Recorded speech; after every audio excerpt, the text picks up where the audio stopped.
Hello. Oh, hello. Hi, everyone.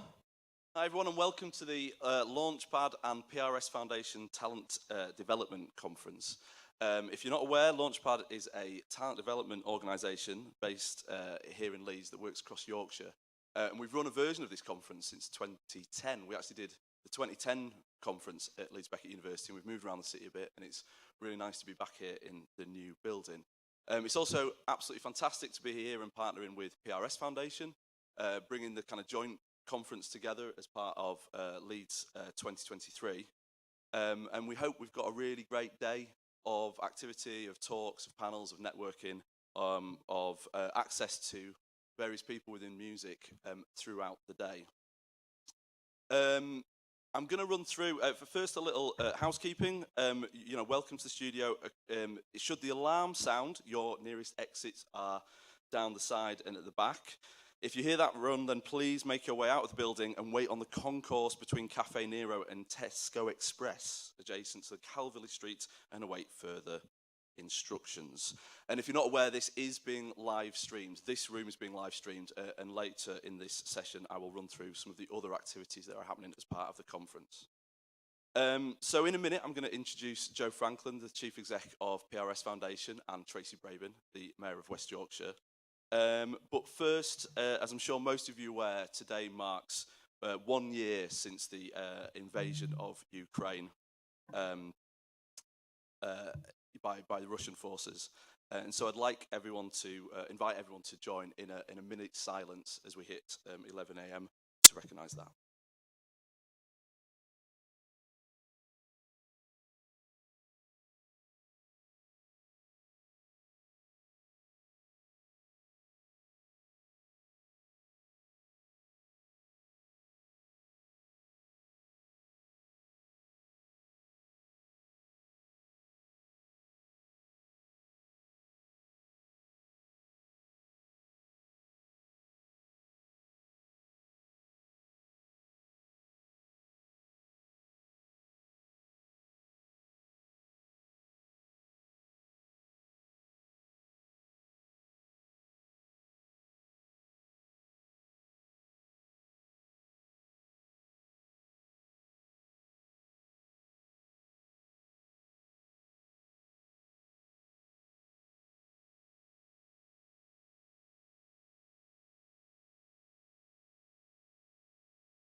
To get today underway, I'd like to welcome Joe Frankland, Chief Executive of PRS Foundation, to share his thoughts with us.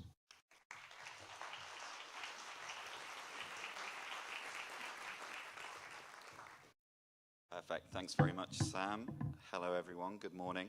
So I'm Joe Frankland. I'm Chief Exec at PRS Foundation. For those unaware, we are the UK's leading charitable funder of new music and talent development. We support music creators directly through grants, so funding. We also do this through transformational programs and through the funding of organisations who support talent around the UK. We do this to invest in the future of new music, to stimulate sector development from the grassroots up, and we take a creator-focused approach. So we look at all genres, we look at UK-wide, and we look at all career levels. Last year, 9 out of 12 of the Mercury Prize nominees were artists and creators that PRS Foundation has funded. This was kind of like a huge reflection of the long-term approach we take. And there was critical acclaim and chart success for artists and creators we've worked with, including Yardat, local heroes, Jessica Agumba, and Nux. Over the years, we've also helped artists including Little Sims, Sam Fender, Dave, Wolf Alice, Yola, Sarathi Korwa, Glass Animals, Nova Twins, and Violet Skies, to name but a few. So we feel that we've built a really strong track record alongside our partners and all the advisors we work with in identifying the right creators and investing in them at pivotal career moments. That support makes a massive difference to their creative development, but it also boosts their capacity and boosts their career development. We're equally proud to support organizations through our funding too, and that includes through a network of talent development partners. So this is something that Sam briefly mentioned, but we work with 48 non-profit organizations around the country. This covers all genres, all career levels, and they work year-round and tirelessly to support music creator development. And for the foundation and for our funders, this helps us to reach thousands of music creators every year. And that's why we're here today, really. We had a great workshop meeting with those TDPs yesterday, and we talked about the latest issues facing music creators. But as part of the strategic network, we also like to share these findings in conferences like this. It's been great to team up with Launchpad and Music Leeds for today. Many of our partners and the creators that they work with are included on panels throughout today. And then the impact of our work has a huge, it hugely drives and generates income for the whole of the UK. So we know last year our investment helped to generate over £10 million for the UK economy. But more importantly, we feel we're building local and national ecosystems. I know I'll be covering that later in this speech. So I think that the secret behind some of those successes that I mentioned before is our dual approach and the way in which we support creators directly and organizations. This collaborative approach bolsters the whole talent development ecosystem, and that's a buzzword I know will come up a lot. But what do we mean when we talk about the talent development ecosystem and the talent development pipeline? Obviously, last year we reflected a lot on our priorities post-pandemic, and it's been very clear that without the organizations we support, there wouldn't be the creators from grassroots up who are in a position for that direct investment. Also, without support from various partners, funders, and from the industry, that investment would fail, and grantees' career progression would be slower and less effective.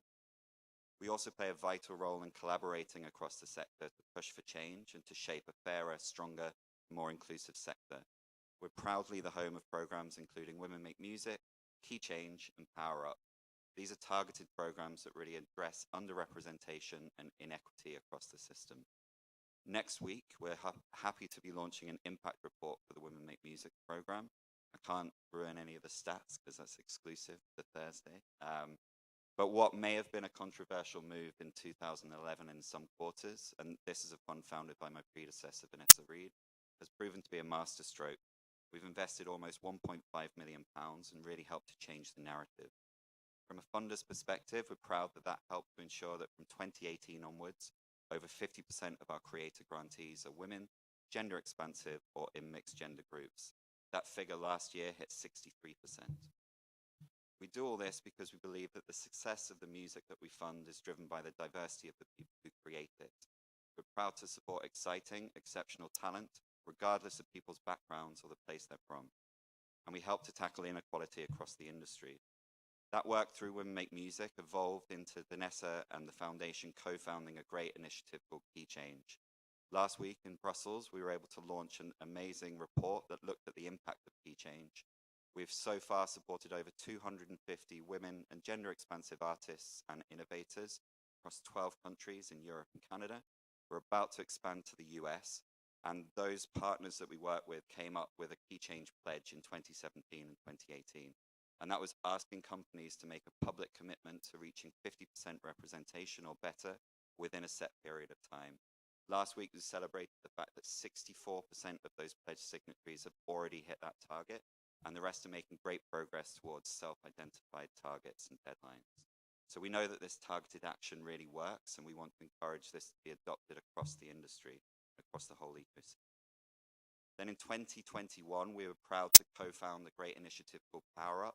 As you can see on the screen, this is going to be discussed in the panel that comes up, keynote speech. But Power Up helps to tackle anti-Black racism across the UK music industry. We won an Impala Changemaker Award in 2022, recognizing the quick impact of this work. And we're already powering up over 80 Black music creators and industry professionals. I've been blown away by the impact of this program. We have people coming through who have won awards, been nominated for Brit Awards, who have been promoted into senior positions and have taken up seats at crucial board level. Our senior Power Up manager, Yawa Wusu, despite just breaking down outside of Leeds, we hope he's going to be here to chair that panel and talk you through the impact of that initiative. Don't know what we're going to do if he doesn't make it. We'll work it out. And we're really proud of the progress made through this initiatives, but sometimes we place ourselves in a very strange balancing position of collaborating with the industry, but also pushing it to be more urgent in its action. There are many, many systemic and day-to-day issues that still have not been addressed properly. I'm determined that PRS Foundation plays a key role in pushing for that change. For many of the sector's problems, though, solutions are not simple. When it comes to the cost of living crisis, which has resulted in a cost of working crisis for creators and obviously the cost of touring crisis that we're all talking about, we must recognize that most working across the ecosystem are impacted, not just artists and performers. In the live sector, despite average ticket prices increasing and average artist fees rising at the top end of the industry, at the end of the industry that we work in, it feels very much like fees have barely increased over the last 25 years. And obviously the cost of touring, the cost of performing has gone up a lot.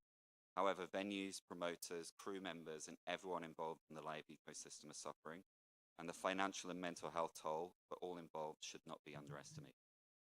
I think that the sector can do a lot more to make it easier for touring creators. We need to continue to be empathetic and understanding. We have to remove some of the barriers that should obviously be broken down. This includes high commissioning fees at some venues for merch sales, which just makes absolutely no sense to me. I think larger players need to invest in the grassroots, and the likes of Music Venue Trusts and Independent Venue Week are proudly pushing for that too. And I think across other sectors of music, we can adopt the same approach. There's a great initiative called Earth% that you might be aware of that Brian Eno co-founded, and that looks at asking the largest players in music to donate 1% of their income towards climate crisis charities via Earth%. I love that initiative. I think a lot more companies and key players who are earning the most in music should be doing similar things elsewhere.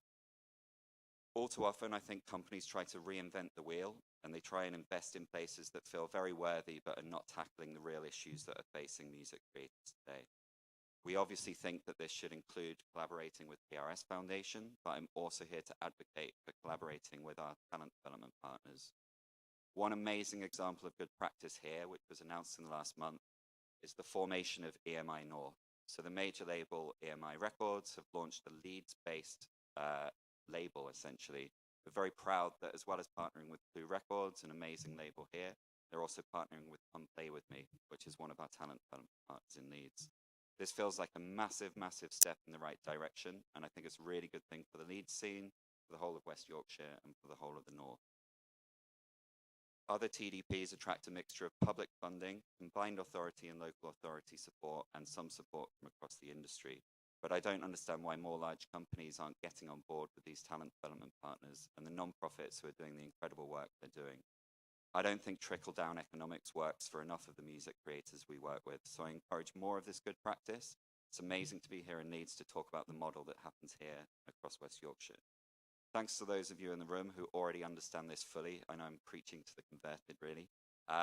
But on that note, I should thank many partners involved in today's event. This conference and the wider Talent Development Partner Network is sponsored and supported by PPL, who really understand how to support the full music ecosystem. I know Sam will be thanking many other funders and the dozens of organizations that have helped put this event together. And our network covers multiple genres, career levels, and all parts of the UK music ecosystem, not least in thanks to our core donation from PRS for Music.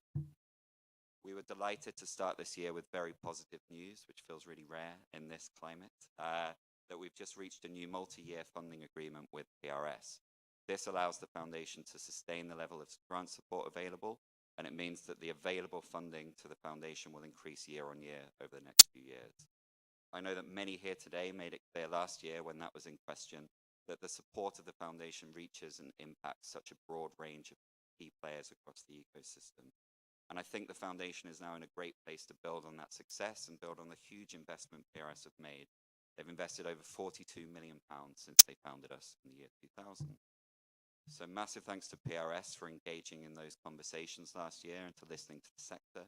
I think that together we're determined to adapt, evolve our offer, and meet the changing needs of creators. Something Tracy asked me before the start of this section was, what are the challenges you're facing? And I was trying to describe the several challenges that creators face. The largest is probably the pandemic and the extra impact of that. I think recovery took longer. It's been much tougher than we all expected. I used to be an optimist and I used to think things would recover really quickly. We all spoke about building back better, but the reality is it's still very, very tough.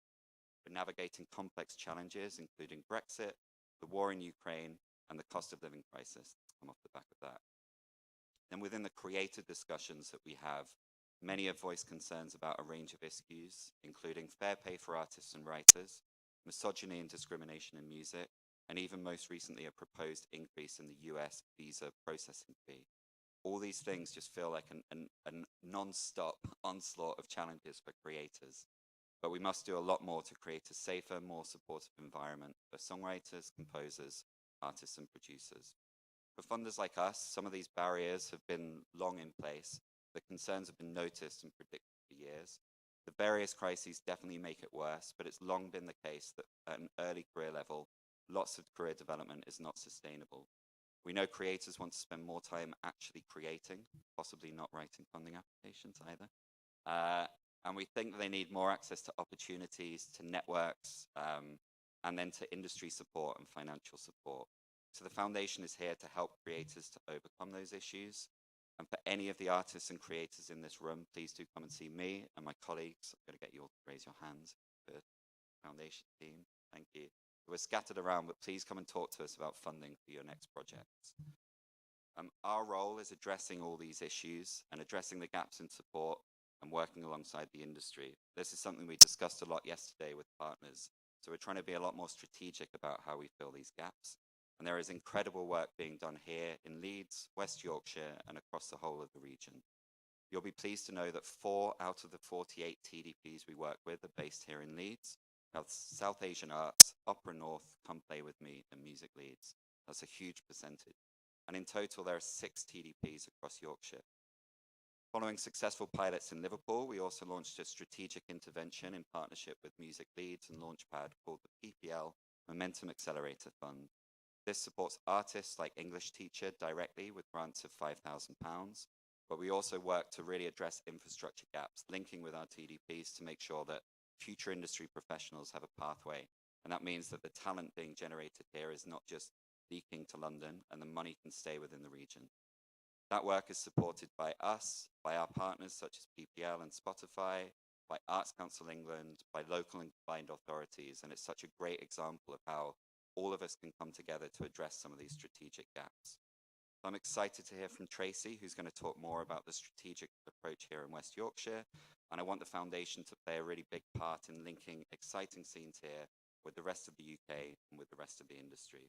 Without further ado, very pleased to welcome onto the stage someone whose vision for the future includes ensuring that creative industries are the thriving heartbeat of West Yorkshire. Tracy Brabin. Thank you.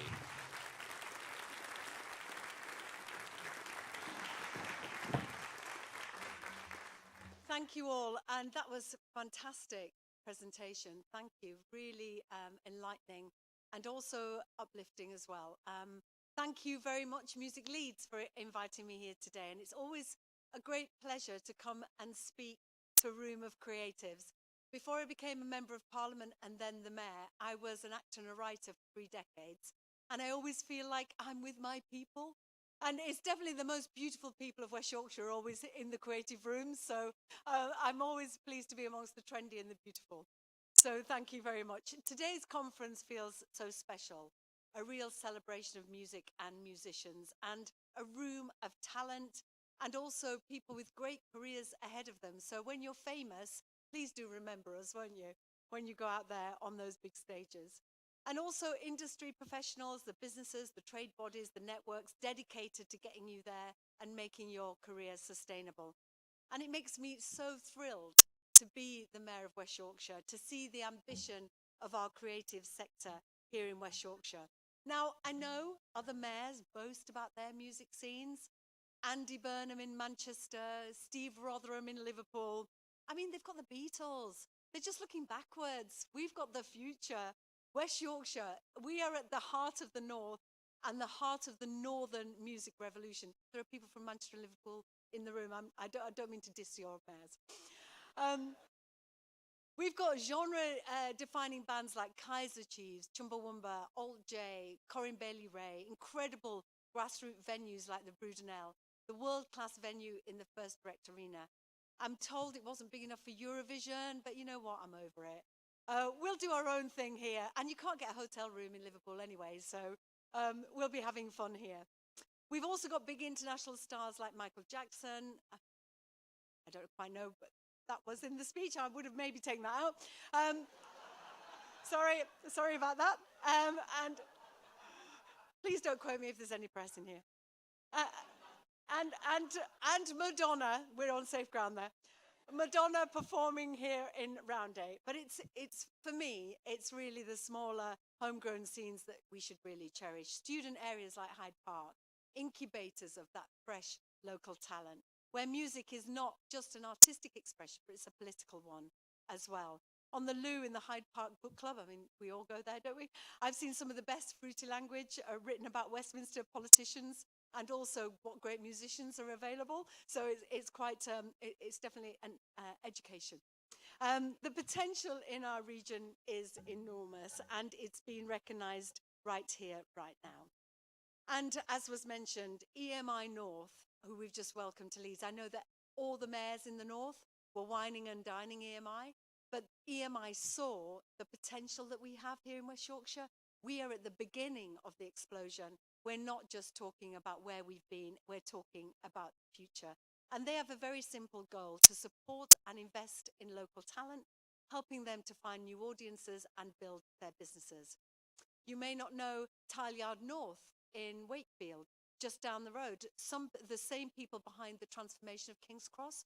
They've got a couple of huge mills near opposite the Hepworth, and they're creating and turning it into one of the best music studios and training centres for music production in the whole country. And they've got incredible ambitions and high quality. It's regeneration, growth, skills and opportunity come together. And along with Production Park, which I'm sure you all know, the only place in the region that's hosted Beyonce and Lady Gaga, and making the area a really important hub. And talking about regeneration, an ex-mining village, having Lady Gaga pop down the sandwich shop, you know, I mean, it's quite extraordinary, isn't it? That we've got that European centre of excellence in an area that really needs that investment. And also the Brit School, finalising hopefully their plans to launch the Northern base in Bradford. And it was the relationship that I built with Tileyard North, that meeting Jeff from BPI and being able to be the advocate for our region. I think it's important. You are all champions and advocates to sell West Yorkshire as the place to be for music. And if we get Brit School North supporting Kappa College, which is our Brit School in Wakefield, imagine the songwriters that are going to be coming out of our region, absolute advocates for the talent is everywhere, but opportunity often isn't. So great to be here, that West Yorkshire music revolution.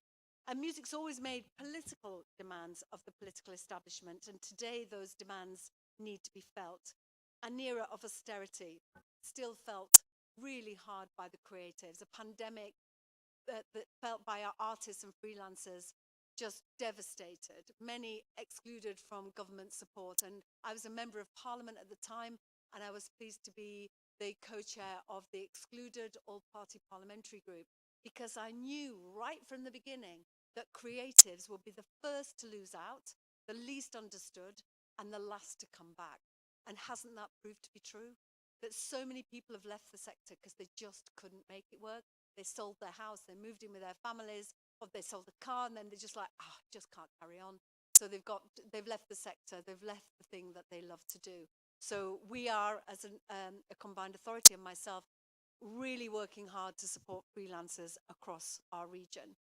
The bureaucratic Brexit that was mentioned, touring in Europe, nigh on impossible for smaller artists. I mean, how can it be fair that that new generation of talent is denied the same opportunities that their parents or grandparents had? For many bands, touring is in their DNA. Europe is their backyard, and they want to tour it like the Beatles did in Hamburg. Now, I mentioned the Kaiser Chiefs. Even they had to reconsider a tour in Italy after facing a new 10% withholding tax over there. The Kaisers, they couldn't go to Europe because it was too expensive. For smaller bands, imagine how painful it is for them, artists, backstage workers. I know how difficult it's been having to navigate 27 different sets of rules in 27 different countries. And for crews and for touring logistics folk, you know, the cabotage, all of that is just too difficult. We know how important our music industry is for our health as well, and for our happiness, for our well-being, and for our economy. And like everybody here, I've got skin in this game. Music as a young person was my solace, got me out of my my 2-bedroom council flat in Batley took me somewhere else in my head. For my generation, the Batley Variety Club, if anybody remembers that. Yeah, I'm showing my age. Nobody remembers it. Batley Variety Club was an extraordinary club in, obviously, Batley, but it brought in American artists, black artists that we'd never seen the like of. And it gave us a chink of excitement and pride that, blimey, if they're coming here to Batley, we must be worth something. We must be of value. And it's that celebration of our regions that's so important. I mean, my music was disco. I was the West Yorkshire area disco dancing champion. I mean, I talk about it a lot. It's one of my greatest achievements. But we know, don't we, that music is like a gift. It's handed down from generation to generation. And I know everybody here is going to have their own story about how music has been important, whether that's, you reconcile with a loved one and that was playing, or you had a baby to that music, or you quit that dead-end job to pursue your dreams, the first dance at your wedding, beautiful music, uplifting music, pogoing music, mosh pit music, whatever your music, it has a hold over us, doesn't it? It can change our lives forever. So as an ex-creative, from my very first day as your mayor, I put the creative industries centre stage of everything I wanted to achieve and as centre of my economic strategy for the region. I set up a new culture committee, we didn't have one, to invest in our creative people and places and truly level up West Yorkshire through our world-beating cultural offer. As part of this, we are supporting the year-long culture years in each of our West Yorkshire 5 local authorities over the next 5 years. 3 years, it's Leeds 2023 this year. Kirklees Year of Music also, a whole year of music over in Huddersfield and Kirklees. And then we've got Wakefield, have a year of culture, and Culture Dale they're calling it, over in Halifax. And then the mighty Bradford City of Culture. Anybody from Bradford? Yeah, let's hear it for Bradford. Come on now. Bradford. Whoop, whoop. Honestly, nobody deserves it more than that young, diverse Bradford, up-and-coming talent. And I want everybody in West Yorkshire to have access to music, whether it's young people enrolling in Leeds Conservatoire or elderly people in a care home who have access to music and dance with Alzheimer's or dementia, taking them back to their youth. We know the power of music, whether you're suffering depression and you're able to go to a choir and you can just for a moment forget the things that are on your mind. It's so important as a tool to develop well-being. Taking inspiration from Vicky McClure, isn't she amazing, in her dementia choir? And I am supporting social prescribing, creative social prescribing over our region, because I know as an ex-creative, it's the thing that you do to pay the rent that you can't stand anymore, which is why you leave the sector. So I'm trying to support creatives to offer social prescribing, whether that's music, art, dance, so that you can earn money in social prescribing whilst also then pursuing your career as a creative. Because it's, we want to get people out of the jobs that make them leave the sector. So I'm doing all I can to support you. Enterprise West Yorkshire is also an opportunity for funding where I'm supporting entrepreneurs. Also the Mayor's Community Safety Fund, that's grants up to £8,000. I've supported Safety in Music in Huddersfield, which is training for young sound engineers who are at the risk of grooming or getting into knife crime. And one young woman who was being groomed by a group of people, she was telling me she just enrolled in Leeds Trinity as a music producer. And that's what I'm trying to do, to try any way I can to give you the money to keep going in this sector. And certainly growing up in a working class family in Batley, I also know that there is not the inclusion in this sector that we need to have. We all know, don't we, that the BAFTAs, for example, I think it's 74% of BAFTA winners, no, 48% of BAFTA winners have been to private school. Only 7% go to private school across the population. We know that often it's those people that can wait it out because they've got family money or savings that stay in the sector, we've got to make sure that those from working class backgrounds, diverse backgrounds, those furthest away from opportunity get those life chances, because if you can't see it, you can't be it. And as the only woman Metro Mayor in the country, I feel that on a daily basis. We need more women in music and the creative industries. We need more people of colour and more people with a disability. So I'm hopefully championing that equality, diversity and inclusivity, because music is for all, isn't it? You all know that. And it is my ambition to make West Yorkshire a creative crucible where wherever you live, whatever your parents do, however much you earn, you have a cultural life and access to music and access to joy. I want us to be radical, pioneering and creative. And I know that working with you, and can I just say big shout out to Whiskas, who's on my culture committee and a real legend in music. And I know his ambition chimes with my ambition and the ambition of all of you to make West Yorkshire the best place for a musical life. So thank you so much for inviting me to speak. Thank you.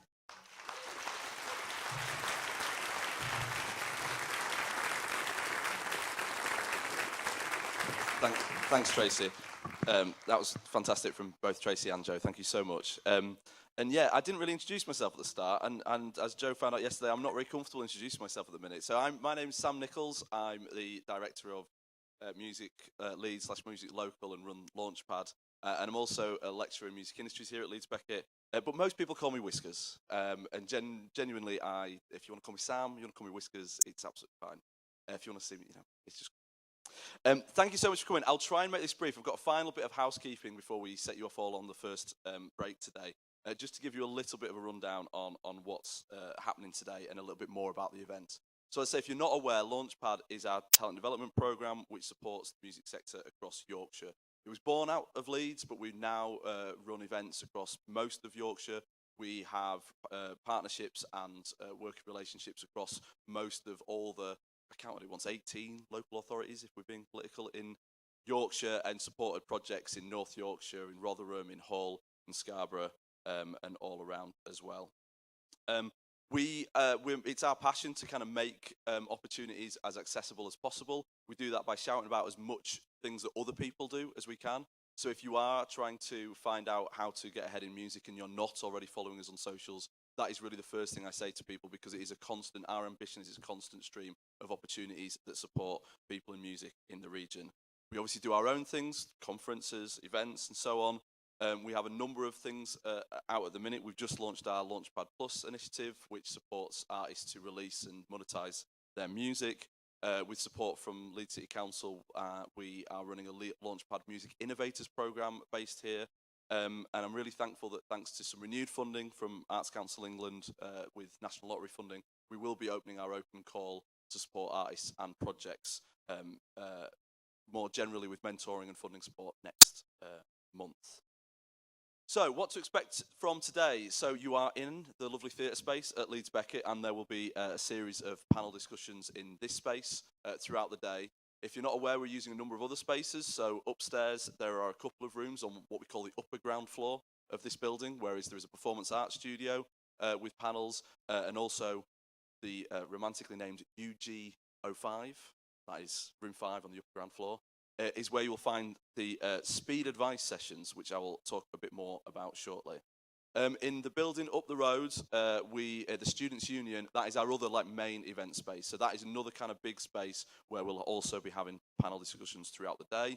And for this afternoon, we're also there is a fantastic cinema space in this building, which is also on the upper ground floor, that is hosting the UK Music Map panel at 1 PM. If you are wondering where a certain panel is or where to get around, you've hopefully seen our fantastic events students who are supporting us on this event. If you do need anything, you do need to know where to go, please do ask them. We have provided plenty of time between the sessions, so you can grab a coffee, have a comfort break, work out where you're going. So hopefully that gives you plenty of time to make your way around. And if you want some more information, all the speakers, all the session information is on the website and linked through. And again, if you do need help finding that, or you've not brought a smartphone, do reach out to the teams at the front of the venue spaces, and we'll do our best to give you the information that you need. Couple of other things happening. So there is lunch provided with the conference today. That will be served in the Rose Bowl, where you are all registered. That will be served between 1 p.m. And 2 p.m. If you get peckish or thirsty throughout the day, you've probably already spotted a number of cafes on the campus. There's also a couple of Tesco's around and a Cafe Nero that you can nip out to. I'm really excited that at the end of the event, we are going to be installing a bar in the cafe of this building, provided by Cellar Bar. And so thanks with support from UK Music and the MAP network, we will be hosting networking drinks there from the end of the event through till about 8 p.m. I think that's most of that signposting. Speed advice sessions, I mentioned. If you're not familiar with the concept of speed advice sessions, we are so lucky at this event to be joined by a host of music industry professionals and people from kind of representative organisations, across the UK. We have three, in parallel with the panel sessions, we have 3 sessions where you can book one-to-one meetings with these music industry experts. The way to do that is through a link that will be shown on screen. No, will be sent to you on email from the Eventbrite. At the end of this session, I'm looking at Claire, who is about to do it. Or is he done it? Have you done it now? It's just done now. Yeah, it's just done now. You should have a link.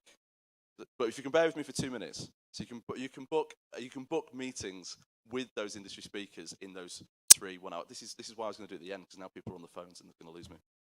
So I'll wrap up quickly. So yes, anyway, more information about that. Do feel free to talk to us and check it out. But hopefully, there's lots of information on that website. So before we go, I have to say a lot of massive thanks for pulling this event together. As I've mentioned, we've been doing a version of this event for a number of years, and this is the first time using it in this space, and one of the first events of this kind that has been in this space. Absolutely massive thanks for the PRS Foundation team for joining us for this event. It's been wonderful to work with them. We love working with them. As Joe said, we do lots of projects with them. So it's been great to partner and have so many of the talent development partners in the room today, and welcome them all to Leeds yesterday. And thank you so much to PPL and PRS for Music for all the support they do around the Talent Development Partnership Network. As I've already mentioned, we're really lucky that we have funding from Youth Music and Arts Council England, with funds from the National Lottery, that allow us to kind of keep on doing what we're doing all the time, put on our events, provide support for artists and music organisations in the region. We have some great support from Leeds City Council as well, both through their Arts at Leeds programme, which regularly funds arts organisation. We've recently been lucky enough to get some funding from their new Innovation at Leeds scheme, which is part of provided by Levelling Up funds from the UK government. And as I mentioned before, that's helping us do a couple of initiatives that we'll talk more about on our socials after this event, which is really helping music creators kind of monetize and innovate in terms of their music businesses. Another mention for UK Music, who are a great friend and partner of ours. If you're not aware, UK Music represents different facets of the music industry, but they have a fantastic education side to what they do. Their music academic partnerships has 2 Leeds institutions, so Leeds Beckett University and Leeds Conservatoire are both part of that, and we'll be hosting a panel with graduates from the institutions later on today. And a huge thanks to the team at Leeds Beckett. So as I've already mentioned, this is quite a large collaboration between people within the institution. So as I say, I work here as a music lecturer, but the event staff that you've seen are part of the events management course here, and the streaming team are part of the broadcast media technologies team. Massive thanks to all the events team, the central events team, the tech team across multiple courses that work in this building to help us put this together and have these lovely spaces open to you for today. So massive thanks to them. And finally, I'm sure I'll thank them again later, but thank you very much to my team. It has been a huge effort to pull this together using so many different spaces.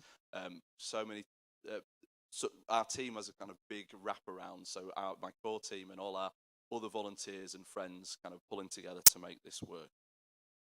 I think that's all I've got to say. So hopefully you are ready for a fun day of music learning and fact-finding and networking.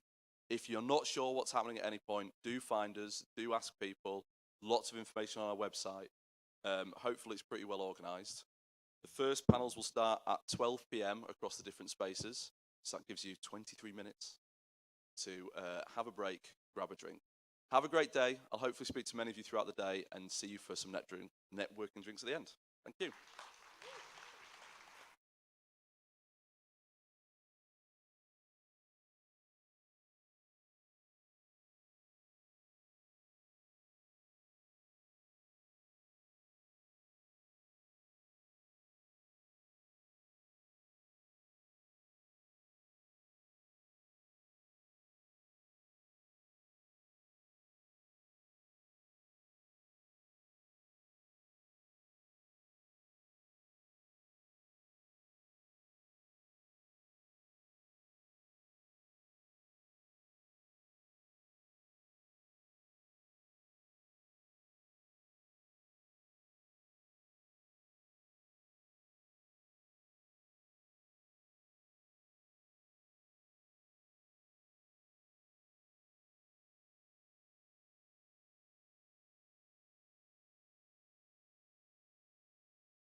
closer, please.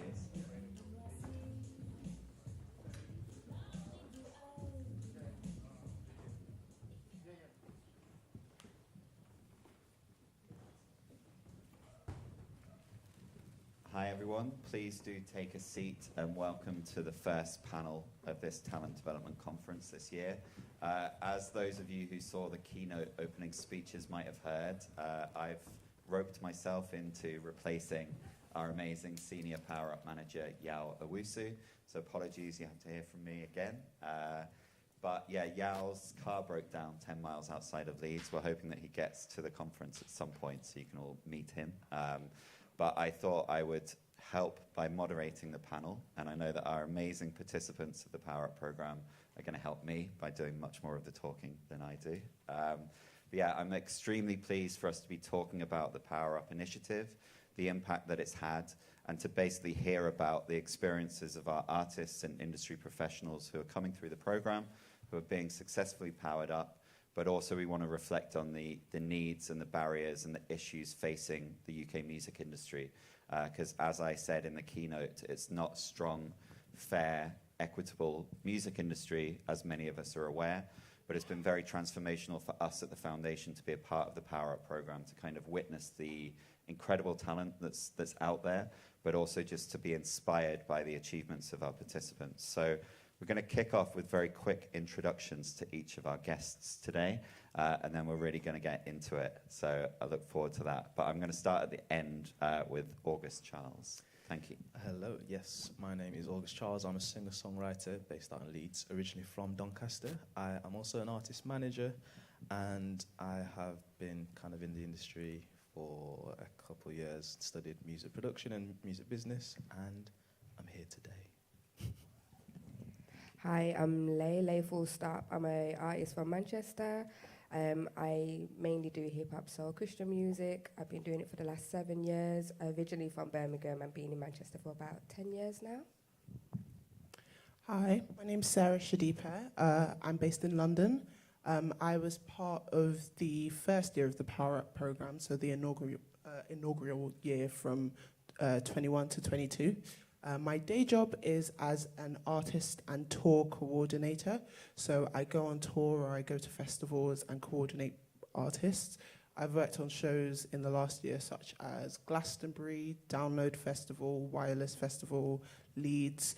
I'm currently on tour with Youngblood, like right now, today.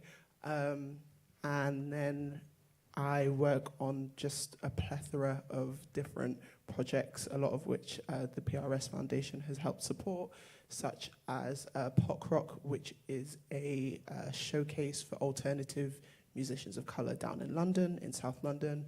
Alternative Access, which aims to get people of colour and from an underprivileged background into the music industry working, and also a podcast called Rock and a Hard Place, which looks at the intersection between rock music and black music. And yeah, that's me.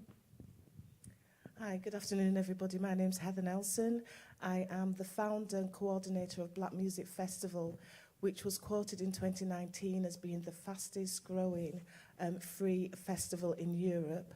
And underneath the Black Music Festival, we have a programme called Unsigned, where we support predominantly black artists, and not just artists, but also those who might want to be front of house, so producers, tech people, etc. And I'm pleased to be here and share my experience with you, and also the positive impact that Power Up has had in regards to the work that I'm doing. Cool, thank you all so much. So a very short amount of background. Power Up was launched in early 2021, and it's something that was co-founded by PRS Foundation and a guy called Ben Winter, who is a music exec who now works at AIM, but was in the PRS Foundation team at the time. And this was post the murder of George Floyd and Blackout Tuesday, which I'm sure you all remember is a day in June 2020. How did I add an extra 20 there? It's a day where the industry kind of made these commitments and said that they would support black talent and address some of the anti-black racism across the music sector. But we as a team, myself, Ben, and the rest of the foundation team felt like that commitment was not enough. And we feel like we have a strong track record for inclusivity and targeted programs, which we very much believe in. And we started to build this program. We launched an executive steering committee, which includes some really senior black execs across the music space. And Yao Owusu started to run some focus groups for us where we were really, or he was really, and the team were really reflecting on specific barriers facing black talent in the UK music industry. And I want to be quite clear that this is not a program for entry level or grassroots or specifically for emerging artists and professionals. It is there to tackle glass ceiling issues in the music sector. So everyone sat on stage here today is an expert in their field. They're exceptional, but they're facing barriers that, you know, they deserve to be higher up in the industry. They deserve to have their flowers. They deserve the senior positions, the C-suite level roles, the awards that they're now getting. But that's what Power Up was designed to do. So we launched this initiative with lots of industry support. We have the likes of YouTube, Spotify, Beggars Group, Believe, Creative Scotland, Arts Council of Wales, Paul Hamlin Foundation. We basically deliberately want as many people involved in the music sector to address these massive inequities as possible. And it's up to us in the music industry to solve these issues. So yeah, we came up with Power Up, and it supports 40 black creators and professionals every year. And from my perspective, it's just one of the favorite things we've done at the foundation because the impact is massive. So yeah, I really kind of want to delve into, to start with, the reasons that each of you applied to Power Up. Like, what was it about the program that really appealed to you? And why did you apply, whether it was in the first year or the second? We're going to go backwards and start with you, Heather, if that's okay. Okay, well, when I first saw the opportunity, I jumped at the chance. To be honest, I couldn't believe that there was such an opportunity because, and I'm very frank speaking, so, you know, hopefully I won't offend anybody, but my truth is my truth. And there's always been a barrier. I hear the rhetoric over and over again about inclusivity and representation, and I wasn't seeing it, not here in Leeds, not here in West Yorkshire. So when this opportunity came across, I applied thinking, I'm not going to get it anyway, but I'm still going to try. And when I got the email saying I was successful, I really did a little dance in my office because I'm like, wow, they're actually true to their word. Power Up has enabled me to meet with some really powerful people. I think the name Power Up's brilliant, by the way, because it empowers you, it enables you, and it connects you. And although there's always been an undercurrent of black people actually doing their thing, Power Up's enabled us to be more visible. And also, I think for me, it's opened up doors that ordinarily I would not have been able to walk through. So now it's for me to actually make an impact and stay within those rooms. So Power Up for me gave an opportunity where many have said they're making opportunities for people that look like me. But in essence, it's still being excluded. And they might say accidentally excluded, but sometimes you have to deliberately include to make that difference. Perfect. I love that.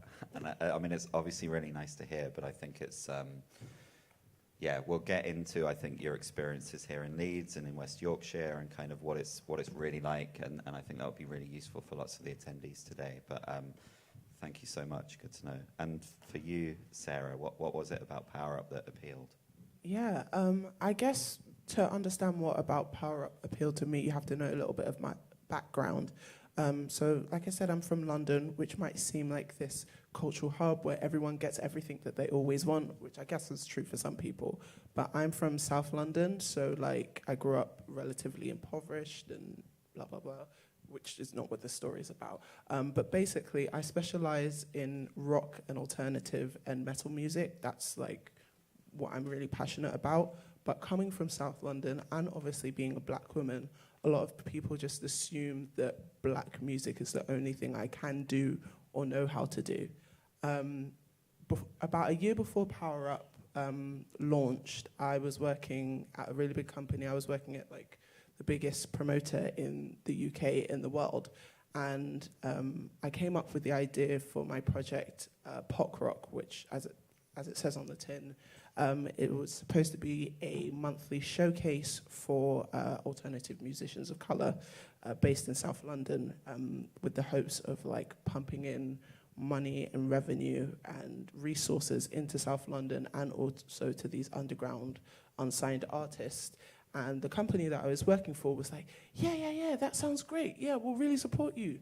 Then the pandemic happened, which isn't really anybody's fault, but they kept delaying it and delaying it and delaying it until I left in 2020. And I felt very frustrated that after a year of being promised to put on this project, which I knew had legs, I knew would make a real difference to my community, it just seemed to die out of nowhere. And so I was looking at a bunch of different funding opportunities to make it happen on my own. And then I heard about Power Up. And I was sort of in the same boat as Heather, where I was like, there's no way I'm applicable for this. Because like Joe said, it was supposed to be for people who aren't at the entry level, who are so close to like breaking through that ceiling and like making a real difference in the industry. And I didn't see myself that way. But a big part of my application was pop rock. And so I put that forward and I spoke my truth in the application, and I was really candid about some of the experiences that I had, which I suppose we'll go into later. When I got that email saying that I'd been approved, I was sort of in disbelief. And I think that ties into what it's like to be a black creator or black person or black woman in the music industry. I think if I was a white man, even if I was at the same age or from the same socio-economic background, I wouldn't have seen myself as low as I was. I thought I was still entry level. I thought I was still junior. I think the industry would have seen me, if I were a white man, as that like mid-senior, senior level. Like, wow, look at all you've achieved. But as a black woman, it's like, you still need to do X, Y, and Z. So that was what really appealed to Power Up. From Power Up to me, I would say, was just the opportunity to get that project off the ground, but also to meet a lot of interesting people and to be a lot more confident at where I was in my career as well. Perfect, thanks so much. Yeah, I kind of want to stay with you a little bit, Sarah, just to kind of talk about this whole thing of the underrepresentation of music creators and professionals in rock music and in the alternative space. So like, as many of you will know, rock music is black music. It was, the pioneer of rock music was an incredible black woman, Sister Rosetta Tharpe. There have been so many incredible artists that have kind of built their careers, and a whole industry that's built its career off the back of black talent in rock music. But in this space in the UK, there's massive underrepresentation. So I feel like you were definitely selected by all of our experts who work externally to the foundation because you're a pioneer in this space. But what's it been like being part of a network where it's multi-genre and there have been other people who work in rock as well? Like, how important has that been, or what does that feel like to be bringing this kind of rock and alternative angle to the network? You know what? It was a lot easier than I thought it would be, because that was one of my apprehensions, I guess I'll say, coming into pop rock. I was like, oh, I'll be one of the only rock and metal representatives in that 40-person network. I mean, to be fair, I was in the same year lineup that Nova Twins was selected for the program. If you don't know Nova Twins, they are like literally one of, if not the best rock bands out there. They're two black women from South London making really life-changing, I would say, rock and alternative metal leaning music. They were just nominated for 2 Brit Awards, Best Group and Best Alternative Act. 2 years ago, 3 years ago even, when I first heard of them, that seemed impossible because black women in rock, forget about it. But it was a lot easier than I thought it would be, because basically everyone on that program, so lovely. At least I can speak for my year. They were really affable and really eager to listen to people's walks, or rather, people's different walks of life. I think that comes from being black people and having faced discrimination themselves, that they don't want to contribute to any other sort of discrimination. And also my idea, not to like be out my own backside, but my idea was solid. So when I would explain it to people in 100 words or less, or explain why I loved rock and alternative music, they were like, oh yeah, that's sick, that's wicked. I can see how there would be a need for that in your community. So it was actually a lot easier than I thought it would be, and that gave me confidence to sort of go full steam ahead with my ideas, with the change I was making in the industry. And I think since then, it's about 2 years now since I applied for Power Up and I became part of that first cohort. Rock music in general in the sort of zeitgeist has become a lot more popular. If you look at like TikTok and stuff like that, guitar sounds and like heavy sounding guitar music has become a lot more popular and has reinserted itself into pop culture. So I think that made it a lot more acceptable at the time as well. So I was very nervous about how people would feel about me coming in. I thought they'd be like, oh, she's the rock weirdo. But people, which I am to some extent, but no, people were very, very accepting and very receptive to my ideas and my mindset, which was reassuring in and of itself. Perfect. Thank you, Sarah. And Lay, what was it about the program? Because you're in the current cohort, but what was it about Power Up that made you want to get involved? Yeah, so I'm currently in the year 2 now. So that means I had a chance to kind of get a gist of what last year was like. And I think there's kind of 2 angles sometimes to funding. There's those people that get it, that, you know, you're open to support, you're open to having that type of, well, a lot of the time it's mainly just, here's the money, there you go, and, you know, kind of fund what it is that you have envisioned. Or there's the idea that you're not good enough, so you need to be supported by something else because you're not in a place that you are self-sufficient. And I think that's sometimes one of the key stigmas in terms of receiving funding, and why a lot of people are at a place where the funding suits them so well, but they just don't necessarily apply because they're nervous about how it will affect their brand, or it's pride a lot of the time to be able to say, you know what, I need support and I need some help. And I think seeing how Power Up, there was the funding element of the financial aspect, but understanding that here's this brand new thing of we're getting 40 creatives that are half artists but half executives in their lanes. Now that was special, and I think it was in a place where I wanted to be in a place where we could also be exposed to that. So as 40 creatives, we're exposing ourselves to the world, but as 40 creatives, we're internally exposing ourselves to each other. And I love the idea of that. So I applied for that, and thankfully I got onto it. But it was also a case of the genre of music that I do is predominantly hip-hop, depends when you listen to it, how you feel about it. But I find that as a black creator, sometimes when you are well-spoken and you can get your words across, you find yourself in places that there are less and less people that look like you. And I was seeing that happen a lot more for myself, and I wanted to make sure that I myself was in places where there were people that looked like me, so that I can bounce off them and vice versa. And that's essentially what's happening. Obviously, we'll go into like how it's been for the year.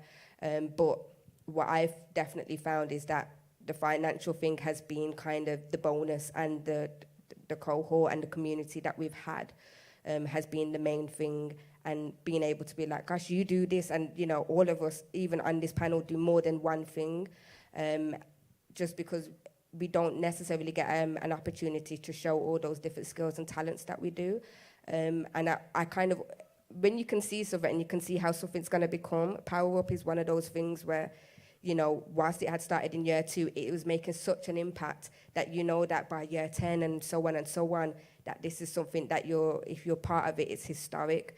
And I definitely want to be part of that, for sure. Cool, great. I kind of want to touch on the networking side a bit. I realize this might sound a bit like a Power Up sales pitch. It's like, it's not the intention, sorry. But yeah, it's just one of the things that shocked me is just how little access there is to networks and how important the network has been. Like, as a white guy in music, I kind of naively thought that if you're based in Yorkshire and you're a black artist, you would know other black artists, you're networking all the time. And that's been one of the most eye-opening things for me, is this kind of like the importance of the network rather than the fund, rather than all the other things that come with it. So would you mind talking a bit more, because you touched on that there, about that importance of the network, basically? Yeah, absolutely. I think even from being in Manchester, wherever you live, there is the naivety of, like you say, you'd think London is the cultural hub, and even me being from Birmingham, and then moving to Manchester, you know, the music scene has definitely blossomed in its own way over the last few years, and it's always been there, but the type of music that's coming out, like hip-hop soul, is definitely evidently there. For me, I have a Christian background, so that was still something that I wasn't seeing amongst me. And it didn't mean I needed to be with people who were other Christians. It was just other people that were finding themselves in these minority lanes that, exactly like you say, if you, like Sarah was saying, that if you're doing rock and it's this minority lane, that you have something there and you know what it's there, to be around people that all individually share a vision of, there's this idea here, but it seems quite small by myself. It just needs to kind of get itself out, and that might mean, you know, bouncing off people. And sometimes it means just being around people. It doesn't necessarily mean having a conversation. I think sometimes when we met up with Power Up people, there was a lot of me too, man. Yeah, I'm going through that as well. Yeah. That is so powerful, just, you know, for hearing somebody saying, I'm going through that situation as well. Because, you know, in any creative bubble, you feel like sometimes you're the only one that's going through it. And obviously that's down to social media, what people want to portray themselves in brands and so on. But being in a place where there are no phones in that aspect, and you're really face-to-face, especially after COVID, because I know for a lot of people, you know, social anxiety is a real thing. Being around people was difficult after that period of time. So to then go into a space where there's 40 people, I can definitely say that was difficult. Going to town after COVID is difficult. So, you know, to be in that space, you know, it was more than just the music. It was trying to be human again. It was just trying to be around other people. And then obviously the sentiment was obviously being around people who were black creatives and who understood where you're going. So to be around people that said, I understand your situation, or yeah, man. And these were people that I know, even for me, I thought, nah, you couldn't possibly be going through that. And they'd be like, yeah, I definitely am, is powerful. So having that network and just rebuilding social interaction after COVID was really important as well, for sure. Perfect, thanks. And August, would you mind kind of expanding on what it's been like so far being in this group of other black artists and also accessing industry professionals? Yeah, of course. Well, for me, for a start, my thought process when it comes to Power Up was mainly coming from an aspect of someone from the north. I'm someone that's been lucky enough to live in the vast majority of the UK. Like when I first moved to this country, I lived in Cardiff, then Birmingham, then Doncaster, went uni in Stoke-on-Trent, then Manchester, now Leeds, but predominantly in Doncaster. And what I found is when you have lived in so many different locations, you see the differences between different cities and different kind of cultures and the way people kind of interact. And you find in an area where there's not that much, I don't know, diversity, you find people are more comfortable to say things that I don't think they should be willing enough to say. Like if they feel like they've known you long enough, they'll say something that's quite naive. I don't want to say racist per se, but I want to say they'll say things that not necessarily are beneficial for the people that are around them. For example, like when I was working at an arts festival, I found myself working with someone that was higher up than me, that it was almost like a challenge to try and get people of colour into the programme. It's almost as if like I have to go a level up and explain more than a different counterpart. And I think things like that kind of play on my mind, and Power Up in itself was something that I thought, I've been lucky enough to have funding before, prior to that, and it was very much a case of, right, here's the money, right, you go do your thing. And I didn't really want to be in that situation again, because as much as that is great and beneficial, at the same time, I want to be able to learn more. I want to be able to be around people that are like-minded and also want to progress themselves. So at the time, I remember speaking to Lady Sanity, now known as just Sanity, who was the first year Power Up cohort. And she kind of explained the networking aspect of it. And it was such an integral part to her. She didn't even mention anything to do with the money thing. She was talking about what it meant to be around people that were like-minded, have been through same situations. I feel like everyone on the panel so far has spoke about their experiences that are literally so parallel to my own. And, you find there's a lot of other people that have been in similar situations. And I think with that, when you hear that, it makes you feel like, wow, I didn't know that was even a thing. Like, I didn't even realize that there is a fund out there that is willing to kind of speak about these situations. And when I was actually within Power Up in itself, one thing that really touched me was when we did like a round table and we had a discussion about everything that's going on in the industry, everyone's experiences, what we can do, and just airing it all out. Because that's the first time I've been in a room with black people that are literally in the same situation. And I think that's one aspect that I don't know if there's any other funding that has a similarity in that front. Cool. And I definitely want us to kind of come back later in this panel to like the things that we've learned from the network that could be applied elsewhere to the people in the room. So whether, regardless of background, race, ethnicity, location, I think it's about, what are some of those learnings of the importance of networks and understanding. But I kind of want to go a little bit deeper into some of the specific challenges, like you touched upon it there, August, being based here in Yorkshire. You've been based in different parts of Yorkshire, South Yorkshire, West Yorkshire. But if I could bring you in, Heather, like I overheard you chatting to the others before we started about how Power Up's helped you to understand the issues here better. Are you happy and willing to kind of talk about that a bit more? Like, what's it really like in Leeds for a black professional? That's a big question, sorry. It is, but I'll be honest with you. It's been difficult. I'm very positive in who I am and my abilities, but entering into the music scene actually showed me that, and I am going to use the word, racism is there and it does have an impact. And unless we're honest, we're never going to be able to address it. It's always the elephant in the room. People talk about, there's opportunities, there's these projects, and it's open for all. We all know one size doesn't fit all. And if you treat everybody equal, then you're going to actually miss people out, because we're not always on a equal level playing field. And sometimes you have to invest more to get that equality up so that we can be treated the same. And that needs to be recognised. If it's not recognised, then you're always going to have a lesser than. And there's always going to be those barriers. If we don't talk about them, then people will be quite complacent, thinking they've addressed issues. And the issues are still there, they're still real. As much as I feel empowered and can knock on the door and walk through, there's many people I know who don't, because they'll ring me and say, how did you do that, Heather? Who do you know? Can you link me? And I think you said it as well, Joe, that if you're white and male, the doors, it's almost like they're automatically open. When you're black, and I'll talk about me as a female, it's, oh, well, here's a little 2,000, go away and play with it, do something with it. Whereas the bigger bosses will be saying to a white male, there's more money, go do a project for everybody, let's be inclusive.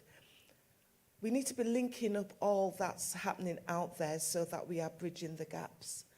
But I find that people still don't want to speak about what those gaps really are and why they're still there. If you're comfortable in your powerful position, why would you relinquish some of that power to others who are trying to get through? And I do find that is what's happening here. Well, it's happened with me in Leeds. Power Up has helped somewhat, because when you put you're a Power Up industry professional, people go, oh, okay, so that's funded by PRS. So she must know something about something. If you didn't have that title before, it's, oh, she's only doing Black Music Festival, or it's just for those over there. It's actually for the city, it's actually for the region, and it's recognised more in Europe than it is here, and that says something, I think. So can I just ask for a quick show of hands? Who in the room is based here in West Yorkshire? Cool. Okay, so I'm going to say the majority of people here. So I kind of just want to stay on this theme a little bit, just because it sounds like a lot of weight is on your shoulders when people are contacting you and asking for that, and I don't want to add more, but I think it's... what I'm really interested in is what happens when you call people out for this. Like, what's the reaction like? from those who are in positions of power when you've said these things or when you call it out? You know, do you feel like the infrastructure within Leeds is listening enough? In one word, no. I'm fortunate enough to be heading another organisation, so I feel that I can put my head up over the parapet, and if people want to chop it off, they can, because I'll come back again in a different guise. But I think, like I said, I know that people are comfortable in their setting and position themselves to be the go-to individuals, but the doors are not open to everybody. And I will make those links, and learning from the Power Up and the networks that we have, I feel empowered then to bring other people along with me. So it's not just Heather that's benefiting, or the festival that I head up, but it's others that I'm bringing through. So, you know, there's young musicians who will say, can I be part of the band that's supporting? Because we've brought, you know, Morgan Heritage, which is a Grammy Award-winning band, and lots of others, you know, Doneo's being on our... We've had so many well-known and established musicians that, and artists, that to be able to bring the next generation, as I see it, is a blessing, because if I've opened that door for them, then they themselves can help represent themselves. Perfect. And I think, what's it been like being an incredible festival and award show here in Leeds? Like, what's it been like when things like Leeds City of Culture happen, like Leeds 2023, and all this other attention coming on the city? Like, do you feel, sorry if this puts you in a bad position for funding, do you feel included in those discussions? Could more be done to make sure that those like you have been doing this on the ground for ages are part of initiatives like that? More definitely could be happening. You've mentioned, you know, Leeds 2023 happening this year, and, you know, others have mentioned the way that they are supporting diversity in arts and culture. The reality is there's still a lot of exclusion, you know, and you have to be persistent and persistently be knocking on those doors, and in some cases kick the door in, so that people can say, who's this nuisance woman? She, you know, can't get rid of her, kind of thing. And then they will listen to you just because you've been a nuisance. But for me, as long as you're listening, I don't really care what your reasons are. But, you know, inclusion, the term inclusion is bantered around a lot. Let's have a look at reality. And you can look at reality when you look at programs in these big events that are going to happen. When you look at those who are decision makers, who are sat around those tables making those decisions, and it's usually people that don't look like me, and who's part of the planning. And when you look at audiences, at conferences, etc., what's the makeup of those audiences? That's how you know whether you're being totally inclusive or not.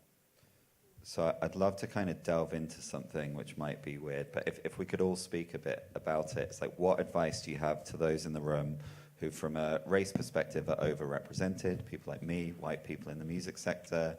I guess lots of people are here today because they want to find out about the program, but they probably, because we work with many of you, want to be more inclusive and to do it authentically. So could each of you maybe give a bit of advice to the decision makers in the room, but also to the music creators, the students, the people coming through? Like, what more can us people who are white in the music sector do to better support marginalized talent? Massive question again, sorry. Sarah. I mean, a lot of people would probably say listen, like take the time to listen to black people and non-white people about their experiences and what they want. And that's great, but personally, I feel like we're just beyond that now. Like, we were listening back in June 2020, like you mentioned, around the murder of George Floyd and the resurgence of the BLM movement.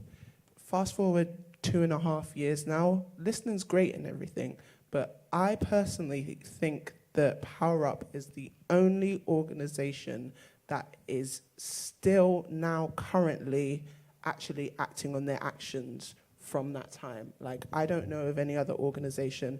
And what Joe failed to mention is that they've actually committed to 10 years of running this program. So they'll have a new cohort every year we're about to go into year 3. It'll go all the way up to 10 years. I have not heard any other organization make that commitment, which is a little frustrating. So I think there needs to be, from the decision makers in the room, particularly white decision makers, an active dedication to research, time dedication, R&D dedication, and yes, money dedication into what the black community needs, or what the non-white community needs, what would be best for them, how they can make a public stand and a professional stand, because a lot of these, decisions and changes are made behind the curtain, and they have to sort of put in the work, as it were. Like, empty words are all great and everything, but can I come back to you in 6 months and see the definite change that you've made to organizations, to the industry as a whole, but also to individuals' lives? Because I can say that about organizations like PRS funding. I can say that about organizations like Arts Council, who ring-fenced a certain amount of their funding at the time to black creators and what have you. But maybe 2 more organizations I can count on one hand of the literally hundreds of organizations around June 2020 who said they were going to make a dedication, and now it's just business as usual, and they're making more profit than they were before. So 2 + 2 is making 7 to me. Cool. I mean, I'd love to come back to that kind of question about how much progress is being made or not made. But first, Leigh, could you kind of, from a Manchester-based artist perspective, what more do you think people across the sector can do to make it more inclusive? Yeah, I think even just outside Manchester, I think some of the key words that come to my mind is like being genuine, being honest, and small steps. I think if you have the power and you've got the privilege and you're trying to do these big events, but your behavior in the small conversations and the day-to-day tasks are still showing elements of naivety and ignorance, you've got to start on the ground first before you make your way up and start.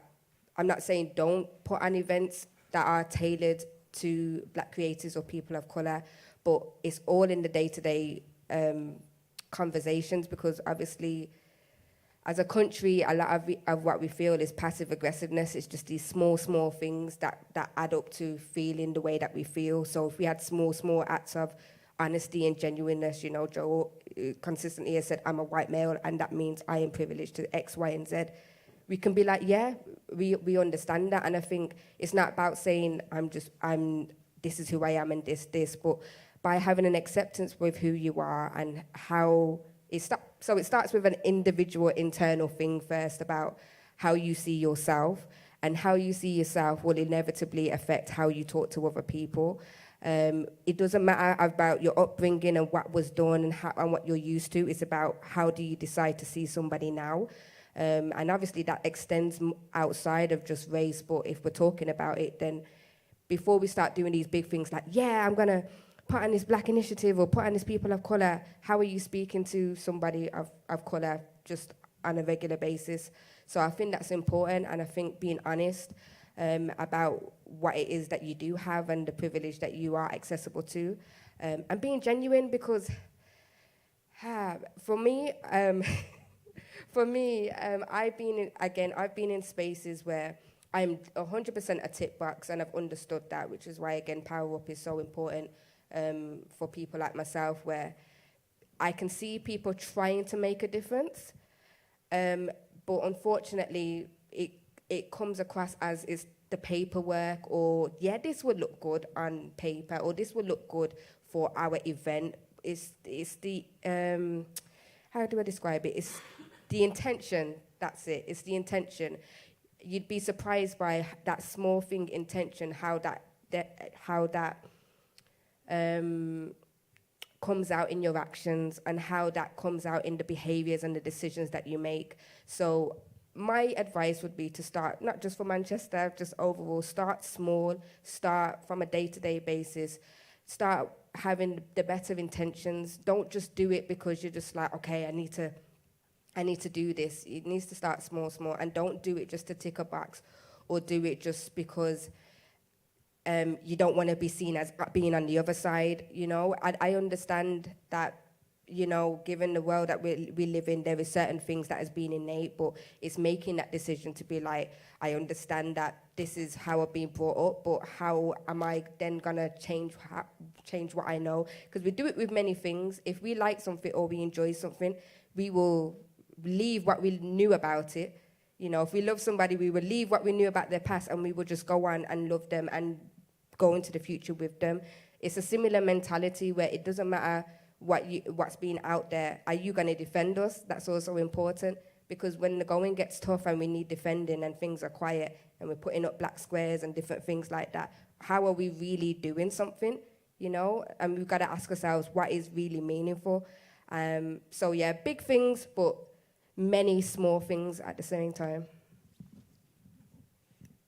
Reflections, August? Yeah, no, I agree wholeheartedly on everything she said. And one thing that you touched on there is the kind of the tokenism that tends to happen, which is, I get it, it's good that you are trying to include someone of colour in a programme, or if you're a gatekeeper and you are looking to be more diverse and so forth, but put more thought into it. Like, rather than, who's that black girl? That would work. You know, like sometimes I've been in a room before where someone is picking someone for a panel, for a curation show, or anything in general, and it's almost as if it's just a case of like, so how many black people do we know? Who could we just like? So it's not really thought through. Whereas when you compare it to kind of looking at anyone else that's not of colour, it's like really thought through. This person's done this. Let's look at their history. Let's look at what they do. Let's listen to what they do. Let's look at their art and so forth. There's more thought put into it. And I just think that it shouldn't be on colour. It should be on merit. So if it comes to it, let's say, for example, you're in a location where there's predominantly white. And if it's a case of the best people that were there at the time are all white, I would say I'd rather that than you pick someone for the sake of just having them for representation's sake. And I think that's something that my advice to anyone that is, I guess, a gatekeeper is just to be wary of what you're saying, because it can impact people of colour. It can impact people that are trying, and they're always going to be in a position where they are feeling they have to do a step more than the other person. So yeah, I think that's the main thing for me, is just to be wary of what you say and also follow through with any actions that you do that will benefit or negatively impact someone. I see your mic coming up. Do you want to talk to that? Yeah, I just wanted to say, it's just a sentence really, is for anybody who is not of colour that is doing a programme or anything, think about, don't do it for us, but do it with us. Yeah? I don't want to be done for, you know. I know what I need, and it's usually those, we know what is needed, so speak with us. And like yourself, I agree, it's not about tokenism, but there's many of us, even those of us who are sat here today, all of us, that can actually put something into any decisions that can make things be more inclusive. Perfect, excellent. I want to open up to questions for a few minutes, then maybe come back for some closing reflections. But I know we have a couple of roving mics coming round. I see Ben here.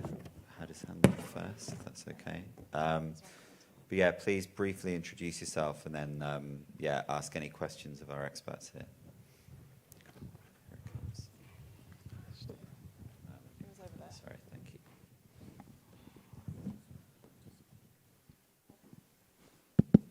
Nice. Hey up everyone. Hey, there we go. Volume. Sounds amazing. Hello everyone. I'm Ben Random, frontman, lead singer of your new favourite band, Silver Tongued Rascals. Check us out. But something about the power up when I was looking on the site, and you sort of touched on it, and I think some of the answers that came through is it's not for grassroots, which is very much stressed. It's on those people that are on the verge. Is there an opportunity of something that maybe is more a bit grassroots, but on the flip to that, I can concur with the amount of hustle and skills that you build over your time to just get yourself seen, which then when you actually look at a form, you might feel you're grassroots, but actually you're not. You're actually at a higher point. And I don't know if that's a term that is quite overwhelming to think, am I worthy of applying for this? Because have I got the skills? And I don't know if that term is quite off-putting.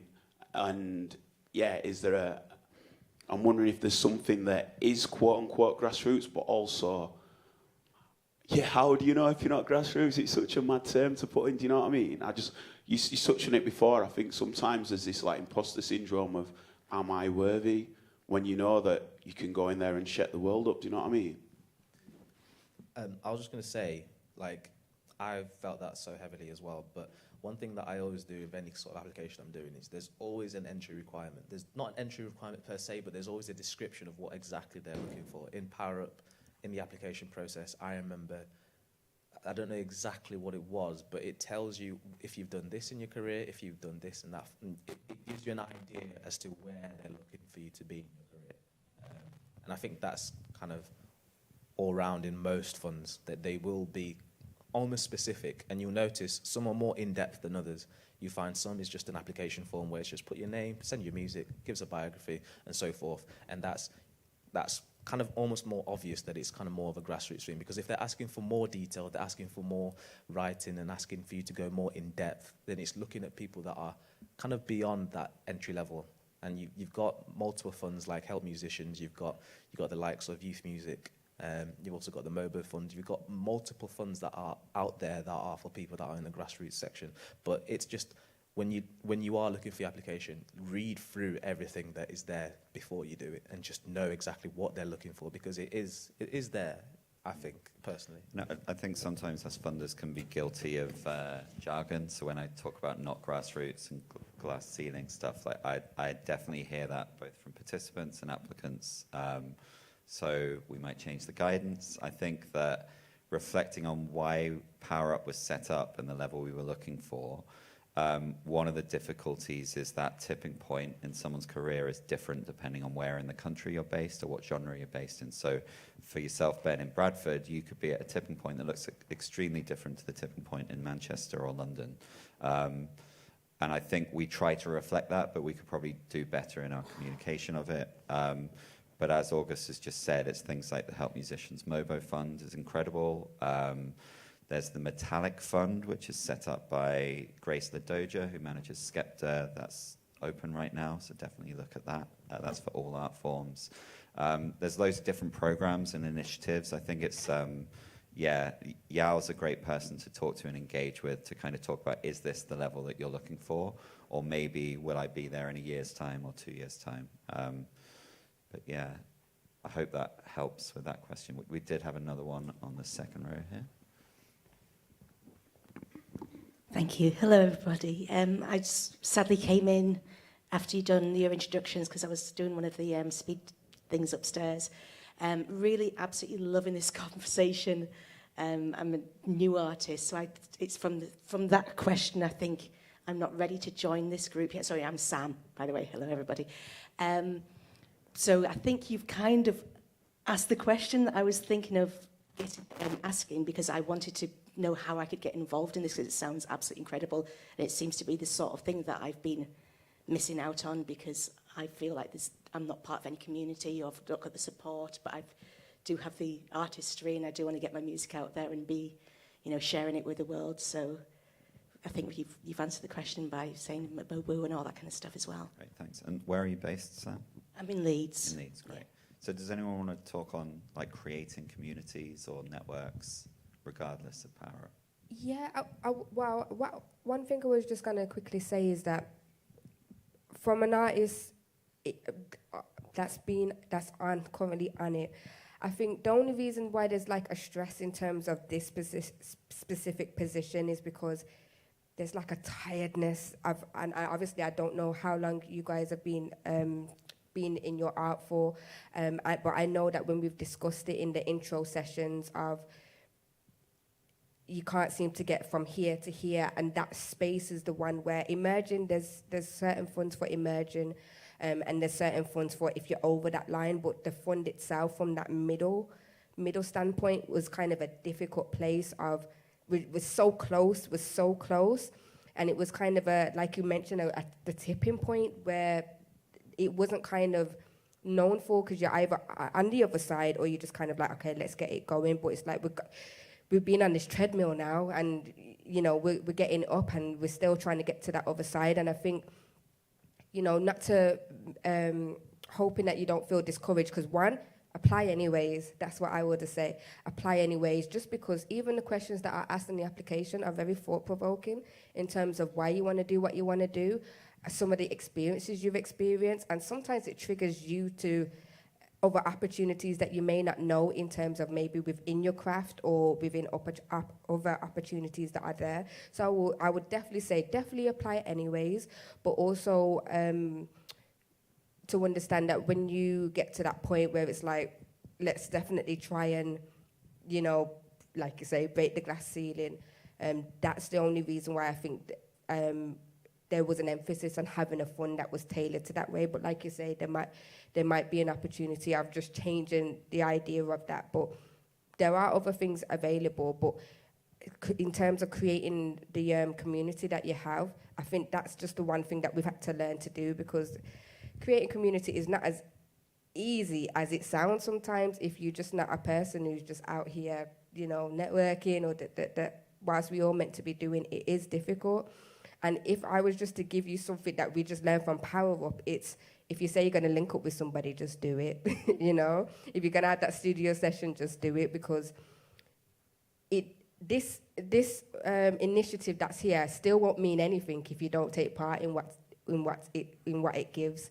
So you might be on the board, but if you don't go to the sessions or link up by yourself, because it's essentially us just being in a room as well to some extent and networking with each other.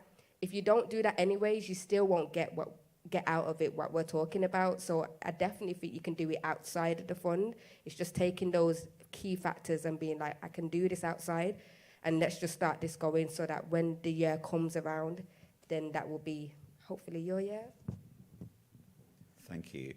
Can I just quickly touch on that? At the same time, exactly what you're saying, but don't be afraid to message the likes of people that have been on Power Up before. I can guarantee you most people will reply and will be willing to answer any questions. And you don't have to be part of Power Up to be part of Power Up. Like, you can literally, I'm such an advocate of someone that is, I will bombard people that I'm a fan of, or I like what they're doing, and I'll message them. They'll either reply or they don't, and it's fine. If they don't reply, they're busy or whatever, or if they're not interested, that's absolutely fine. But you find there is people that are willing to have conversations. Like, I was on the last panel for Launchpad, and I had, I think, 3 or 4 people that came up to me and asked loads of questions. I had people that I've had Zoom calls with, just a quick 30 minutes, and they've told me it's really helped them. And I've got the time to do that, and you'll find there's a lot of people that are willing to help, because all they want is for people to progress. So personally, I'd say just be open to have conversation and reach out to people. Perfect. So you're going to have a queue of people after this panel coming to you. It's nice. Don't come to me for money. Go to August to chat. Any other questions? We've got a couple here. Thank you.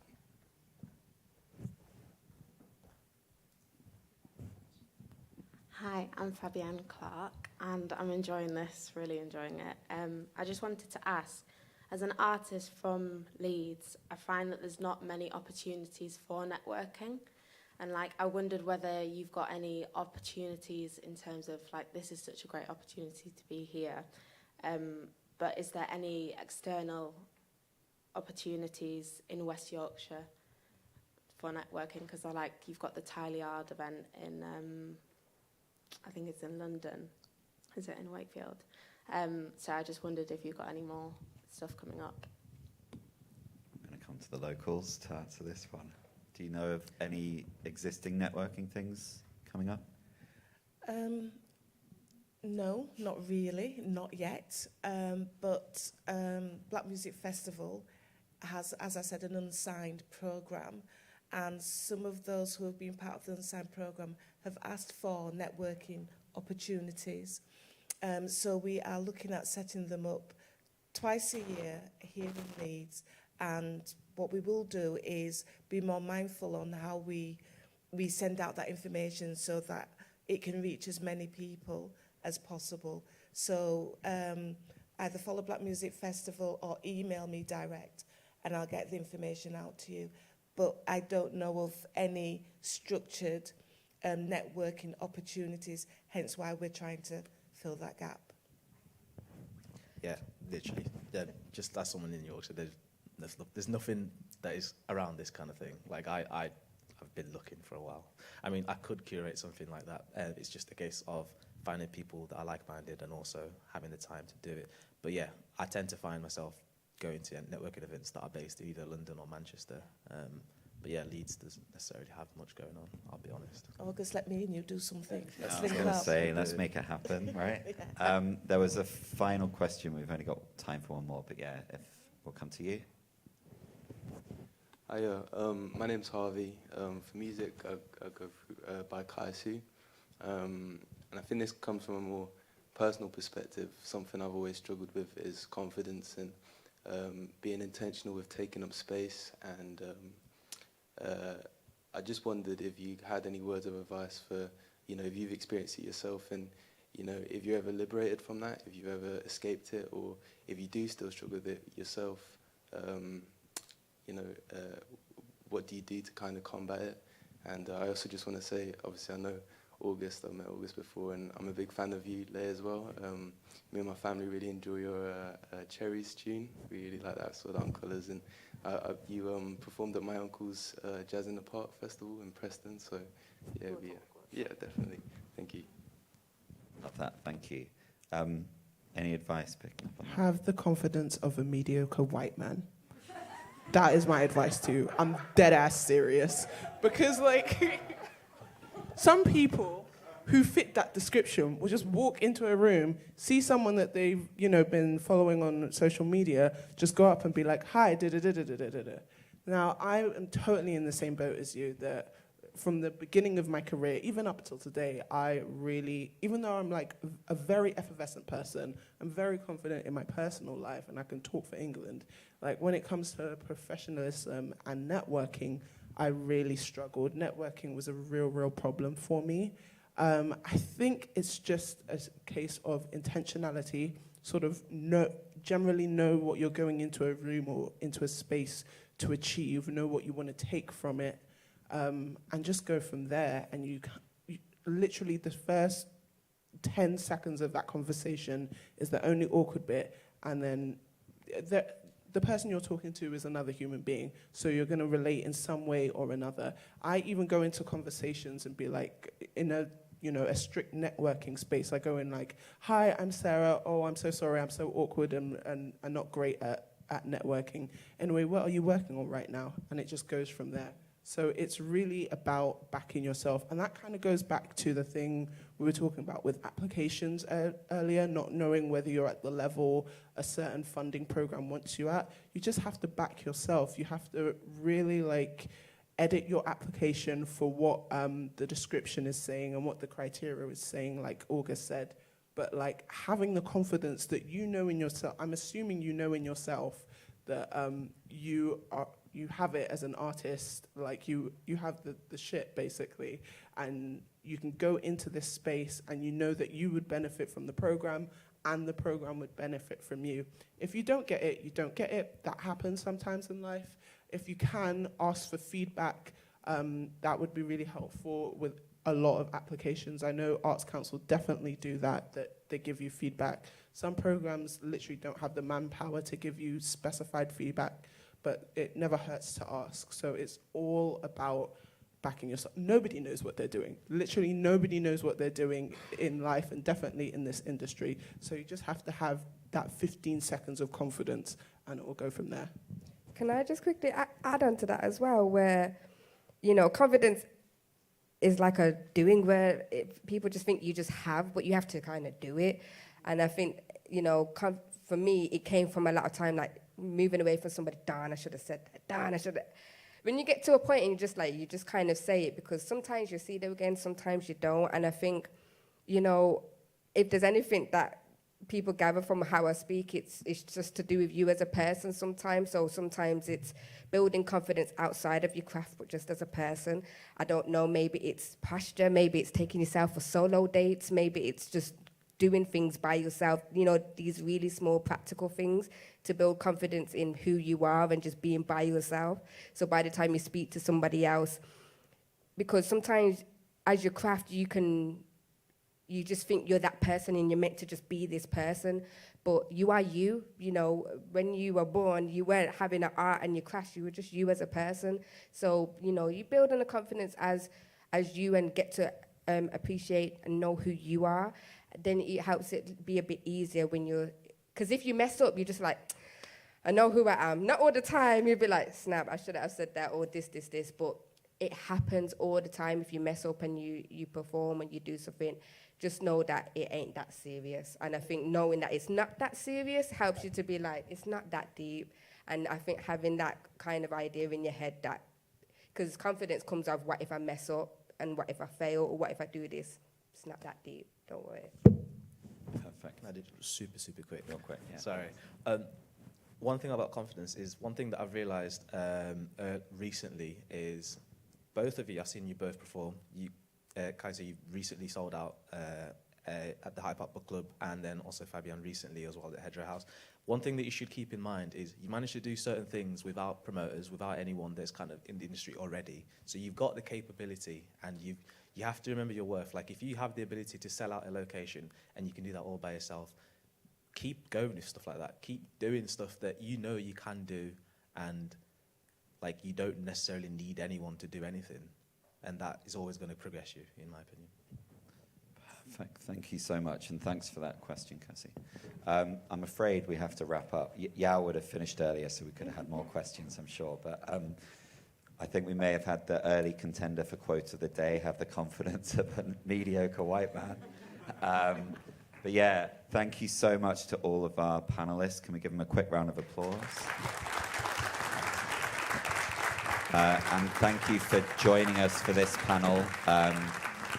Later this afternoon in this room, there are some very related subjects coming up. So making talent development accessible is like building on what we've just been discussing with some amazing speakers. There's a panel focusing on the PPL Momentum Accelerator in Yorkshire. And then there's a live decision panel. So if you don't know how decisions are made, that's an incredible event to come and witness and be part of. So now is the lunch section. I'm sorry I've overrun. We might be slightly behind in the lunch queue, so let's correct that. But please do stick around, chat to the panelists. I'm sure we're going to have more conversations. And thanks for joining us. Thanks very much. Speak soon.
Thank you so much for joining us, and take a seat.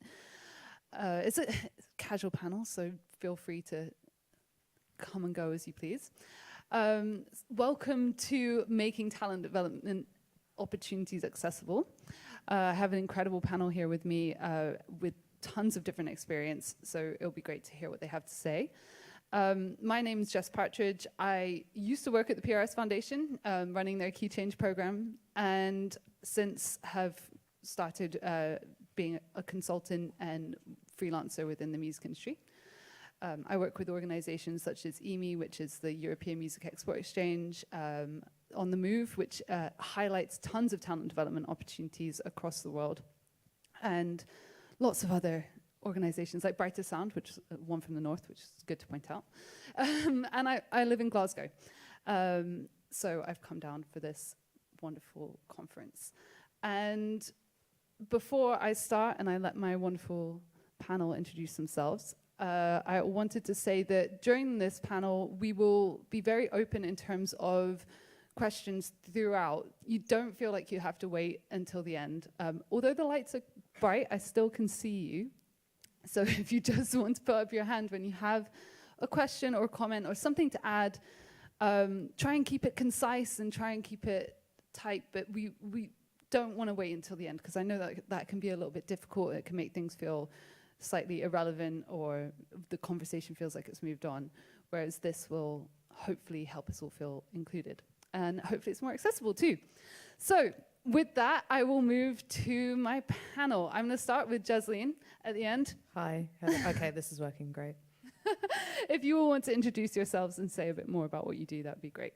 Cool. So, hi, my name is Jasleen. I am a publicist at Doorbell PR. We're based in London. And I'm also a freelance music journalist, predominantly writing for Loud and Quiet and The Line of Best Fit. So that's what I do. Thank you so much. Hi, everybody. My name is Rich Legate. I'm a white man with a blonde sort of bob mullet bowl situation. I'm wearing black top, black trousers, and black shoes, just because it's a very sunny day, so I don't need to do the colour. I work for Attitudes Everything. We are a sector support organisation for the music and live events industries. I'm the artist development manager there, leading a project called Next Stage, removing barriers for deaf, disabled and neurodivergent artists and musicians. If you don't know anything about Attitudes Everything, we've been going for 22 years now, working with both artists, professionals within the industry, but also, of course, music fans and people who go to gigs and events. Hi, I'm Maddie. I'm a musician. I'm neurodivergent, and I work in the folk and traditional music scene. I also work as a community musician. I noticed a couple of years ago that lots of events and things that are made for disabled people aren't often facilitated by disabled people, and that was something I was really passionate about, so that's another thing I do. And I'm from Leeds.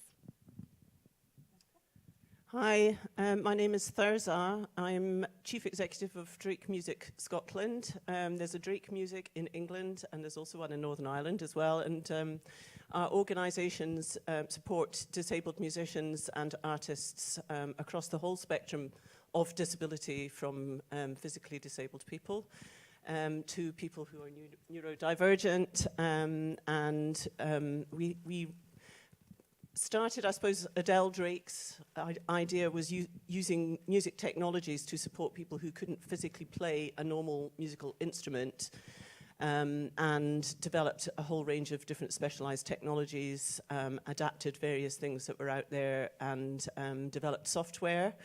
But we've kind of grown in various different directions. So Drake Music in Scotland has done a lot of work with music education and the music education ecosystem in Scotland, I suppose, in kind of working with younger people. But more recently, we've become much more focused on being artist-led and working with artists on the projects that they want to develop. And talent development has been a very big part of that. So yesterday I was here as well at the PRS for Music Foundation's Talent Development Conference, and it's been great being part of that network. I think that really has kind of informed the way that we've developed our own ideas about what our organisation should be doing. Fantastic.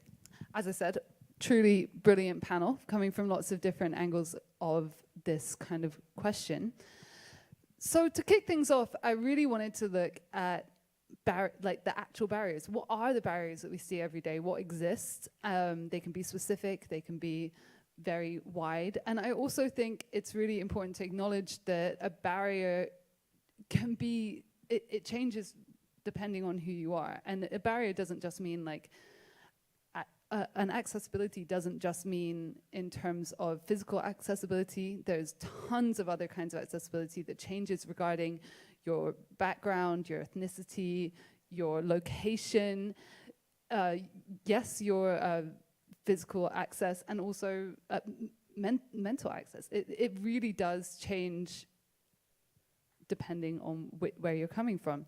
So these barriers will be very wide-ranging, and I'm sure that we all have experience of these, both personally and with our wider communities. So is there anyone who wants to kick it off particularly? Sorry, I said that weirdly high-pitched. No? I will. Oh. Okay. Yes, you said about the physical access barriers, and in the music world, especially in the kind of more alternative or independent or festival music world, and I'll let Rich speak a bit about that. People do tend to assume, oh yes, you're talking about accessibility and wheelchairs and that sort of thing. So that is one side. Attitudinal barriers is another thing. People's perceptions of disabled people and what they can do, that has, definitely is a major issue that everybody comes across at different times. I think another thing is hidden disability as well, and I think in the music industry there are a lot of questions we can ask ourselves about hidden disabilities and how people may not want to disclose that they have some sort of condition or disability because they feel that might go against them in some way or other, and there has been a lot of work to try and counteract that. For example, the Musicians' Union's Access Rider. I don't know how widely used those are, but certainly that is something that people are encouraged to do, to say, these are the kind of access supports that we need. But the barriers are very wide-ranging, and a lot of it is also to do with people's kind of fluctuating conditions as well. Health conditions like chronic fatigue, for example, can affect people quite considerably and be more present at certain times and not at other times. So people's expectations of you can be kind of fixed around a need at a certain time, but in actual fact, it can fluctuate and vary an awful lot. So, those are some of them. Yeah. I think you've hit on some really, really important wider barriers. Maddie, I particularly wanted to specifically ask you, because you're an artist and a developing artist, so you're looking at actual talent development opportunities. Are there things you regularly see when it comes to these opportunities that it doesn't have to be specific to you. It can just be you thinking, oh, hey, that doesn't work for everybody. Yeah, I think it comes up quite a lot. I think the first thing that comes to mind for me is applications that don't have options to apply in ways other than traditionally, writing 4,000 words about what you're going to do in a project. I see a lot of applications that don't have opportunities, for example, easy read versions or audio versions. So if you're working with neurodivergent artists, there's an immediate barrier there, which is you could see a project that looks really great, but to be able to actually apply for it, you'll need someone to read it for you, or you'll need someone to help you understand what it means if it's really wordy. And that's something that I think I come up with a lot. Another thing I've noticed more recently in the last sort of couple of years is application processes or opportunities that are advertised on Instagram. People have used visual kind of images with words on, and so for people like me who use screen readers, it means that you can't use a screen reader on an image. So again, it just puts this barrier in, and people don't realize how important it is to just like include stuff in the text on an image. And I think another barrier that I've noticed a lot as I've been getting opportunities to do sort of more interesting things as an artist is kind of this idea of people not recognising the importance of sort of personal assistance. So if I was to travel to London for a gig, I'd probably bring my partner, because then she can help me kind of like go to the right place and not end up in the wrong place. And there's been occasions where I've been being paid to do a gig, but I would have to pay for an additional ticket for her to come along. So by the time I've paid for transport for the two of us and a ticket, I'm probably making a loss. And I think that's something that I notice a lot, I think, for a lot of neurodivergent artists. There's the reluctance to talk about people as personal assistants. You know, you say, this is my friend, this is my partner, when actually you kind of need them there so that you can access the event. So those are a few that I notice, I think. That's interesting. I think there's some really good crossovers there with also like parenthood accessibility and stuff like that. And talent development obviously goes across parenthood, and that idea that sometimes you need to bring other people with you, you need that support, and there isn't always the financial support for that. Is super interesting. Rich, obviously with the work that you do, Attitude is Everything, you're really kind of rallying to help people understand what these barriers are all the time. Are there particular focuses of Attitude is Everything when it comes to barriers that you think maybe are easy to change and make a huge difference quite quickly, or just general barriers that you see all the time? Yeah, I would be a poor employee of our organisation if I couldn't answer this question. Well, okay, so it's simple really, because the clue is just in our name. Our audience for our work is obviously the music industry, but also disabled people, which is a term for a huge group of people, which is sometimes something that I don't always like using a label like that for such a diverse group of people. So when answering a question like this, how can you speak to lots of those people and their experiences, I think about attitudes as the predominant barrier still.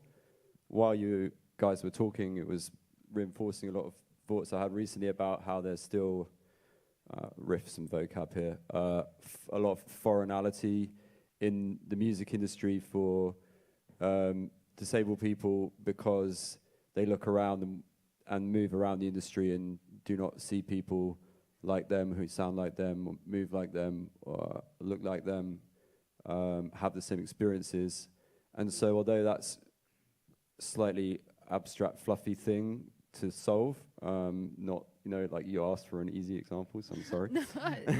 No. That foreignality is still the biggest barrier, and the lack of representation at conferences, for example, on panels at conferences, when you're not talking about disability issues, would be a really good thing in the future, to not have disabled people always talking about disabled people's stuff. That's not, by the way, a criticism of this event at all. It's certainly something that's just across the board.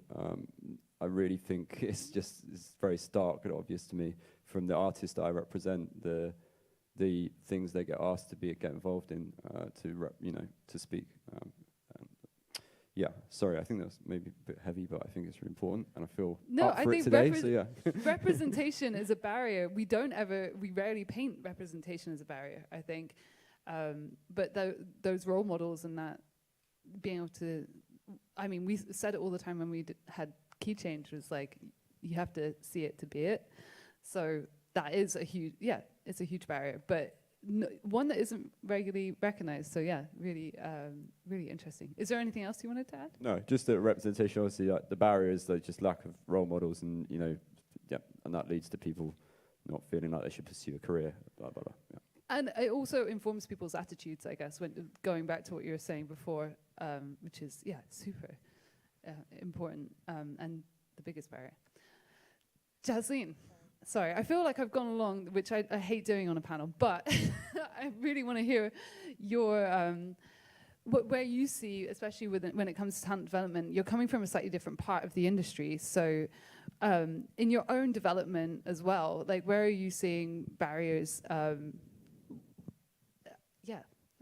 With your experience. Well, I mean, you just touched upon this just now, but I think, yeah, representation, not just, I mean, you guys have obviously spoken about kind of people with like additional needs, chronic illnesses, that kind of thing.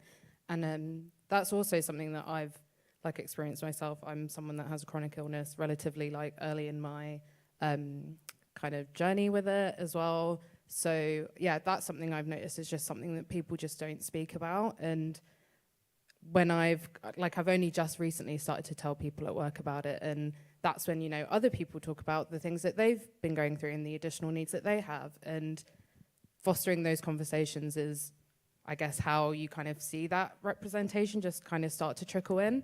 But then also, and again, I feel like this is stating the obvious, but representation in terms of ethnicity as well. Something that I notice like all the time, and like I don't want to call it a barrier, but I guess it is. But it's hard to call it a barrier because it's just so institutionalized in not just our industry, but like the general world that we live in. It's quite hard to kind of navigate because it's just something that you kind of come to expect. But then also, you know, a few years ago when BLM was happening, so many companies, especially in music, were kind of, you know, confronting these issues. But then now that was like a few years ago, it's like, you know, are those conversations still happening? Like, yes, they are, but then obviously not at the forefront as they used to be. So that's also something that's been quite, as a POC person, that's been quite hard to see as well. Did that answer the question? Yeah, no, that did. And I think one thing that we've seen underscored throughout all of this is that maybe barriers aren't always obvious, even to ourselves. Like, we might not realize that we're facing a barrier until we've kind of crossed it, or someone has addressed it. Yeah, no, Karen. Yeah, no, on that point, it's like, you know, I don't really think about it day to day, but like, you know, in this room, the majority of people in this room are white, and that's like basically my daily experience, especially I think in the industry that I work in. Like, I tweeted something the other day where I was like, I'm so tired of seeing that all the heads of like major labels are white guys, like old white guys. It's just like, when will I ever see myself represented in this industry? And I've been doing this for a long time. Like, I'm 27, but I started working in music when I was 17. So that's 10 years. And off the top of my head, I really can't think of anyone that I've seen that I can look up to who's like me in this industry, which is really sad, but it's the reality of the situation. But that's why, you know, I think doing things like this is super important, because it's like, I want people who are like me to see me on things like this and be like, well, I can do that. Absolutely. And that's why we have to make sure that when we are organizing these events that we are thinking about these things. And it sounds obvious, but there's so many examples of where it's not considered. So, I mean, moving on from barriers, is there anything more that any of you wanted to add? I think there's a question. Oh, there's a question. Hi. Hello. I wanted to ask a question just on the subject that you've been talking about, more representation. And obviously you've covered about the fact that there's invisible barriers, invisible chronic illnesses. I myself, I've got ME, so I know how that experience feels. But without people saying it necessarily, and I appreciate, you know, both people saying, you know, neurodivergent and have chronic illnesses. How do we as organisations or as promoters or as artists get more people without, it's a really tricky question, but how do you get people to, if they maybe don't want to say, or like, or without, you know, on this panel, for instance, you've introduced yourself and you've let us know that you have neurodiversity or a chronic illness. And with the rest of the panels going on today, and it's only just clocked for me actually, that those people probably won't say that. So how do people know, how are people represented if they don't introduce themselves as somebody that has chronic illness or neurodiversity? Is there any ways that we can encourage people, or are there better ways to do this? Or I don't know, has anyone got any ideas basically? Yeah, Rich, if you want to go for it. And then Jasleen. Great question. And one of our kind of principles is that we want for us disability to be framed as a positive identity. which is one of our kind of key driving principles of Attitude is Everything. One thing that I'm working on at the moment, a campaign with promoters, so any promoters in the room, please get in touch. It's called Just Ask, and the aim is to take the burden of responsibility away from individuals to declare their access requirements and access needs before performances. You could do it before panels, you can apply it to anything for job interviews. It's a very simple question, but often it's the question that people shy away from well, not answering, but disclosing themselves without that little nudge to say that this is an environment where we're welcoming those hearing that kind of information and we're listening, rather than thinking a lot of artists who we know from our research would compromise their health or their well-being to do gigs, but because they didn't feel comfortable disclosing their access needs or their additional needs, probably just at the fear that you damage a relationship or something. So I'd say asking about access requirements and additional needs is a very simple, cost-free thing you can start doing.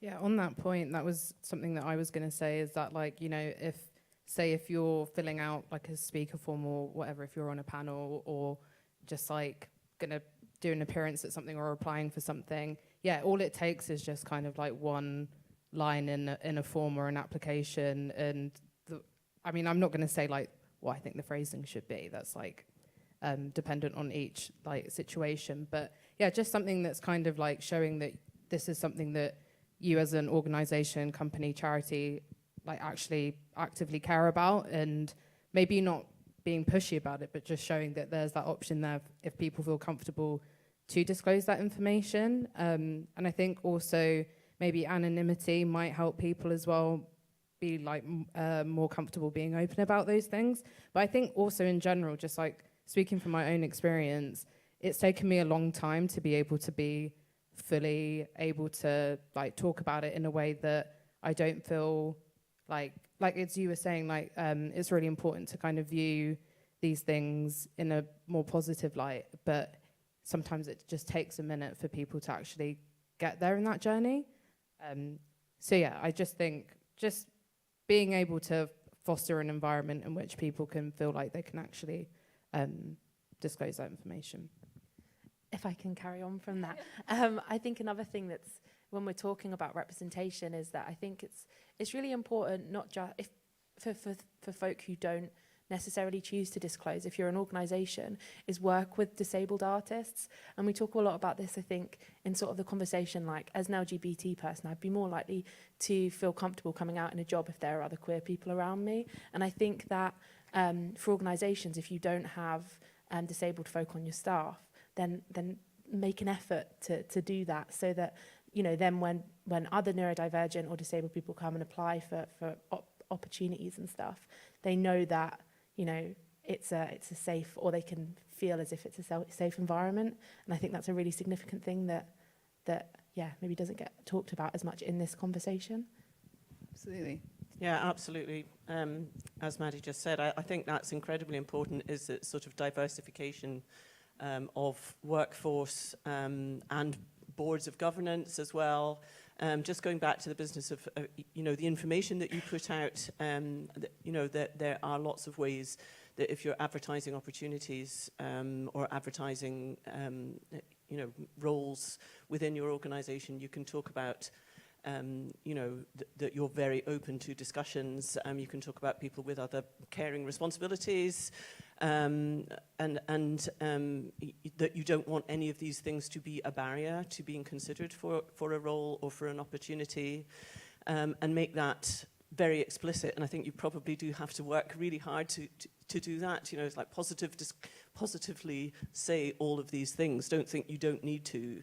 The other thing I think also you mentioned was about the financial aspect of it, and it is true that it actually could be the case that for somebody to be able to come to an interview, for example, that they need to bring somebody else with them. Therefore, there are two amounts of travel expenses, maybe 2 overnight stays. So there is a bigger cost there. And again, as organisations, I think we need to be very responsible about, making sure that we have access budgets. Certainly in Scotland, Creative Scotland does that they will look to see if you've included access expenses on your application form, and they're looking to organisations to do that and build in the costs of that into their budgets. Yeah, and I know that not everyone, like especially Maddie, when you're talking about going to a gig or something like that, like promoters they have tight budgets and it is difficult. So I think we have to acknowledge that the wider industry has a responsibility here as well in order to, it's not just on the person providing the opportunity, it has to come before that sometimes, especially when you look at talent development programs that are being funded by a number of different places like Creative Scotland, like the PRS Foundation. And they need to have the responsibility of ensuring that those budgets are worked into it, that they exist, that they are there maybe if those expenses are more than expected, like that there's some flexibility there as well. Great, that was a brilliant question, thank you. Yeah, do you want to moderate the panel? So now I feel like we've kind of sided with the negative, which was purposeful. But now I'd really like to move on to the positive. We've already started to identify some things that would be positive, but what are we actually seeing that exists right now that is positive and that we want to see more of? Jasleen, you're like straight on it, I love it. Yeah, there's something immediately springs to mind. Flexible working. The pandemic was a awful, traumatic, horrific thing, but out of that came, at least in my experience, companies being more mindful about the needs of their employees when it comes to things like childcare or or if you have additional needs, knowing that you don't need to be in the office at 9:30 in the morning. No one's going to die. Like, the world's not going to end if you rock up at 10 a.m. but you've been on your emails before that, or you've got the electrician coming round. Like, you can totally do those things and still do your job. Something that my managers were saying when they were kind of like facilitating these conversations about flexible working, kind of when we were coming back into the office and restrictions were easing, was that you've proven that you can do your jobs like from home. So why would we kind of enforce these boundaries that aren't really needed anymore? And something that I've appreciated it so much, because especially in like my journey with my chronic illness, which has kind of gotten worse post-COVID, it's like I think I would have really struggled with that if I was still kind of expected to be doing these ridiculous office hours and commuting and just all that additional stress. I'm just so relieved that that's something that I don't need to think about, and my employers are really just considerate of, if I need to go to a doctor's appointment or I need to have the day off because I've got like a hospital appointment or something like that. Like, I just think that, it's just seeing those flexible working hours is just like amazing, really. And it's kind of crazy that we weren't doing that before. Absolutely. I think flexibility, again, is another theme that we could underline this panel with. I would love to hear some positives, especially when it comes to talent development opportunities, if anyone wants to jump in. Go for it. Okay, I'll go. I was talking about Drake Music Scotland sort of pivoting in a way and being disabled artist-led now in the way that we structure our artistic programme. What's made the most difference to this, I think, is having Ben Lunn as our associate composer. So Ben is on the autism spectrum and has a completely different way of working, which he brings to us, and it's very, very refreshing and very challenging. And he has ambitions for his community, really, of neurodivergent artists and other people with other disabilities as well. And so there are lots of barriers that he just doesn't see those, and that made us look at the way that he was working and think, actually, this does work much better. We need to do things much more like this. He established a disabled artist network, and one of the things that has done is created this fantastic sense of a kind of collective support and community and kind of mutual support network for people. So, you know, there is now a connection between a lot of people where there wasn't before. It would be sort of through the organisation, but now it's kind of direct from artist to artist. So they can kind of choose partners to collaborate with and do a lot more things like that. And it's made me think in terms of our organisation in a completely different way. So before, you know, we were thinking about, you know, kind of making funding applications for Drake Music Scotland, whereas now we are a lot more supporting artists to apply for opportunities. And they have a lot of, you know, there are a lot of barriers there. I mean, we've spoken a bit about, you know, the application forms, but even things like structuring a budget, you know, do I pay myself? You know, how do you kind of build a budget and know what you are going to need to spend? How much does the studio cost? There are lots of things like that where we're finding we're kind of working differently by working with people just to kind of, you know, apply for opportunities. And then when people get the opportunity, then they probably need various different kinds of support going on from there. It doesn't just stop. And even people very, very experienced, you know, we have Sonia Alori, a wonderful composer based up in Aviemore in Scotland.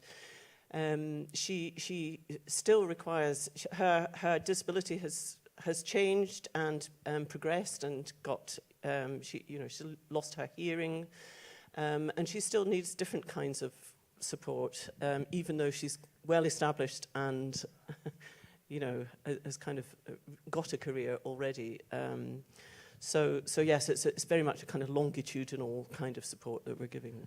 I love this idea of people who provide talent development opportunities actually connecting, because that kind of see it to be it thing, where you can connect directly with other people who have similar challenges, similar barriers, and yeah, you can work with them and feel more at home, maybe, yeah, develop differently. Maddie, please. Yeah, I was going to just touch on what you said about applications. I think something I've noticed over the last couple of years is that, and I guess I'm going to say this with a bit of a caveat because I don't think doing this alone is enough to make an application accessible, but I do notice more organisations having the option for audio or video.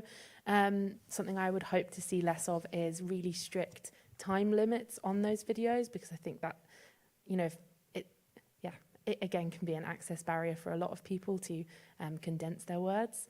Another thing I've noticed is more organisations using sort of easy read options. But particularly I've noticed organisations that are funding specifically neurodivergent and disabled artists. So I'd hope to see that happening more kind of across the spectrum, because I think that would be really significant. Another thing I've noticed, again, over the last couple of years, which I think is a really cool step forward, and it might just be because I'm applying to things differently, but I've noticed that as a neurodivergent artist, if I'm applying for something and I send an email saying the way this application form is working isn't accessible for me, can I apply in this way? More organisations are saying yes, which is really, really encouraging. Not all of them, but definitely more of them. So I guess if you're a neurodivergent artist, I really, really recommend just sending an email and asking, because I think I applied for something a couple of months ago and asked to apply for it via video, and the organisation, I noticed the next time they had a similar piece of work available, put the option for video applications. So I think actually having the conversations with people are really, really significant, even if it does feel a bit scary. But you could also ask someone to do it for you. I definitely used to get my mum to apply for things for me. Yeah, I'm a big advocate for that. That's absolutely fair enough. Yeah, that's really, really interesting. It's positive to hear how things are changing. But you had to take that step of emailing people and asking, and it's really it's brave of you to do that. And I think that yeah, it's a barrier, but it's something that people could address quite quickly and quite easily just by making it clear that that's possible. Yes. Oh, sorry, I've actually got another point onto that. No, go. I also, so this is just like talking about like the simple things that people can do to kind of promote the more kind of positive inclusion. For instance, like, I don't know why I didn't do this earlier, but basically I was working like with one of my editors, and I saw that they had pronouns in their signatures, and as a queer person who like identifies as non-binary, you know, I was like, wow, this is like amazing. This, I don't really see a lot of like organizations in music doing this, which is kind of crazy because, you know, I feel like the music industry is very like woke and tries to promote inclusion as much as it can. So, you know, I just sent an email to my bosses basically being like, hey, can we do this thing? And now we've implemented that in, like, it's not company policy because it's, you know, if people don't feel comfortable doing it, they don't have to. But a lot of members of staff at Doorbell now have pronouns in their signatures, and it's something that I'm seeing kind of more organizations do. And on that front, it's like, you know, if we work with an artist who's trans or is non-binary or uses pronouns other than like she or he, then I want them to feel like they're working with a company that's gonna understand them and is going to kind of, you know, be more considerate when it comes to those kinds of things that affect them. Absolutely. Rich, do you want to add something to that? Yeah, on the practical positive examples, Maddie really brilliantly went through loads of them with regards to talent development. I've been working with quite a few organisations who are here today on application forms and that process, and people have been making some really great developments, and very much those organisations are now the experts in access in that area because they're dealing with artists every day, and it's been really encouraging to see. It's actually where I think a lot of the development has been, or a lot of the change has been at its strongest, maybe in that world. Other things really that I see more of are people, flexibility on deadlines. So removing those sort of policy-based organisational barriers. So specifically naming somebody who people can contact, not just a generic email address where you don't know who you're sending your personal details to, is something to see more of. And I think, again, what Maddie was saying, there's just a lot more of a willingness to listen now and to hold your hands up and say, oh, well, we didn't know that we were doing it like that and that's what was happening, but now we do, and we can try and do it differently. I mean, one thing is to remember for everyone here who going to go away and try and implement things is that this is just going to keep going. It's like a fluid situation, and you don't become accessible overnight for everybody. And like with a lot of the examples, when we look to what's happening at the top of the industry and you think, why is it not changing? It's such a slow burn sometimes, I think, with some of this stuff, to see it wash through down to the new people coming up, new artists, new people working in the industry as well. I definitely think further to that is that we could provide more clear guidance with more and more people offering talent development opportunities. There isn't always, people don't always understand the mistakes that they're making, and it could be much better outlined. Just quickly, I believe we have a question up here with the one with the stripy top. Oh, I was just going to say that, on that front, it's like, you know, if you feel strongly about something and something that you've experienced, and, you know, it's like, be the change that you want to see in the world. I know that's really corny, but it's so true. Like, and that's not to say that, you know, you need to be the advocate for like all people that experience the same like oppression or things that you've experienced. It's just like, you know, people are more likely to be receptive than I think you think that they will be, and if they're not, then someone else will be. Thank you. My name's Kit Bailey. I'm Head of Artist Development at Drake Music in England. What I might say now might be a statement, but I'm going to qualify it as a question by saying, do you agree at the end of it? I'm autistic, and I came to this conference last year and found bits of it really inaccessible. And one of the things that I really missed coming here, and I really hoped it was going to be here, was like a quiet room or a quiet space that you could go to just to kind of have a bit of a break. I love this event, and I loved last year's event as well, but what I'm trying to say is there are so many things that you can do to attract people to come who have access requirements by talking about what you've got, without having to get them to putting them in a position where they have to ask for it. So I went to the information to see if there was any access information for this year, and there wasn't a great deal. I mean, there was what there is, but I felt uncomfortable about asking, is there a quiet space, or is there sort of a possibility that we could turn the music down when you come in? Because like earlier on in the session, the music was quite loud when we came in, and I ended up with a massive headache. I mean, I can cope with quite a lot of this, but I'll go home and just collapse for a day afterwards because it's so overpowering. But in terms of making talent development accessible, it's part of it is thinking outside the box a bit about what you expect access to mean, and also trumpeting it when you've worked out what you can do in advance of somebody asking. Make it really obvious. So make it really obvious that you've got those flexible deadlines, or you've got a quiet space in the office, or you've got whatever. But you know, it goes back to lots of points you've been making, and what Thursa was saying about having an access budget. Access often costs money, and you need to make sure that you've budgeted it. Do you agree? I mean, absolutely brilliant. Thank you so much for sharing to begin with. Like, I think it's really, really important. I Choose Everything do a lot of good work in this area as well. I mean, in terms of just helping people understand what it is that they can say, because accessibility isn't always, okay, yes, we have step-free access. It's telling people how many steps you do have, that kind of thing, and whether you have quiet spaces. Yeah, I think Kit, you nailed it. Access starts online very much now. Still, people who they have the facilities, they have the solutions, but they fall short because they don't put it out there, or put it out there as a reason to come, like to be there. It's like going back to that thing I talked about foreignality. It's like, well, then to you, if you don't go to that event, you think of it still as a foreign land because you don't get told that there are these things that are actually bringing it more closer to home for you. Again, even with funders still, so many great things happen, but they're not always articulated as clearly as they could be on the front page, like clearly labelled using terms and language that might apply to one person and another person, so you try and catch everybody, because we all think about ourselves in different ways, even if we have the same conditions or backgrounds. So I think you've absolutely nailed it, and I'm kicking myself for not talking about that already. That was a really, really good point. No, absolutely. Does anyone else want to add anything to those kind of?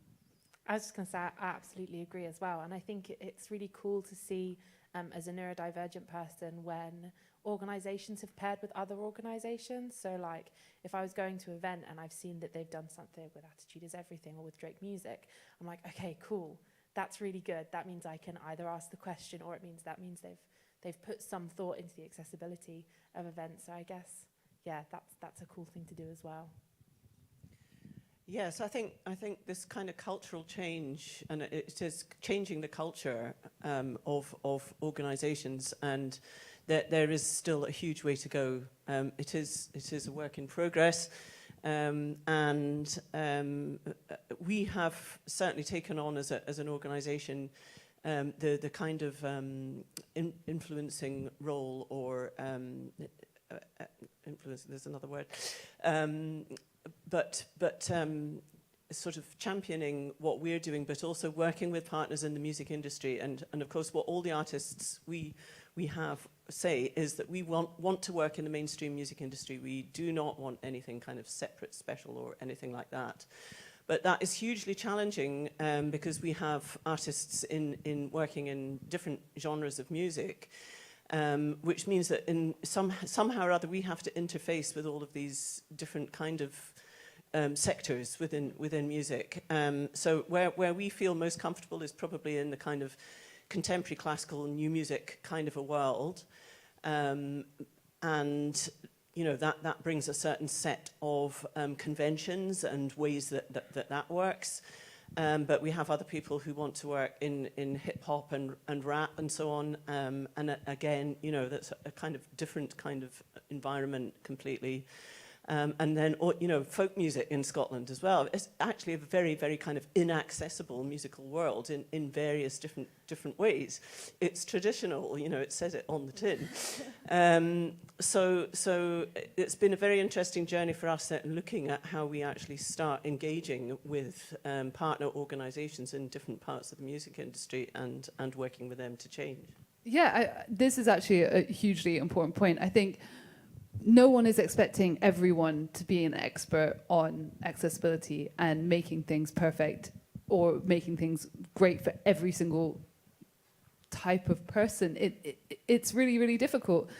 So engaging those that are experts in it, or even just spending some time before you announce an event or announce an opportunity, reading through the information that Attitude is Everything and Drake Music and organizations like that provide, and seeing how you can apply it. Just taking that step alone is really, really, really important. And I love to see when people are partnering, like Maddie was saying, with those organizations. And again, that can go to all kinds of accessibility when it comes to ethnicity, when it comes to location. Like for Drake Music, Scotland, especially when you're talking about traditional music, it's all loads of it's in the Highlands and Islands, and so it just that accessibility is again a whole different world. Really, really interesting. And I think if we can take away anything at the end of this, it's that there is information out there, and just spending a little bit of time can help everyone's experience improve. So we only have 10 minutes left.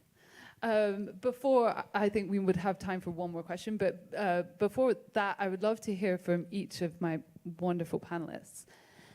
What would you, like, in a dream world, what are the things that would change, one thing that would change to make a huge, huge impact? Like blue sky thinking, absolute utopia, what would exist?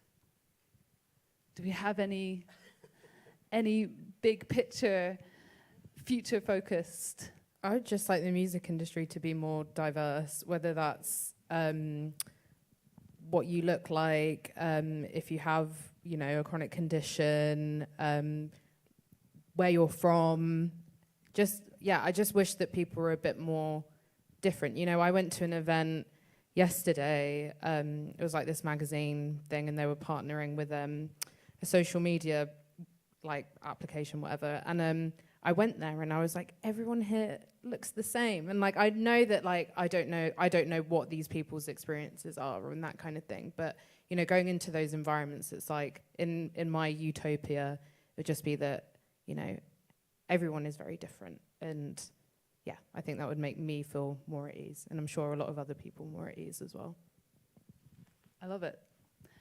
You don't have to add, but if you want to, you don't have to go along either, Maddie. You were about to say something. I'll go for that. Go on. Yeah, okay. I don't know who's funding this event. Wow. It's all right. It's a safe space. You can say what you want. I would really like to see Arts Council applications changing. I think they are so inaccessible, and I'm probably not allowed to say that, but I've said it now. No, you are totally allowed to say that. So feedback is important. Yeah. Okay. And if you're from the Arts Council, let's have a chat afterwards. I do think that would be something, and I feel like I talk to a lot of other neurodivergent artists who just think it's really one of the organisations that is quite hard to access. So that would be that would be one of my big ones. I'd really also think it would be. I was on a focus group with Brighter Sounds when they were doing this really cool project, getting neurodivergent and disabled artists from like the north of England involved in this really cool residential project. And we did like a couple of sessions of it, and then they made a website, and it was the most cool, accessible thing ever, because they just really listened. And so there was like all different options on the website for like different coloured backgrounds, changing like font size, audio, video, and it was so cool. And I would really love to see other organisations that aren't specifically for neurodiverse and disabled artists following that lead and just really trying to make things more accessible in like an actual way opposed to like a box ticking way. Not that that's what all of the organisations are doing, but that sometimes can be how it feels when you're kind of up against it. So those would be my two main things. I love it. Fantastic. Rich, you had a moment. Well, in the very long term, the goal is that our organisation sort of packs it in and we, just retire.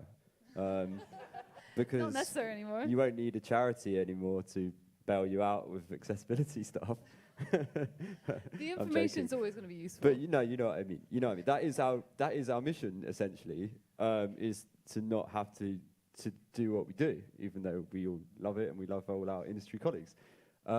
Secondly, I think for me personally, like we're here, it's music, or what Tracy was saying in the keynote earlier, I'd love to what I'd really like to see actually is somebody who identifies as a disabled person in a really commercially successful music act who not everyone liked. Because I had a conversation with an artist once about how he said to me, he says, I just want to be able to like be shit and not be like the shit artist who's also a disabled person who's like carrying the can for everyone's perspective on what a disabled artist should be. So I'd like a really commercially successful artist who people like really argued about whether they liked them or not, but they didn't talk about whether they're a disabled person. Yeah, amazing. Bit weird that, maybe I didn't need to say all that, I don't know. No, I really like it. I told you I was a bit up for it today, so I was just coming out with stuff, It's fantastic. I shut up now. Nobody talks about how Beethoven was disabled, really, But yes, getting it, I mean, that is the sort of not having the organisations, like Drake Music needing to not exist would be good. I often think about artists and their income and how great it would be if there was such a thing as a kind of universal basic income to be an artist and big one.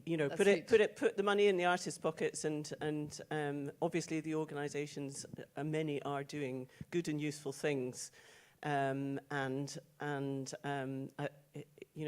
there has been a bit of an imbalance there, and I think kind of putting more of the money towards the artists to do what they want to do, and they often give it away immediately to other artists and collaborators that they want to work with. I see that all the time.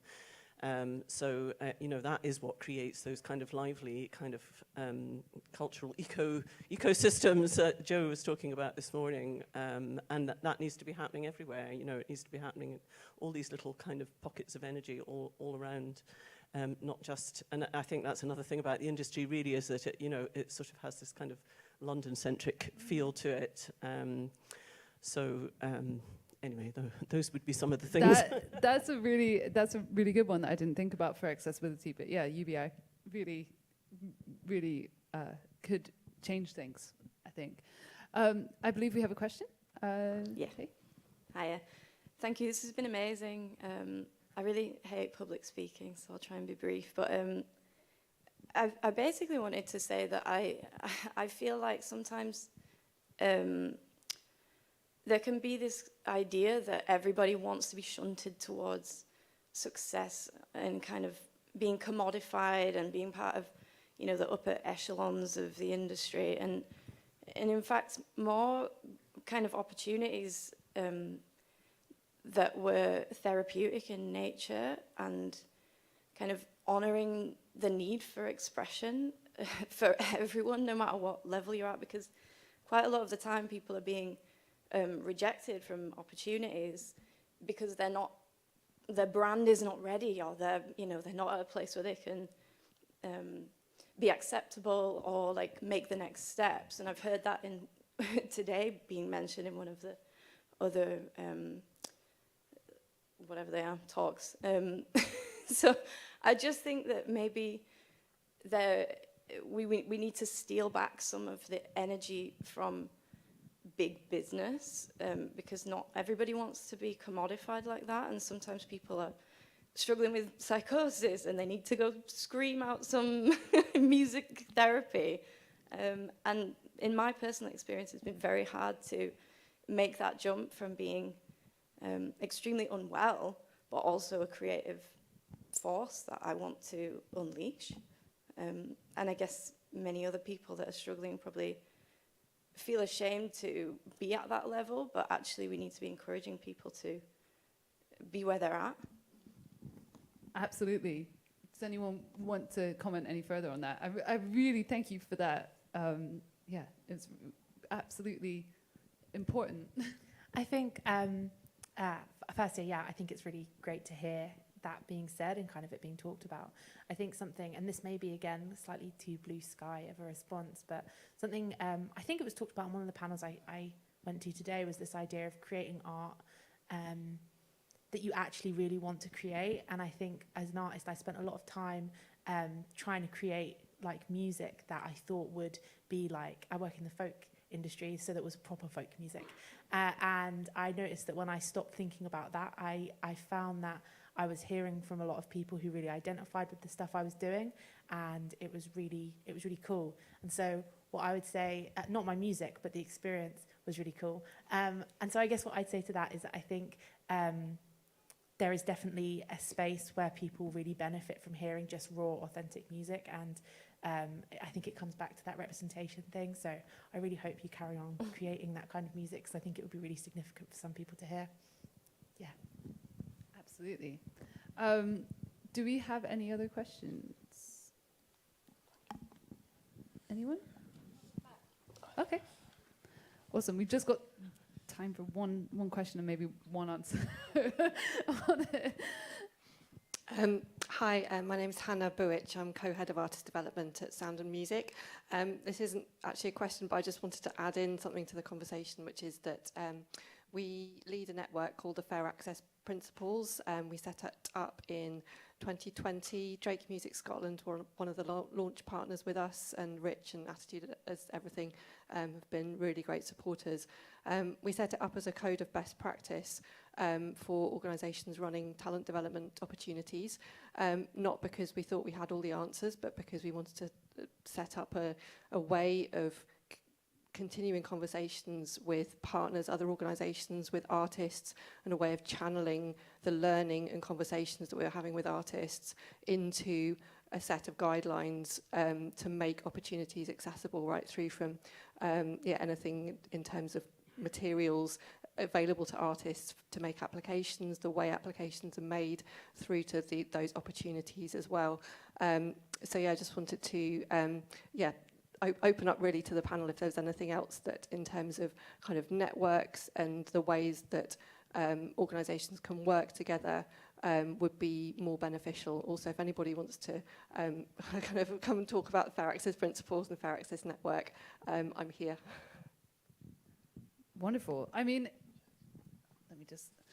we are then, but if any of you want to just point out something like a point of access for those in the room that could be useful to continue their accessibility journey.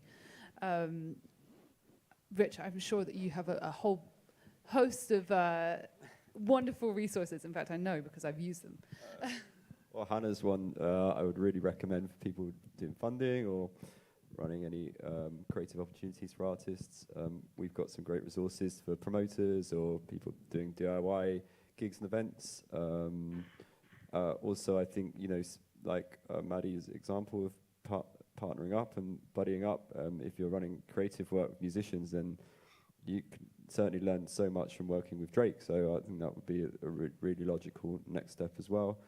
I think, definitely speak to Hannah, because that was a really great resource that they pulled together. Perfect. Any other? No? Yeah. I was just going to add one thing. And if you're an organisation that works with neurodivergent disabled people, I feel like there are a lot of networking events and stuff for neurodivergent and disabled people to network with other neurodivergent disabled people, which is great. But it'd be really cool to see some more stuff for neurodivergent disabled people to meet just people in the industry, especially for those of us that find sort of communication and stuff quite challenging. So that was my other thing to add. Brilliant. I love it. Well, thank you so much, my panel. I really have appreciated everything that you've added to this conversation. And there's obviously clear themes, and I think we could probably talk for another hour if we had it. So yeah, if we just round of applause for the panel, that'd be great.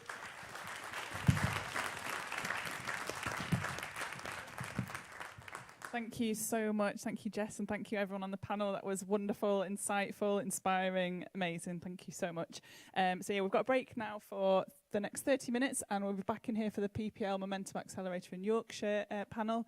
Obviously, there's more panels going on, so check your information, your Clash Finder. If anyone does want to come and talk to me or anyone else on the Launchpad team, we've got little team lanyards. If you want to feedback about the conference, if you want to talk about anything that we're doing as well, that's no problem to come and find us. We'll also be networking later in the cafe bar, which we're turning it into a bar.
acting like sponges, taking in lots of stuff.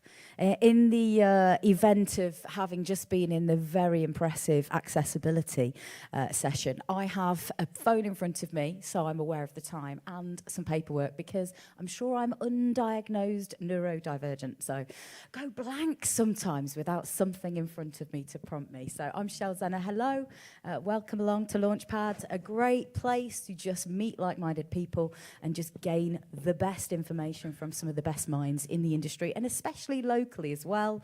I am Zenner. I'm a presenter on radio, Amazing Radio, which is a new music platform, and I worked for BBC Introducing for about 6 years. Used to produce the show in West Yorkshire as well, which I have presented a few times. Did this mad kind of OB at Leeds Festival. If you've ever been down there and heard that OB that goes out across all the Yorkshire stations, yeah, I was the one behind that on a couple of years. I also lecture in music journalism at Leeds Conservatoire and have been responsible for marking some of the assessments to PPL and PRS Momentum Fund at the Accelerator in Yorkshire, which is such a great programme locally. I am joined today by a hive of talent. Why don't you introduce yourself and what you do? Eva, starting with you. Hello, I'm Eva. I am the label manager at Come Play With Me, which is a non-profit artist development organisation based in Leeds. I also play in a band called Fika, do DJing, that kind of thing. And then, like Shell, was also part of the process of assessing some of the applications for this round.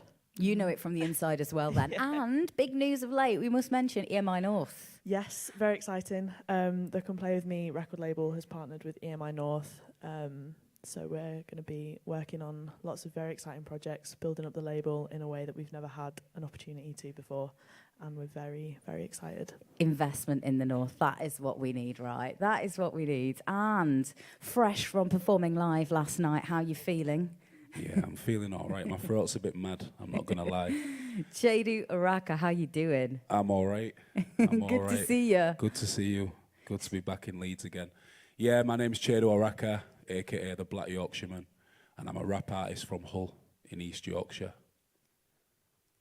Keep it short and sweet. Yeah, we will come back to your involvement and why you're on this panel. Obviously, a recipient, right? Recipient of the Accelerator Fund, that's why I'm here. Yeah, big up PPL and PRS. I think we need to take it easy on you today, don't you? Yeah, I am frudge, I'm not going to lie. And finally, the awesome representative from one of the aforementioned organisations. Introduce yourself, Davy. I think I might just leave it as that. I think that's fine. Hi everyone, my name's Davy Wales. I'm Member Development Manager at PPL. I've been at PPL for about 12 years. I guess my role is looking after new artists, trying to make sure they understand the rights that we administer, how they work in the UK and internationally. Before I was at PPL, I was a multi-genre buyer in music retail for 11 years, whilst I was in a spectacularly unsuccessful band. That's the way it goes. So now I'm on the industry side, I guess. I look after new artists from the PPL perspective, and we, as a company, we became sponsors of PRS Foundation, so the charity side, became sponsor of PRS Foundation like 2016, 2017, and we contribute towards the PPL Momentum Music Fund, the International Showcase Fund, Momentum Accelerator Fund, and we also provide some support for talent development partners around the country as well. So lots of information there. If you do want to ask a question, we will do a session at the end on questions from probably 15:15. But if you do have a burning question, there are lights burning into my eyes, but I will try and keep my eyes open. And if you do want to ask a question, give me a wave, and we have a roving mic that we can jump over to you to get you to ask your question. So the landscape in Yorkshire has been changing, especially lots of great music organisations popping up over the last few years, including the incredible Launchpad, of course. But Eva, would you give us a little bit of an overview of how things have changed and what opportunities are available to artists in the Yorkshire region at the moment? Yeah, I think, kind of just off the back of, the whole EMI North thing, I think we're on the cusp of there being a lot of investment in Yorkshire, and I think there's a lot of organisations that are using that investment to really support emerging artists and emerging industry professionals in a way that I guess hasn't really been there before. Like at Come Play With Me, we're really trying to kind of broaden the artists that we're working with, and there's lots of organisations around Leeds and West Yorkshire, you know, spanning over to Hull and that kind of end of it, that are all kind of fighting the same battle. And I think that's kind of the main thing. I feel like everyone's kind of fighting the same. Yeah, I'm just repeating myself now, but yeah. No, I mean, obviously, like Music Leeds is a huge organisation as well, and I know from my own experiences that there are opportunities available there as well, including like mentoring and things like that you wouldn't necessarily think were available to local artists. Yeah, I think it's really hard, because I think when you're an artist, it can be quite hard to think of yourself and wanting support in that way if it's something that you're kind of not used to or you've not been exposed to before. And I think it's been really important, and we've definitely found that there's very specific ways about like trying to get in touch with artists and reaching out to them and understanding that there's people need different things. Mm-hmm. Sometimes it's like waving your hand to say, hey, even if you're, you know, don't feel like you've got a project that's perfect for kind of applying for the Yorkshire Accelerator, it might just be worth putting something in just to kind of show that you're there, what you're doing, and that you've got some ideas that might need a little bit of help in the development of. Yeah, for sure. And I think even like when you're thinking about applying to things, I think the best thing that can come out of that is you're then on people's radar. And I think that in turn can come with a lot of opportunities, even if you aren't successful with the funding or the project that you've applied for.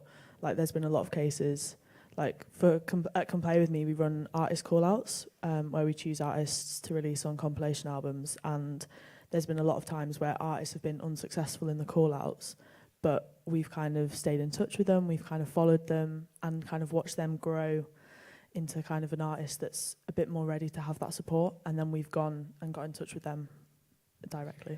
Yeah, you're doing something a little bit later, aren't you, which is along that page, in case you want to go and have a little listen or have a little watch.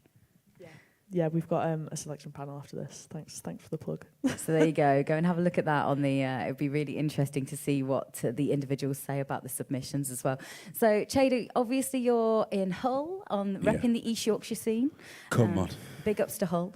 But I saw your initial application that you made, and you didn't get funding, did you, the first time? But you went back, didn't you? Yeah, I did a video one. I don't know if it was the beard that put off the people on the panel. I'm looking quite similar to how I'm looking when I applied last time. Nah, I'm kidding. Yeah, I applied first time, got knocked back. And I think I remember having a conversation with you. We did, yeah. You said, oh, you was close, but I think you should go again next time. Yeah. So, yeah, I just tinkered it, went back, obviously, probably did more musically, because I probably wasn't actually ready the first time. But the application was obviously good enough. They wanted to just see me more in terms of activity. Tinkered a few things, worked a little bit harder, and yeah, I got it, which was fantastic. Like, such a great opportunity for me. So break it down for those that have never seen an application portal like the Yorkshire it can be quite daunting. I'm not gonna lie, and obviously, don't rush. Take your time, because these windows they're open for a while, aren't they? So. I'd say, like, obviously try and get someone to help you proofread it, try and get feedback, and obviously just tell your story. Try and make it interesting, because obviously, as you know, you're going to look at a lot of applications. You're going to see a common theme. Try and be a bit more different in your application. Try and tell your story. Try and have a good narrative. And I feel really that's what won me it. Do you know what I'm saying? I think also, like, from my perspective, looking at a lot, knowing what you're aiming for, what you're trying to get out of it, and having a really specific aim and being able to break that down, especially financially. They are going to review the financial side of this. And, you know, I've seen quite a lot, and the ones that are more successful are the ones that have been, you know, able to negotiate every discount possible, are really specific about what they're trying to get out of it, how that is going to help them progress to the next level, and also kind kind of clarifying why this is a really important time for yeah. you, Yeah, why yeah. it's really critical and it could make a massive difference Yeah, I in the think, progression of your career. to be honest, I think if my memory serves me correct, like I think that's why I didn't actually get it. My budget was all over the place. It was. There was too much expense in the PR section. I remember it well. Oh, yeah, yeah. Thinking I'm like, I don't know, like Adele or something, do you know what I'm saying? But yeah, the budget crippled me. So yeah, make sure your budget's like watertight, explain everything. Like I remember I explained, the time when I won, I explained everything, like every pound. Yeah. So I think you've got to remember that, you know, somebody looking at this might not know a lot about your career or the stuff that you've done previously. So if you've given it a lot of context and setting it out why this, you know, why the reason is that you're doing this at this stage. But also, you don't have to submit. I know we've just been, the accessibility session's just been in here, and I'm always really impressed because you can submit via video. So if you need that support, you don't like, you know, it can be overwhelming to be trying to fill in a form that is lots of different questions, lots of different boxes. Remember, there are, through the Accelerator programme, it is very much based in Yorkshire as well, which I think is a really interesting and exciting thing. I know it's only been rolled out across a number of areas that, you know, it's ring-fenced to a specific location. How are you finding that working, Davy? Are you finding that we're getting a lot more specific support to artists in this area? I think people in the music industry, I think we're very aware that in the UK it's very London-centric, and it's these regional partnerships that can shine a bit of a spotlight on regional talent, and also like help areas retain talent, so that people don't feel like they need to move down to London, and you know, become like an aspirational figure for other people from either from your scene or from like the same area as you. You become like an aspirational figure that people go, hey, Chiedu's done that. That I want to get to a point where I'm hitting that level, and for me, like the great thing about the accelerator is we have like the PPL Momentum Fund, which is grants from £5,000 to £15,000. That's for artists that are a crucial tipping point in their career. That's like the next activity. Like I've got a project, and this is the activity that's going to make me a sustainable business going forward. I'm just missing this financial shortfall to get me. For me to realise that project. So when I say project, it might be I want to record an EP. I want to have a promo video. I need to get press and PR because it's no good having a great product if no one knows about it. And I want to be able to do some live dates as well. And the whole project's going to cost me this much money, and I've got a financial shortfall, and that's where like organisations like PRS Foundation can come in and kind of help you meet that shortfall. With the Accelerator Fund, with like the regional funds in Yorkshire, Liverpool region and Wales, I think it's kind of that realisation that there's amazing talent in those regions, but they might not necessarily have access to the same infrastructure as someone in London would do. Great, again, about like EMI North, right? Yeah. Amazing, because historically the main all the big the majors, they're all going to be down in London.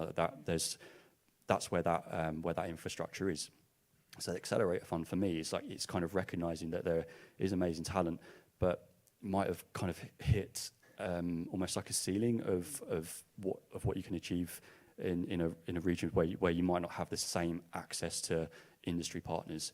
So it's kind of addressing that need for some financial investment, so you can release an EP that will expand your fan base, and you can start reaching a more nationwide audience, and then come back in for the full PPL Momentum Music Fund later on, because then you've got your business plan from the Accelerator Fund.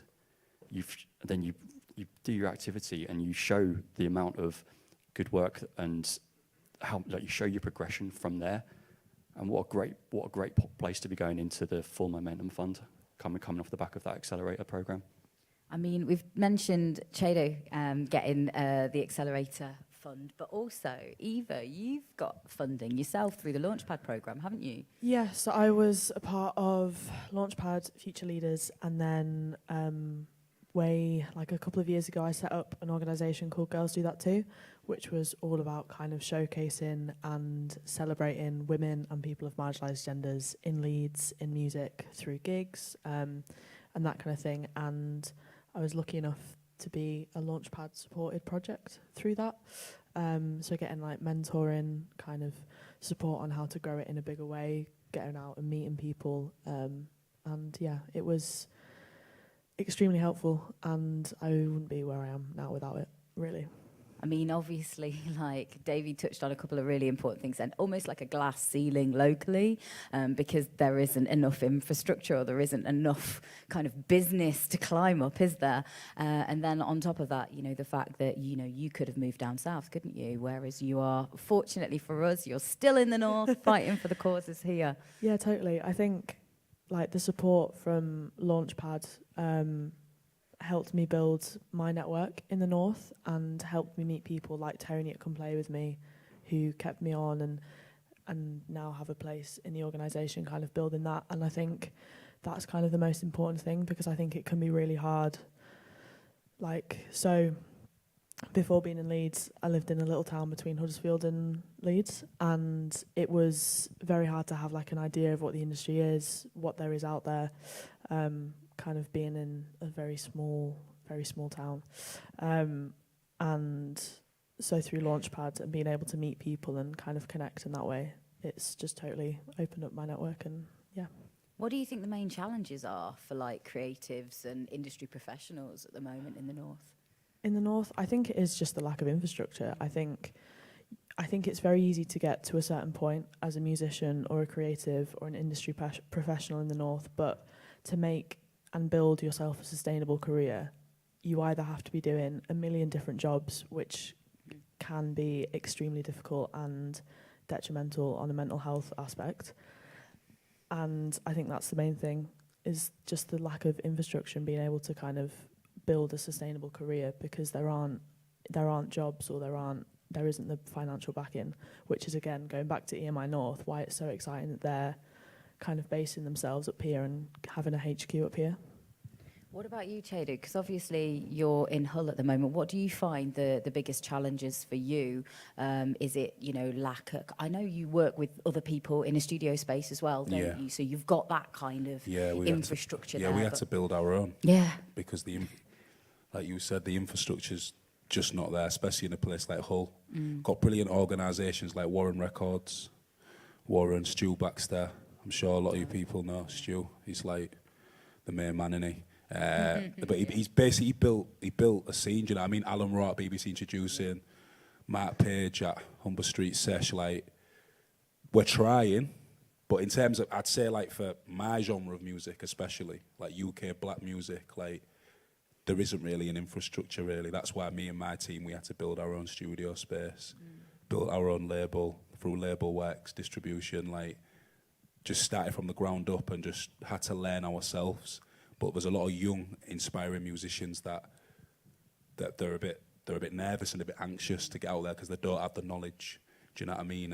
And that's what's really, I think, letting down the whole scene, to be honest. Just the infrastructure. Also, I think there's a lack of promoters in that kind of scene as well. Oh, yeah. I think there's a lack of promoters in Hull general. Like, obviously, like I say, Mark Page does a great job at the Sesh, Tuesday nights at Polar Bear, and then obviously we have the Humber Street Sesh. But barring that, there's nothing really in terms of live. And there's a lack of like cameramen, people who want to be managers, booking agents, you know what I mean? Like, we need that infrastructure, because not everyone can be an artist, do you know what I mean? So we're trying, but we're just a bit behind everyone else. So how do we get people to get in touch if they, want to get involved in this kind of side of things? Like you say, the filming, you don't necessarily have to be the artist, do you? You could be somebody who wants to support or I feel that sometimes that comes within. It comes within that person. Like I say, like, not everyone can be a rapper, or not everyone can be in a band. Like, we do need artist managers. Do you know what I mean? We do need promoters. And I think that's within them to, like, understand that there's a niche in the market in a place like Hull, because Hull's got so much potential and there's so much music coming out and there's so many artists, but sometimes there's just not enough venues for them to play. But confidence, and I think confidence comes with, again, going back to the common theme, having an infrastructure, industry heads, coming down to Hull, putting on conventions like this, and letting the people know. I'm really hoping that there is a movement. Obviously, we've got Channel 4, EMI North, we've got rumblings of a Brit school opening in Bradford. So I'm really hoping all of these will kind of help to, and that will spread across different areas in Yorkshire and across to the northwest, hopefully. But Davy, challenges. What are the challenges that you hear the most from PPL members across the country? Apart from me. Challenges. I mean, I was at I think for Independent Venue Week in Sheffield, when Independent Venue Week was a couple of weeks ago, and I think they were surprised that I was a human being and I had a face. Obviously, like we are based in London, so it's important for us to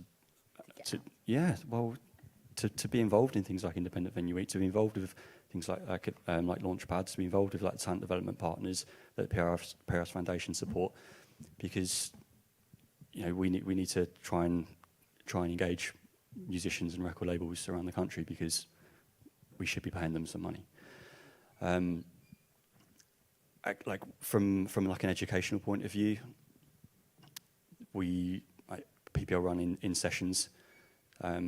So if it's not in person, then there are online versions as well now. So if you wanted to find out the specifics, like the operational side of PPL, then you can sign up for one of those sessions and try and find out more about the actual the operational side, the ins and outs and things. We have a member services team as well that you can contact like during the week. So if you are a member, you can raise queries through your portal, or you can give them a call Monday to Friday, or email them, like just for assistance. But I guess like the challenges as well is sometimes because we are London based, is getting out into regions and where we're actually reaching enough people as well. We appreciate you've had a very busy day today. You've been in a number of sessions, haven't you? I'm from Essex. I mumble like a mother. Oh, sorry, it's recording, isn't it? I mumble really badly anyway, and my throat is shot. Okay, I'll give you a rest then. I'll give you a rest. So I'll put this to Chiedu and Eva. I mean, to what extent does history help or hinder the local scene? Because like Yorkshire's historically got quite prolific in producing some pretty big names in the music industry. I mean, obviously Soft Cell, Kaiser Chiefs. Anyone watch The Masked Singer recently? I won't ruin it for you. Obviously, from Hull as well, the House Martins, Everything But the Girl, Leeds Festival, some huge events as well. Does it help? Do people think we've already got it sorted? We don't need any help? I think we talk about this a lot, actually, and I think Leeds is in a bit of a different place to places like Manchester and Liverpool, because there isn't that kind of, like, the history is there, but it's not to the level, and it's not kind of ingrained in, like, everyone from Liverpool or Manchester understands that the music scene was huge and what it did for those cities as a whole. And I think there's like a lack of maybe awareness and education around the history of the music scene in Yorkshire and West Yorkshire. And I think I feel like because of a lot of it is made up of like all these small towns and all that kind of thing. And I think it's really hard to kind of build a bit of a legacy when it can be quite disconnected at times, it feels. No, I can get that. It's you go to places like Manchester and Liverpool, and there's a lot of infrastructure around that history as well, like places to go and visit, venues, etc., where it's all almost been funded that you can for tourism almost. Whereas for here, there doesn't seem to be that infrastructure in place. No, definitely not. I think we keep saying it just goes back to the infrastructure side of it and how it's definitely lacking, I think.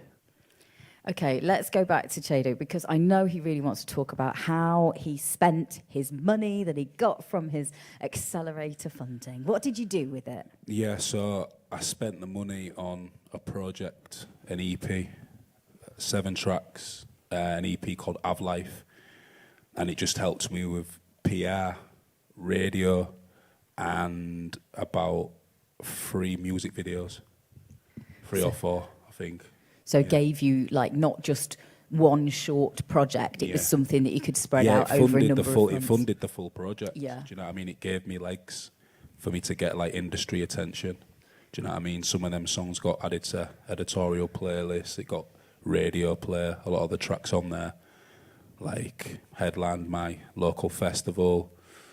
Yeah, had a couple of shows around the country. So yeah, it definitely that funding really gave that project like life.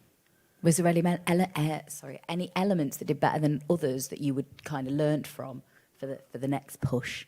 I don't really know. I think just like I just need more money.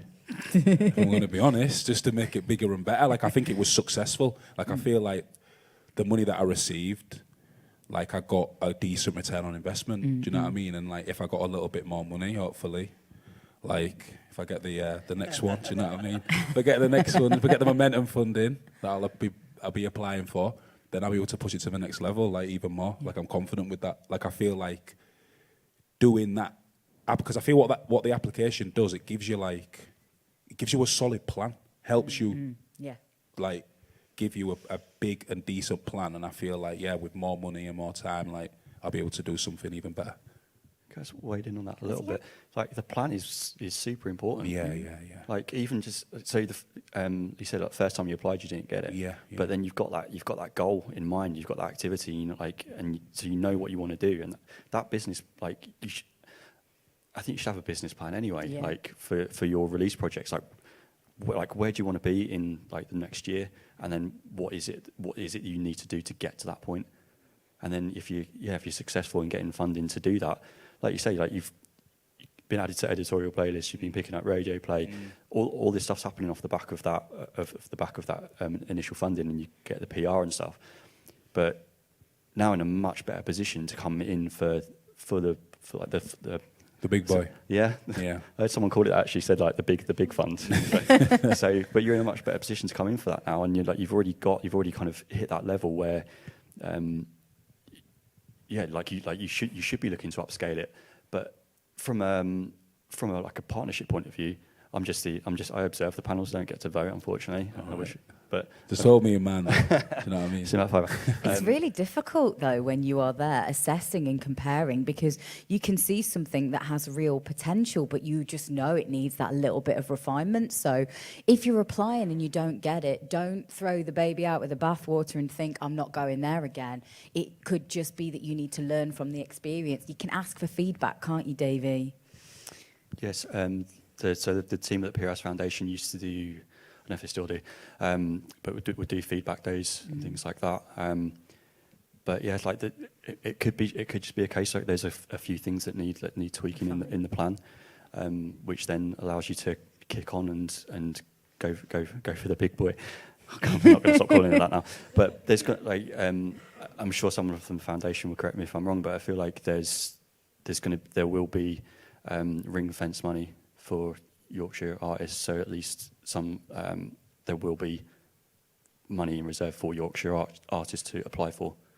So it's sitting there waiting for you. I'm coming for it, man. I'm coming. I mean, we talk about the music business, but we talk about the music a lot, but we don't talk about the business. And that's what I see, like being a radio presenter, that, you know, you see in people with a tangible plan of action for the year, where they're aiming to get through to.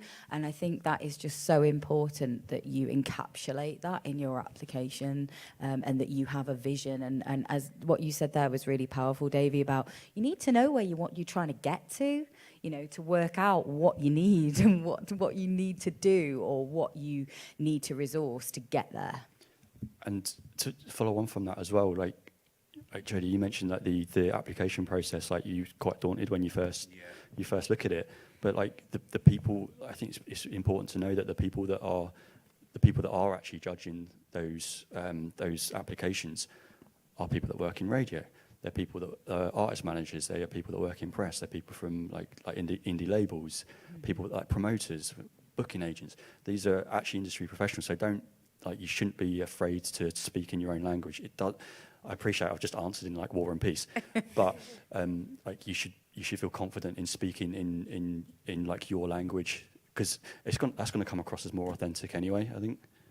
Yeah, totally. I mean, I remember like some of the ones that I've seen that you've had so much potential. Some of them come in and you're like, no, that when you're having to be really careful about who you give the support to, and obviously if you are independent, if you're DIY, if you're a smaller label, that's going to be where the priority is. And I think that's probably easier to see when you're in the Yorkshire Accelerator than if you're looking at maybe Momentum, which is, I kind of look at Momentum and think it's more of like where the album project kind of comes along. It's that point, isn't it, which is really quite critical. But anyway, I want to go back over to Eva to talk about the work that you're doing and that you got your funding for, because obviously you talked about girls do that too, and being a label manager at Come Play With Me. But can you tell us a little bit more about the work that you do, and obviously how that Launchpad support actually in practice helped you? Yeah, so Girls Do That Too was something that I set up because I was studying music technology at college, and it was extremely male dominated, and I was a bit fed up of it.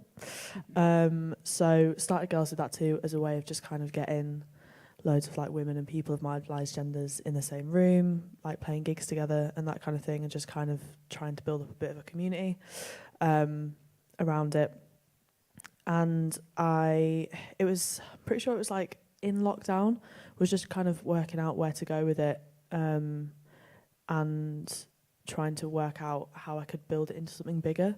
Like we collaborated with Come Play With Me for an annual conference back in 2020, and that was like the biggest project to date, and it was really exciting being able to collaborate in that way.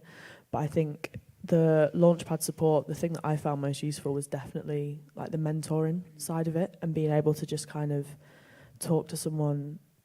I was gonna swear then, but again, recording. Who knows? Who I can't even think of another way of saying that. I think you should commit to the swear. Oh, can I? Is that allowed? Someone who knows their shit, basically. Okay. And yeah, it was really valuable being able to talk to someone like that and just kind of use them as a bit of a sounding board, to, you know, play ideas off them, work out what it could look like, and that kind of thing. I mean, what Come Play With Me does is amazing as well, obviously supporting women and those of marginalised gender, which is, you know, and creating physical product, you know, putting vinyl out is just so valuable to artists these days because it's the pressing plant issues. The list goes on, doesn't it? It really does. Yeah, I mean, it's an incredibly humbling place to work, and it's like the side-by-side compilations, which is what the selection panel is for. We're choosing artists for the next volume. Being able to work with, you know, 10 artists at a time who, you know, that often is their first track ever to go out, and you're working directly with them and putting their track on vinyl is incredibly exciting and really empowering as well. So it's not really exactly what we're supposed to be talking about, but obviously getting to the selection panel today. How do artists put their music forward in the earlier stages, obviously, than you are tonight? So we have like an open call out thing. We are very open to hearing songs in any stage of production, whether that's a final mix, it's a demo, it's a phone recording. We're very much kind of trying to find and work with as many new artists as possible. There's also like a few questions in the submission thing that's like about you as a band. Again, plans for the future, like what are you trying to become, what are you trying to achieve over the next few years, and then just a bit about the song. So it's very easy, very chill. And then, yeah, we have the selection panels to choose people. I mean, the funding, how important is it to you that this kind of funding supports both industry professionals as well as artists? I mean, incredibly important. So from Come Play With Me, we're through the support from EMI, we're starting to be able to build up the traditional side of the label.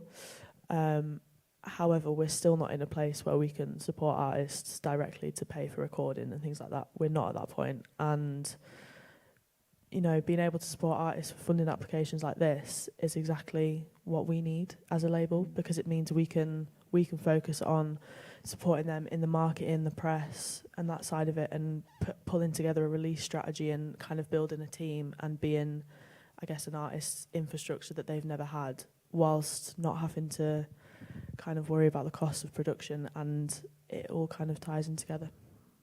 And I guess from your perspective, Chiedu, you know, you were talking about, you know, the other parts of the industry. You've had to build, you had to build your own studio. Like this kind of funding can support you in paying for things like the videos that you did and people to help you out and make those, is I guess really important as well. Yeah, it's massive. Like I say, keep on going back to what I said earlier, but it gives you the plan. Do you know what I mean? Like, you know what music videos, like, you know what, well, you identify what your singles are going to be first off your project, if that's what you're using the money for. Then you'll choose the music videos, and obviously I can't afford to work with Hype Williams, do you know what I mean? So I'm going to have to find someone who can cater to my budget. I think that's important as well. I think that's one lucky thing about living in Yorkshire as well. Well, maybe living in Hull. Videos aren't as expensive. Do you know what I mean? Like, in Hull, you can get a decent video for like $250. I thought you were going to say beautiful scenery. What in Hull? Beautiful scenery? Yorkshire. Yeah, Yorkshire, yeah, it's beautiful, yeah. But, yeah, being somewhere like Hull, you can get things a bit cheaper. Do you know what I mean? Like, recording spaces are cheaper, music videos are cheaper. So, yeah, I suppose you just got to cater. How do you search out good talent, though, to work with? Like in Hull? Yeah, locally. I mean, you do your research. Yeah. We've got the internet, haven't we? Do you know what I mean? You can put Yorkshire rap in YouTube, and there'll be loads of rappers. Do you know what I mean? And there's you're number one, right? I mean, yeah. Don't talk to Graf. Not just. Don't talk to who? Don't talk about Graf. Right. Oh yeah, Graf's hard. Do you know what I mean? Yeah, Graf's hard. But it's not even just about Yorkshire. It's about, I think I'm one of the best in the country. Do you know what I mean? Like, I'm not just limiting myself to Yorkshire. But yeah, put Yorkshire rap or Yorkshire whatever in YouTube and you'll find it. The internet's our friend. It is. You know what? It's a resource that we didn't have when I was growing up. Like, you know, it's so easy to do your homework. I say this a lot about people reaching out to radio presenters as well. It's so easy to like listen to people's shows, or even promoters looking for promoters that would fit for you. Just do your homework, do a bit of due diligence, and it really does pay off, doesn't it? There's no excuses. So obviously we are talking about regional opportunities and the Yorkshire Accelerator, which is on the big screen behind me. Feels a bit overwhelming. But Davy, obviously regionally targeted funding is a great thing if you're not based in London, but what other opportunities are there to stay in local? I'm so sorry, I got really distracted by... I know, it's like, massive, isn't it? I've been, like, there's so many acronyms in the music, like, it says the person who works at PPL, right? But it says pay. PPL Accelerator, Yorkshire, pay. Just noticed that. That's really distracting me. Sorry, you're saying about challenges. Yeah, challenges. Obviously, we're talking about things from a regional perspective, but you know, what other opportunities are there to stay in local? Opportunities, saying like, I mean, I don't want to be too obvious and say like big fish in a smaller pond. True, yeah. Or shark in man's case, but like. Don't hem Chiedu in, okay. The way that people consume music has changed drastically, right? And there's so much noise out there. So if you're making waves in your local scene, then you're gonna be more noticeable. And I also think that in regional satellites, you're more likely to build a community than you probably would do in somewhere like London, where everyone's it is rat race. It's like you're competing against so many people all the time. So you start building your community, and then you lift each other up as well, which I think is really important. It's important to kind of like shout out your peers and the people that have helped you, or you reach a level and you get to give, you get to pull other people up along with you as well. So like the community aspects is massive as well, I think. I think you've nailed it, both of you there, actually talking about... we live in such a technological world now. Sorry if I'm off mic. We live in such a technological age now, so, almost like location is less relevant, as in being in London is less relevant. Certainly the stories that I'm hearing at the moment is a lot less gig turnout in London at the moment, cost of living absolutely through the roof. A lot of creatives have been relocating out of London for those and many other, I'm sure, reasons. But, I mean, it's being less and less important to be down there to connect to the infrastructure more and more. So how do we maximise that? How do we make best advantage of it, being here and working on a local scene in a, like you say, a smaller pond? I think it's just like what you said about the community. It's easy to build a community. Like, in Hull, can't go in Hull without, if you search Chiedu Oraka in Hull, they're going to be, yeah, that's that big tall rapper guy, do you know what I mean? Like, they've probably been to my shows. It's easy, yeah, to sort of build your buzz in your home city. Because I know loads of artists that they're not even known in their home city. And I think that's worrying, that you're bigger. Well, yeah, it's obviously good to be big all over, but you've got to be big in your home city. Do you know what I mean? They're the people that really ride for you, man. It should have started from home. So I think there's a real advantage. Before, I used to complain, like, I need to be big in London, I need to be massive in London, I need to go to London, I need to do this, I need to do that. Yeah, London has got the infrastructure, got the labels, got everything. But at the end of the day, it's my selling point that I'm from Hull. Do you know what I mean? And surely on your application form for your accelerator funding, you were selling the things that you'd done locally, maybe how many people you brought down to your local gigs, or what impact, maybe the stats that you'd had on songs, your streaming platforms, your your algorithms and your data. Yeah, like I feel like don't like underestimate like being from a place like Yorkshire, because we are sick people. Do you know what I mean? We've got that energy. No one does it like Yorkshire people. I don't care. Do you know what I'm saying? Only you can bring you to the table. That's what I always say. Always try and be your authentic self. Because no, definitely. I don't feel there's any people. Yorkshire people are the most authentic people in the country, hands down. And if London, no, it's facts. Who's going to start the Yorkshire chant? No, please don't. And if the London lot don't want to accept the authenticness, do you know what I'm saying? Like, it's down to them. I feel like most of the best musical exports in England have come from up north, and we need to celebrate that. They need us. They do need us. I've got one more question, and then we will go to questions. So if you have questions, prime them ready, and I'll be with you shortly. Pandemic, obviously, I still feel like I'm still trying to get back to normal. I don't even know what normal is anymore. Am I the only one?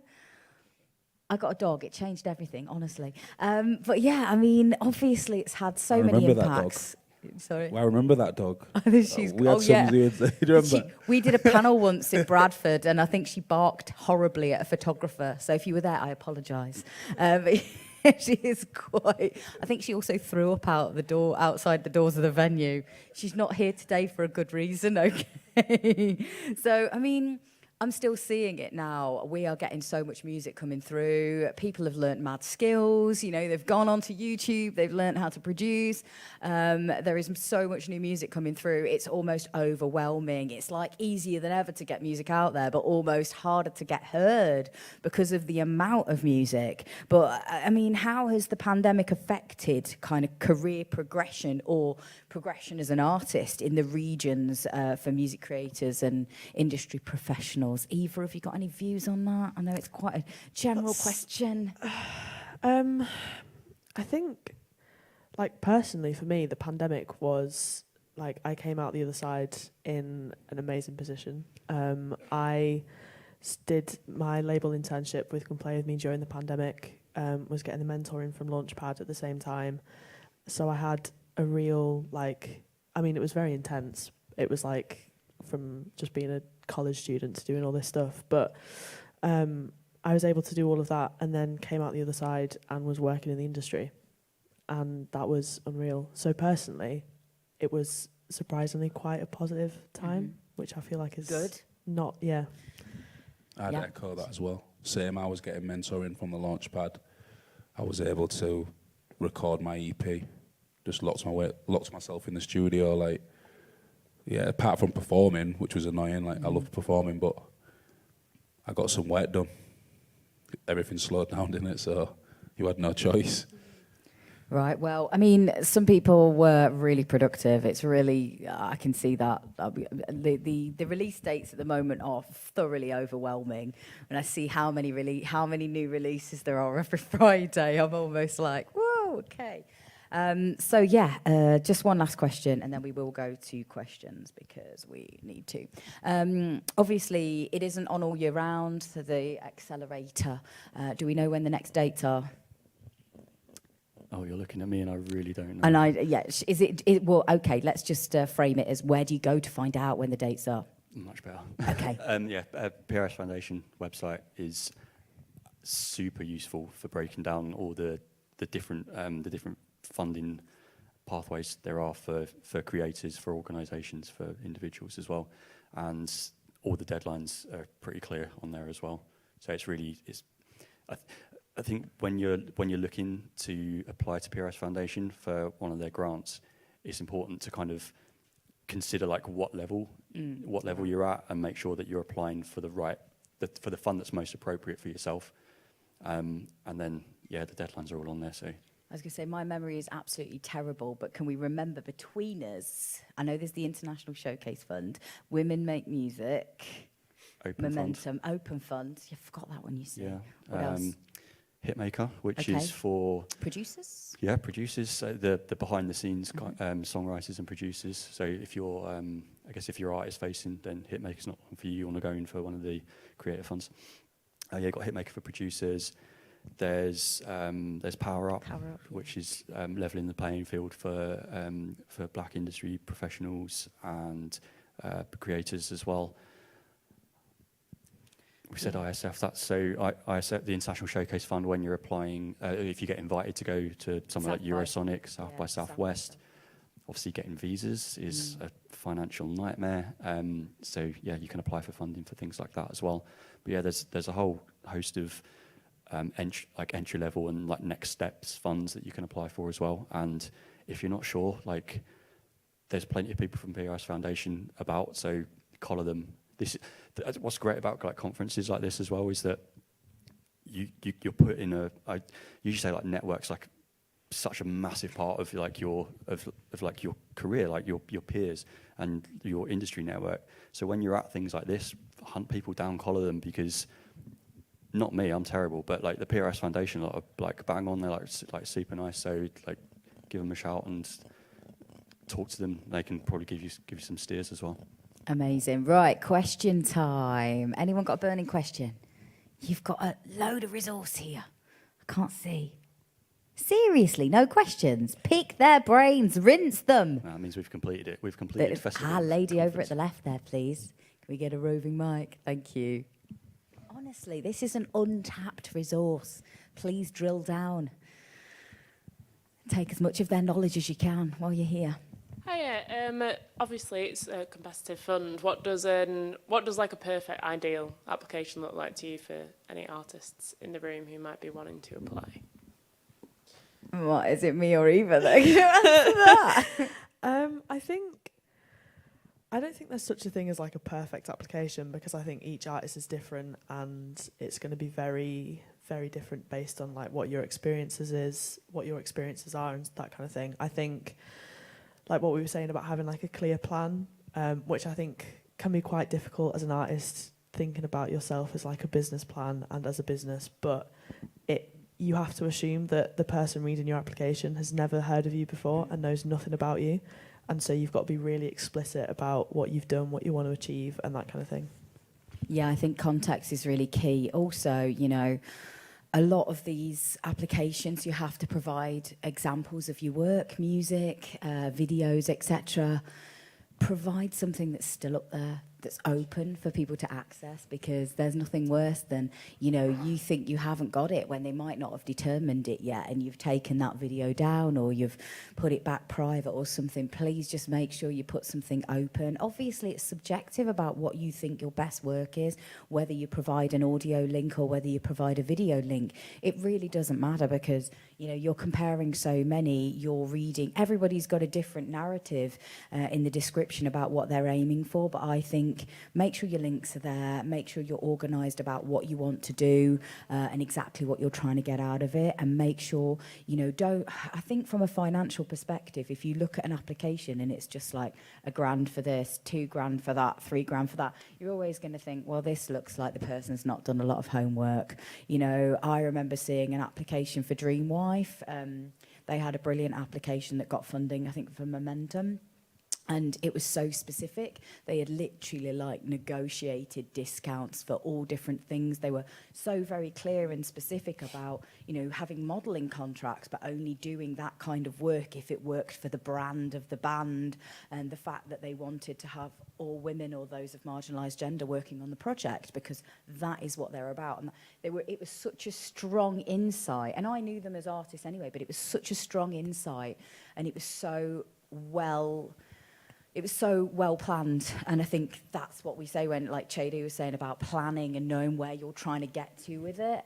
I think for me, you've got to really know what you're trying to get out of it. And even if you have got like a label on board, it might be that you're just trying to get that extra push, so you've got the funding to actually market it to that level, to try and get the reward out there. But just be really specific, negotiate any discounts you can, sell those contacts, those relationships you've bought, that you've developed over time, and exactly, you know, how that's helping you on your journey. I think if you can be as explicit as possible as what you've done, why, especially if you're at momentum stage, why this is a really important critical stage for you, I think is really, really key as well. And it's really hard, because sometimes you sit there and think, well, why is this a tipping point for me? Because that's the word that they use for momentum.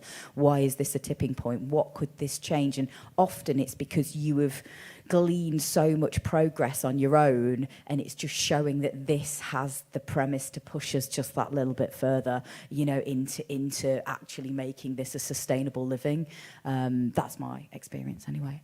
More questions, please. Yes, lady at the back there, thank you. Keep them coming. Honestly, pick their brains, they're here for you. I don't have a question, but it's just a bit of advice for anyone in the audience that has applied for this or any others and been unsuccessful. I would say work your way back.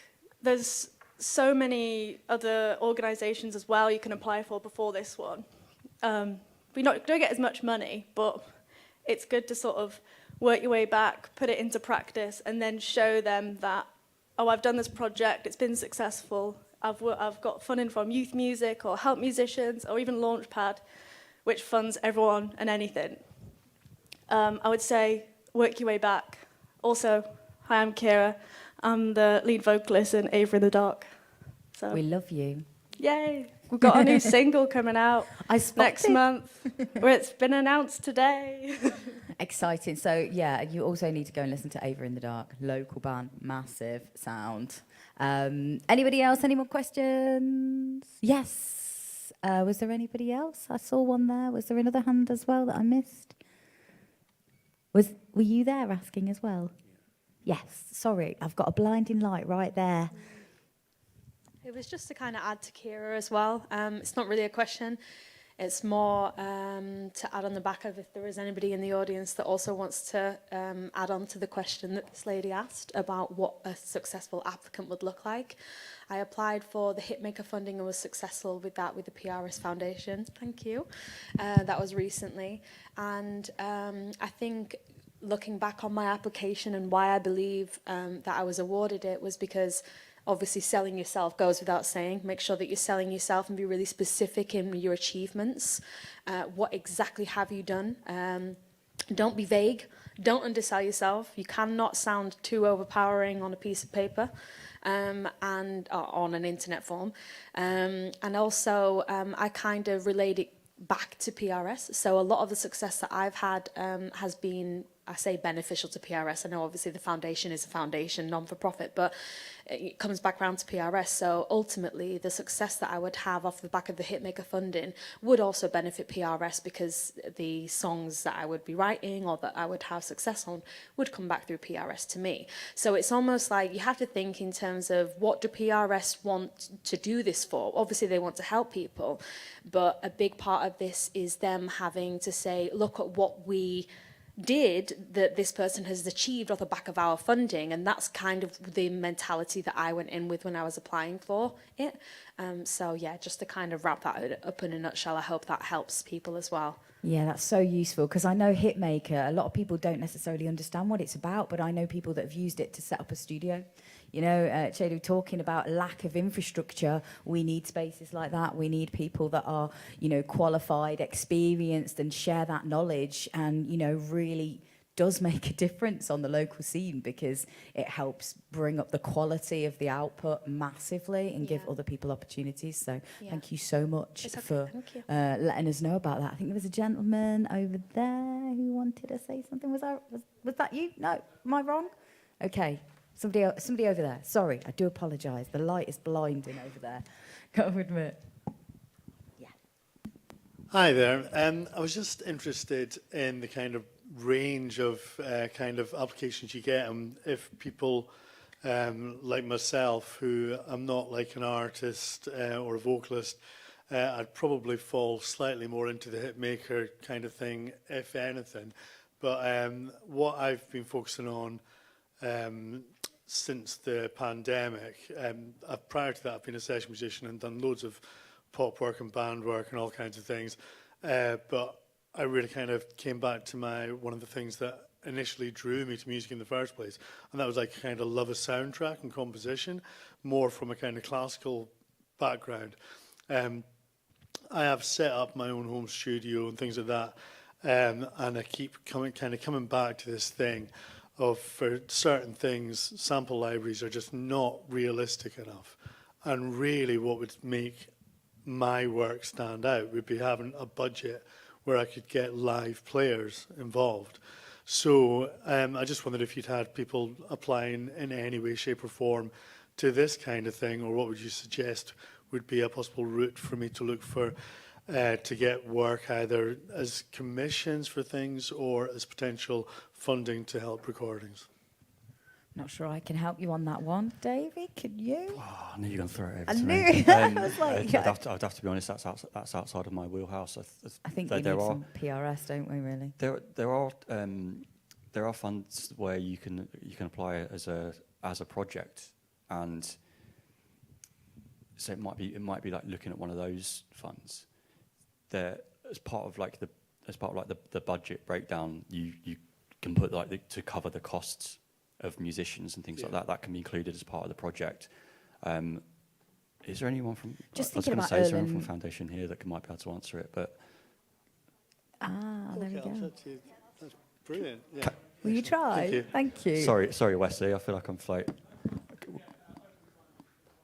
Oh, the open fund. Hang on, okay, we'll get it on mic. brilliant. Get it on mic. Thanks very much. Do it loud. Get it on mic, quick. So we have the open fund, which is for project-based funding, and it's all genres, so you could apply for that. And then the next stage of that would be the composers fund, which is like the classical version of the PPL Momentum Fund. So there's a separate pathway for classical music and soundtracks and sound art and things like that. See, I didn't know that. That's really good. I was thinking about Erlen Cooper's application, I think, that I saw that was obviously very impressive. I think it got funded, I think. I wouldn't say it if it didn't, but yeah. Right, we've got time for probably one. Well, we're struggling, I think. We might have one quick question if we've got any more. Yes. We'll probably make it a quick response as well, though. Oh, no, it's a really big question as well. Obviously, you get quite a lot of applications. I just wondered if there's any gaps in the market that you see. So like you don't get enough of a certain genre, or you think, why are these kinds of people not applying? I'm from Bradford music scene, where we showcase local music and stuff, so we've got a really diverse selection of musicians. And I don't know how many of them apply, you know. Are you getting lots of people from Bradford, or do we need to kind of give them all a shove and say, come and have a go?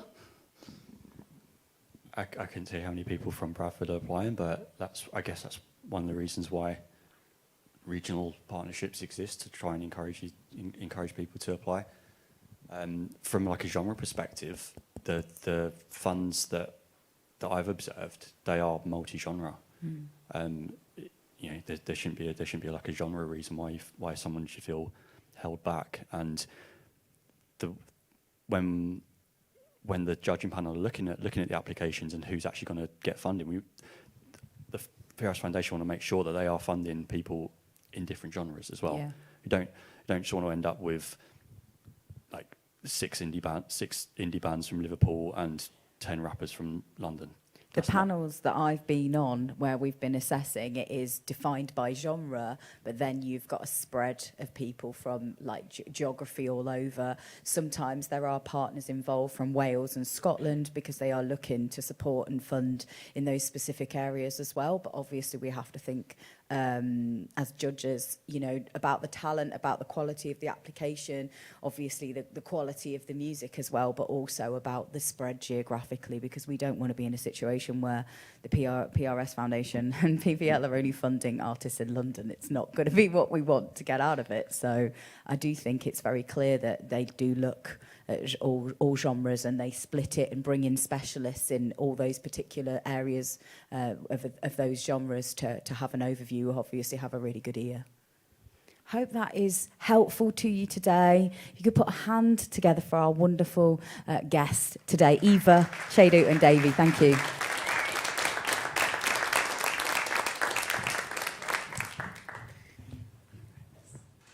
Thank you again to everybody. So I'm tangled up in microphone cable.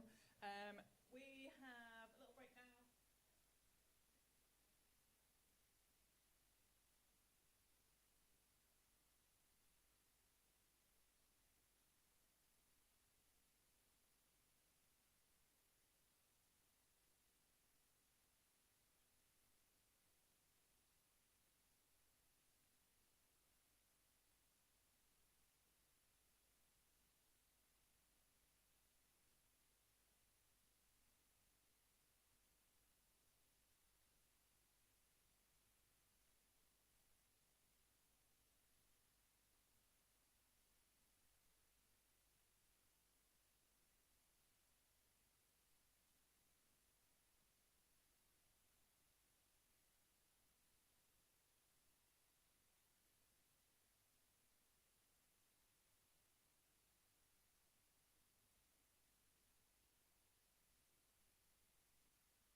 are we doing? Welcome to the final thing of the day. Woo! Okay, we are, for what is normally the highlight, don't tell anyone I said that, of this conference, we are going to have the Come Play With Me selection panel, which, if you don't know, is an open playback for the selection of 5 artists to feature on Volume 4 of the compilation series Side by Side. It's specifically supporting artists from underrepresented groups, and the chosen artists will receive their track featuring on a 12-inch vinyl and digital release, supported with a press campaign on the Come Play With Me label. So we're going to listen to a selection of the tracks, and yeah, Eva is going to tell you exactly what else is going to happen. Over to Eva. Thank you. Hello, everyone. Thank you for coming down for our selection panel. For anyone who doesn't know, Come Play With Me is a non-profit artist development organisation based in Leeds. We've got a record label, magazine. We run a programme called Come Platform Me, supporting first-time promoters. We've got a podcast. We do loads and loads of stuff. And these compilation albums are part of the side of the label called Side by Side. And as Ash said, they are directly for supporting new and emerging artists from underrepresented backgrounds. And so today we are going to be listening to 10 tracks that have been submitted to one of our call-outs. And our lovely judges, who we will introduce in a moment, have had a listen, and we're going to try and whittle it down to 5 that will feature on the album. And there's also, if we can get it to work, because the signal in this room is a little bit iffy, an audience vote bit as well. So if that works, then everyone in here gets to vote, who also gets to feature on the album. So just a bit of background about the side-by-side stuff. So as Ash said, the artists that we choose today will feature on our vinyl compilation. So they'll get a single released on streaming platforms, as well as featuring on vinyl. They will also receive a press campaign, support in costs on mastering and all that kind of stuff, as well as being a part of the artist workshops that Scott runs as well. And the kind of stuff we're looking for. So we get a total range of people applying to these, all genres, artists at all points in their careers. So we really want to make sure that obviously we're putting the music first, that we're choosing artists that we collectively are all excited about and like the tunes of, but we want to make sure that they are artists that are going to make the most of the opportunity. And yeah, so our lovely judges today, would you like to all introduce yourself and talk a bit about you? Let's go first. Yeah, go on. So I'm August Charles. I am a singer-songwriter based out of Leeds, originally from Doncaster. I'm also a manager, and I guess I make R&B, soul, alternative music. Hi, I'm Beth. I am a project manager at a record label called Secretly Group and Secretly Distribution. I work with lots of different labels, from Dead Oceans, Jaguar, Secretly Canadian, right the way through to Rhymesayers, Bayonet, Ghostly International, for all of their kind of campaign management, so promotion, marketing, right the way through to record producing and distribution from there. Hi, I'm Amber, and I make music under the name Board at my grandma's house. I make like dream pop, indie music, and I'm currently signed to Clue Records, and I was on the Side by Side volume last time. Amazing, thank you. So our first artist, that's us. So the first artist we've got is Abs. Abs is a singer based in the heart of Sheffield, studying music at university. She expanded on her technique and knowledge around putting on and promoting gigs. She's released 4 singles since 2019 and is now gigging around the Sheffield area. She started off singing with backing tracks, but is now performing with a band. And she describes it as neo-soul electro pop. So let's see if this... She's coming for ya, she's coming for ya, she's coming for ya, she's coming for ya, she's coming for ya, she's coming for ya, she's coming for ya, it's game over. You see this sexy pic of me and feel regret. I hope you think, oh shit, this is the hardest one yet. There's something I like knowing that I won't be what you get. Better take a screenshot, you've only got 14 hours left. Keep them on a highlight so you find yourself coming back round. Thoughts been running through your mind that you should have held me down. While you're scrolling, can you hear what's that noise? What's that sound? That's the sound of mist rising while you're buried in the ground. Can't resist the velour on my smooth skin.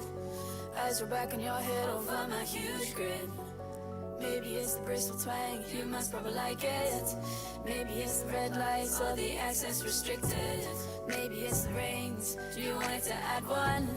All the curves in my silk dress, you wanted to grab one. Maybe it's more, or just late night freak.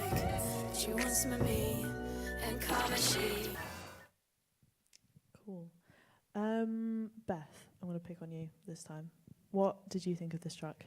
Straight in there, I love that. Yeah, I really, really like this track. I feel like there's such a high level of production on this. I feel like it's really good quality.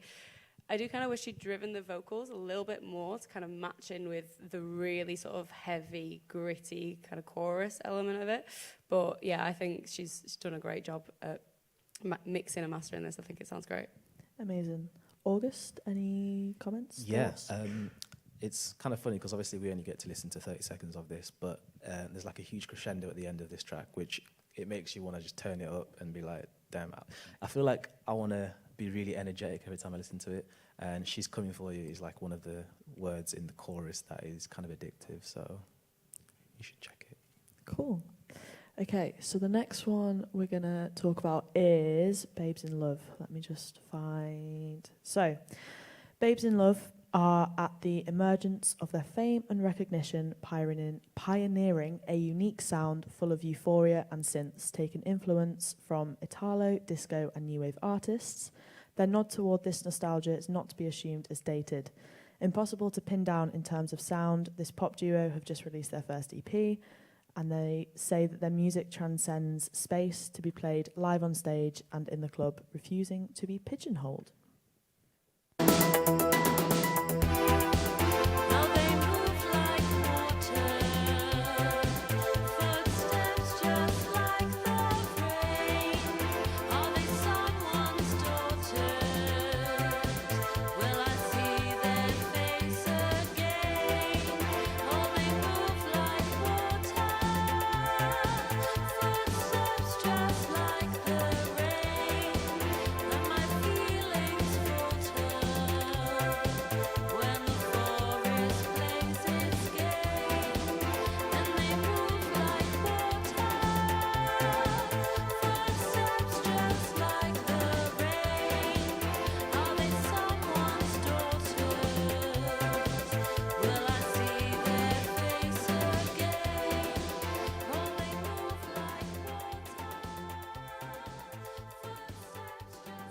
Very different to the last one. Amber, what did you think? Yeah, I really liked it. I think like the club disco thing is really cool, and it like really shows that in the track. I think the like top line melody is really strong. So I think maybe if that was pushed a little bit more forward, it could benefit how it comes through, and it kind of like let it shine, like how I feel like it is trying to do. But like it's really good, and yeah. Sweet. Beth, August, anyone want to jump? Yeah, I think in the production element of it, all the way through the track, it blends quite well, background and foreground moving in and out. There's elements that, although the beat can look or seem quite simplistic, there is elements of it that are continuously changing all the way through. Obviously, yeah, the melody, the lead line is leading it and driving it, but it's consistent throughout, and I really liked it. Cool. Amazing. So, who have we got next? So this is Shane. I'm going to scroll and find... So, with only demos to their name, the eponymous... I can't even say that word. The eponymous... Thank you. Eponymous Shane has already proven that they truly embody the rich history of emo and shoegazer music. With glittering keys, powerfully projected vocals, and a dynamic gentleness, they channel the sounds of many renowned favourites from the 90s and beyond. think Slow Dive, think Alex G, think oh my god, think DIY House, show where everyone is sad.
So this was in the top for all of you.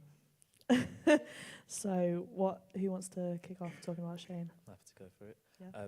I think this is one of my favourites, one reason, because it made me feel as though they made me go into their world a little bit. It's something that it's a song that I think could do really well in sync, because I can imagine it in so many different films. You feel as though you are in a dreamy land where they're painting a picture, and like I said, you're stepping into their world. Very soft, but yet like has a build, and yeah, it just made me feel happy and like just reflective. Cool. I absolutely loved this. As soon as I heard it, I was like, whoa. I feel like it's quite difficult to hear it in the speakers, but when you're listening in headphones, the way that the mix and all the instruments impacts you can tell they've really clearly thought about how every single element works together within the track. You can definitely hear the Alex G inspiration, but then I think there's also a really nice delicacy to the vocals and the lyricism, kind of similar to like someone more like Runner, something like that. But yeah, I can imagine this if you was to perform it live with a full band, I think it would be absolutely stunning. It'd be one of those things that when you do see it in a venue, you'd be absolutely breathless. So yeah, I absolutely love this one. Yeah, I think it's just really intimate.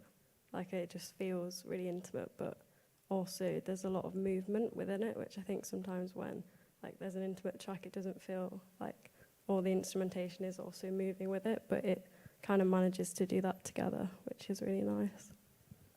Amazing, thank you. So next we've got H. Greasy. So they said that they have experience doing backing vocals on some of their friends' song, and they have a few unreleased collaborations with friends who are established artists, but this is kind of their first go at doing solo stuff. They are an R&B neo-soul artist who writes from the heart and sings about their life experiences. Why did you give me a taste? All for it to go to waste. And now all I'm thinking about is your waist. Need space, you need space, but I need time, give me a place, girl. Tell me when can I be yours, girl? I can give you so much more, girl. Let me provide for you. Only got eyes for you. Take you shopping, whatever you want. A brand new purse, girl, I got it. I'll let you take your time, but it's still not fair. You can't promise that I will still be there, so why don't you call me? Baby, call me. Say, why don't you call me? Baby, call me. Say, why don't you call me?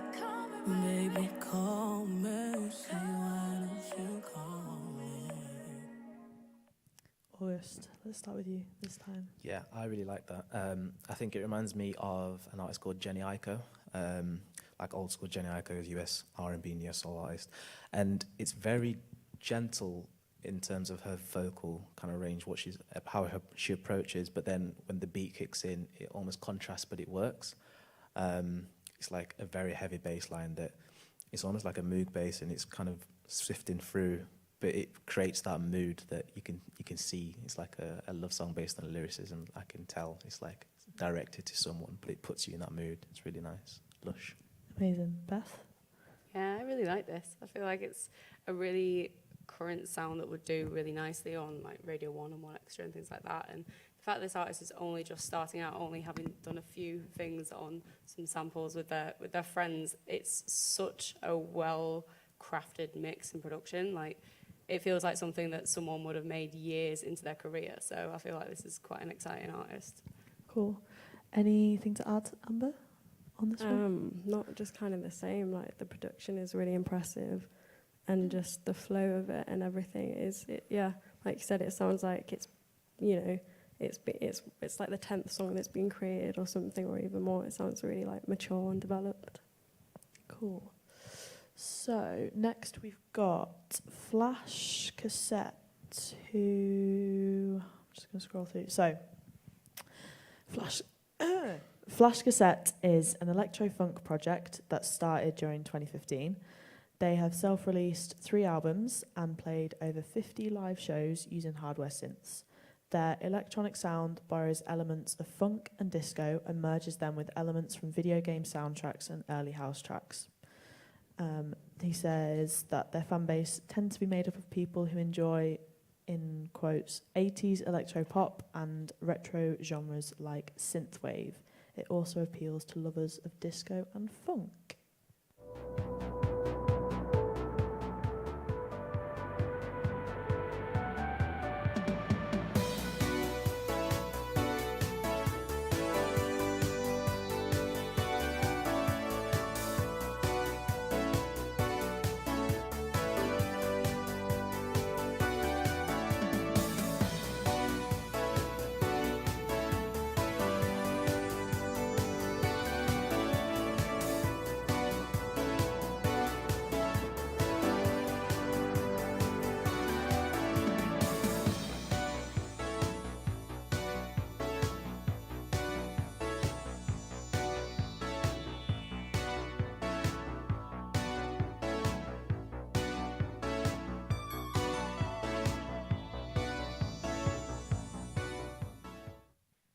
I'm gonna start with you this time. What do you think?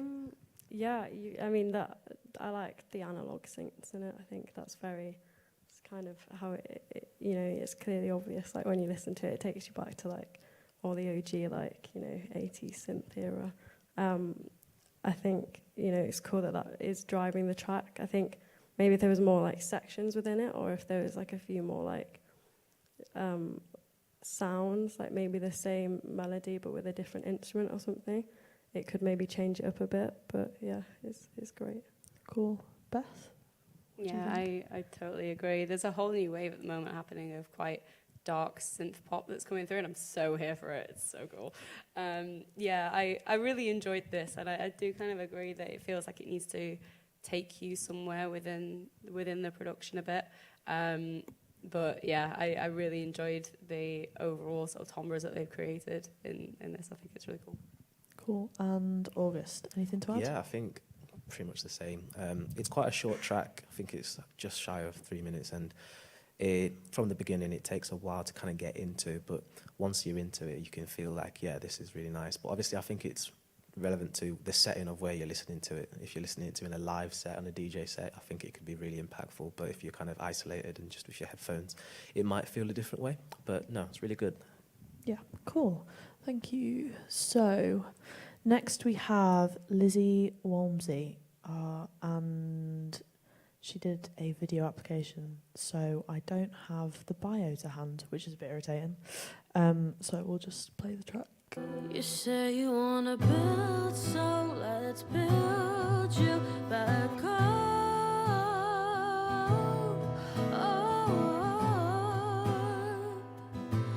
You say you wanna build, so let's build you back up.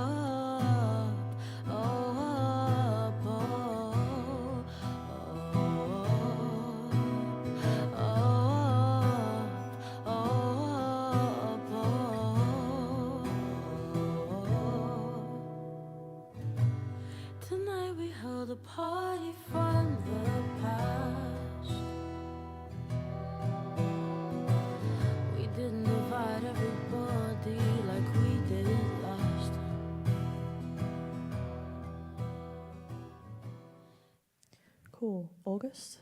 I really, really like this track. I think one thing that she does really well is her use of space is really important. Like, there's a lot of times where she's not actually singing and leaves the kind of instrumentation to breathe for a second. One thing I noticed at the end as well, the song finished and I was like, wait, what? Like, it felt like I wanted more. And also at the very beginning of this track, in the full version, it sounds almost like a demo, and it switches from a demo to full production, and I think it did it quite seamlessly and perfect. So, really good. Cool. Beth? I think it was that part that I loved, actually. I kind of loved the fact that it felt like it just happened in the moment. It was really raw. She's got incredible vocal control. Oh, that voice is lovely. I did a bit more digging onto her, and I do feel like she needs to really flesh out how she wants to present herself as an artist a bit. But yeah, I think as soon as she's nailed kind of what her story and aesthetic is, like this, yeah, it's lovely. It's going to do well. Cool. And Amber? Similar thoughts. I think the transition from like the very dry demo to the kind of more fleshed out, kind of more produced start is really impressive. But yeah, I agree. I think like looking on socials and I think maybe kind of curating it a bit more so it's a bit more streamlined might be cool. But the track was amazing. Sweet. So next we've got Fig by Four. So Fig by Four is multi-instrumentalist Sarah Statham, who weaves ethereal thoughts on connection, memory and loss into a refreshing melting pot of off-killer alternative indie musical storytelling. Hinged on pensive lyrics, dynamic rhythms, characterful ears and ear-catching bass lines, Fig's multifaceted collection of songs swings between the I'm going to start that one again. Fig's multifaceted collection of songs swings between the viscerally immediate and the sweepingly cinematic. I'm really struggling. Complemented by a captivating full band live show who bring the depth and character of the songs to the stage. The debut single Plunge was released in October 2019 and the second single came out in May 2020. An unmade bed doesn't have to signify a lack of progress. People don't often enough tell each other that they matter. I made a habit of recognizing constellations as much as what's changed. I've made a habit of noticing the confrontation ahead of the game. Righteous adjacent, doing what we can. If only the imagination told. August and Amber, this was in your top tracks out of the 10? Yeah, I think it's a really beautiful track in the sense that she's a very softly spoken vocalist that the band kind of realised that, and it feels as though they're letting her kind of speak. And I think there's a very integral line in her lyricism that I think is such a beautiful feel. Tell each other that they matter. And if you're going to take anything from that track like that, it's something that I feel like, oh, that's such a lovely thing to say. The production level, I think, is the only thing that's maybe holding it back slightly. Like, I think in terms of mixing, I said, not production, my bad. There's parts where I think the low end is maybe slightly too abrasive. But besides that, I think it's a beautiful track. Amber? Yeah, I just think it is really raw and just like the lyricism and the, like August said, that line is just quite powerful. Yeah, and I think just like the melody is, even though it is very like soft, it kind of drives the track. But yeah, I agree. I think maybe just like more dynamics, like the louder bits a bit louder or the quieter bits a bit quieter might help. Yeah. Cool. Beth, this wasn't in your top tracks. Is there any? It was so close to being, you know. It was. It was really hard. I wish we had a fourth option because it would have been. But I really, really enjoyed this. It kind of reminds me of a bit of like a Hand Habits meets Aldous Harbing in the way that they've created the song. I really enjoyed it, but yeah, for me it was just to do with the production that kind of held me off a little bit. But I think it's one of those things where, yeah, obviously it's very dependent on the setting that you can record these things. But I feel like live they would be lovely, this band. And I remember having read it in the bio that they've already got really great support on radio, so they're definitely building things really nicely and getting the right people to look at them and getting themselves in a nice position. So they clearly know how to run a campaign and set themselves up as an artist for success, which is great to see. Amazing. So next we've got Cami, who is, when I find it, oh no. There we go. Drawing on their Japanese heritage, they aim to capture the ethereal and psychedelic sounds of the floating world and funnel them through progressive electronic beats inspired by the grit of South London, where they were raised. Having released 2 melodic techno house singles, I'm really struggling, in 2022, they are currently working on an EP which is set to be released in April this year. In the meantime, they have performed in sound baths, providing a healing space for the East and Southeast Asian diaspora at a time where it has been much needed. As a resident DJ on Voices Radio, they also amplify the voices of marginalised communities in their monthly shows.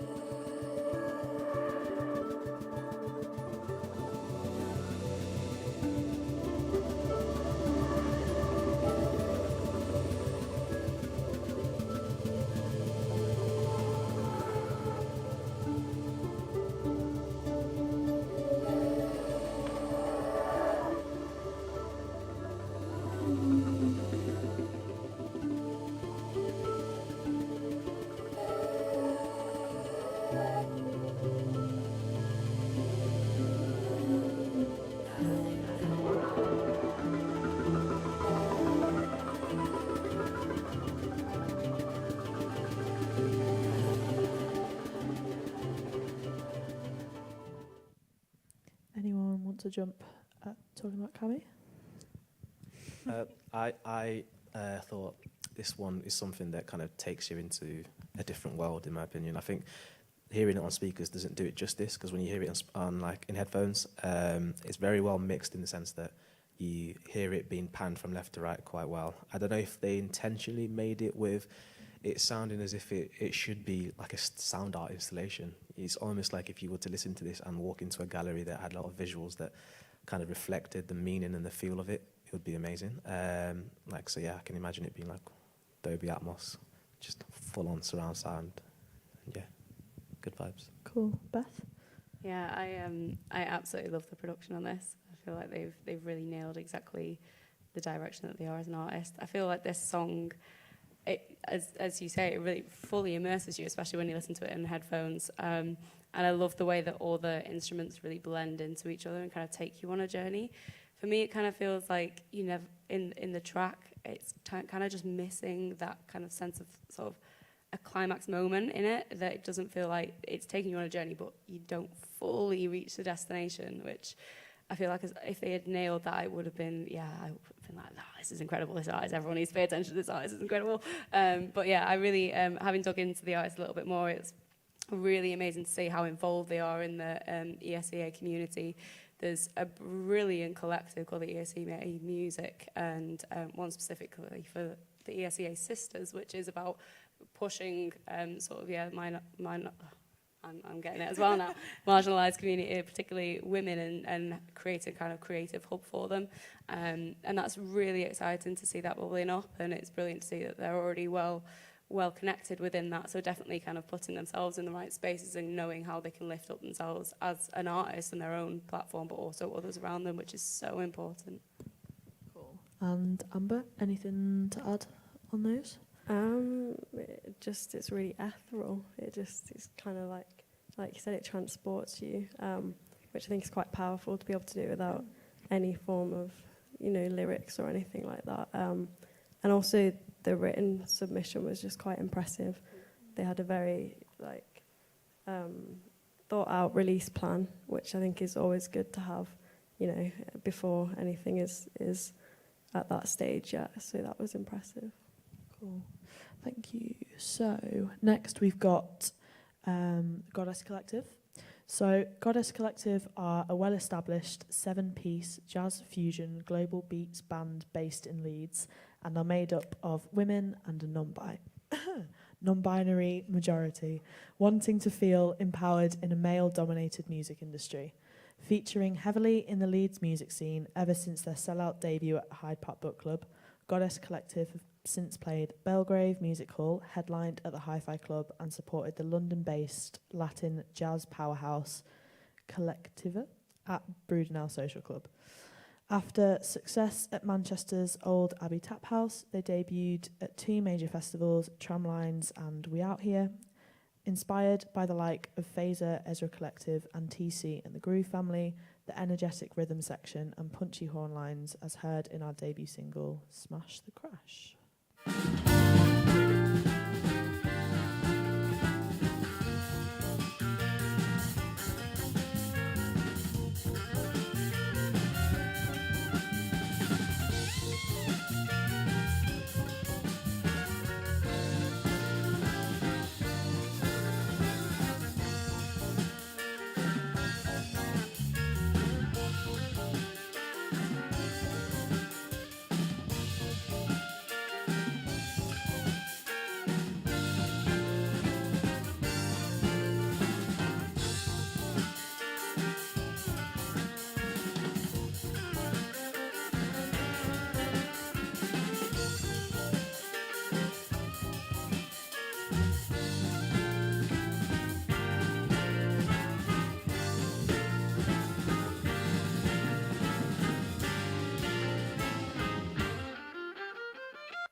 Cool.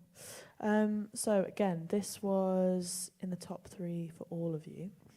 Who wants to? Amber, do you want to kick off?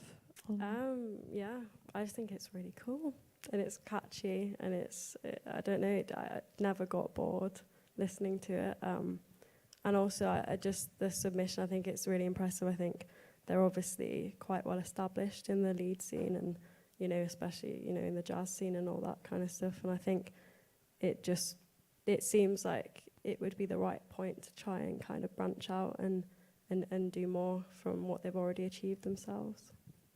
Amazing. Beth?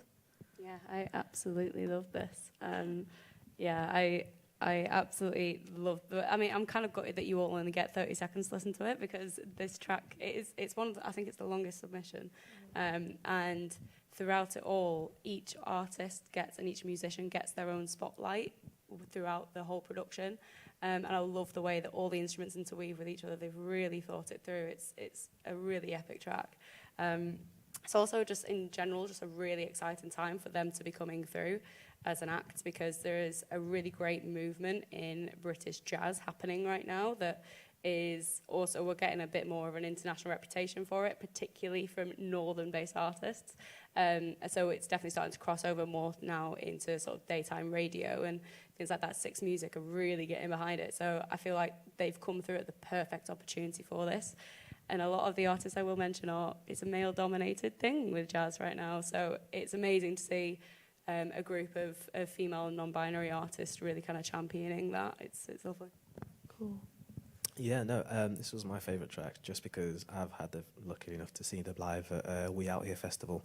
And the fascinating thing is, like, they are just as good live as they are in the records, which is beautiful to see because it's also, like you're saying, this scene, like, there's they quoted TC and the Groove Family, who are also Leeds-based, originally from Leeds, and they're doing really well. And then you've got, like, Heritage, Plant Food, and then they're kind of also in that mix, and that all these people are really striving and doing really well. And like you mentioned earlier, their actual write-up and their release plan is actually really well put together, and you can tell there's like a good synergy between each musician. Like no one is kind of feeling on top of each other, all giving themselves time to really show off what they can do. And yeah, no, really, really good track. Cool. Okay, and then the final one is India Arkin. So, where am I going? There we go.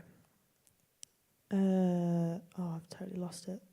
So, India has been defined as HMV's first ever unsigned artist, putting them well and truly onto the page as a growing and rising independent female artist. The opportunity as being featured in the HMV stuff has got them features in NME, BBC News, Independent, The Guardian, Music Tech and more, earning them their place as a National Album Day ambassador, which is alongside the likes of Franz Ferdinand, Sam Ryder and KSI, as well as other notable achievements. They've had interviews with PRS for Music, they are a Generator Northeast artist, and they've also had a summer residency at Sage Gateshead, which apparently has just been named the 5th best concert hall on the planet. And this is... Skip tracing thoughts as you walk by. Look like a moth who's seeking light, but you can't find the way. But I've got keys to all the gates.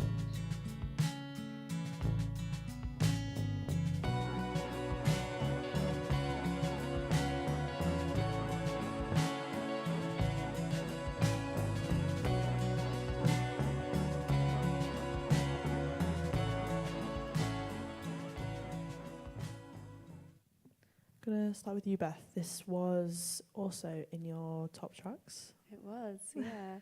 I absolutely love this. Again, if you're able to listen to the full length track, there's a moment just after where this audio cut out where it really goes into quite a vast, sweeping sort of instrumental, and it's just lovely. They really have nailed how to create a sense of space in mix, and it's just lovely. But also throughout, have so many peaks and troughs throughout the track that it never feels like it gets stuck in one area. It's really, really lovely.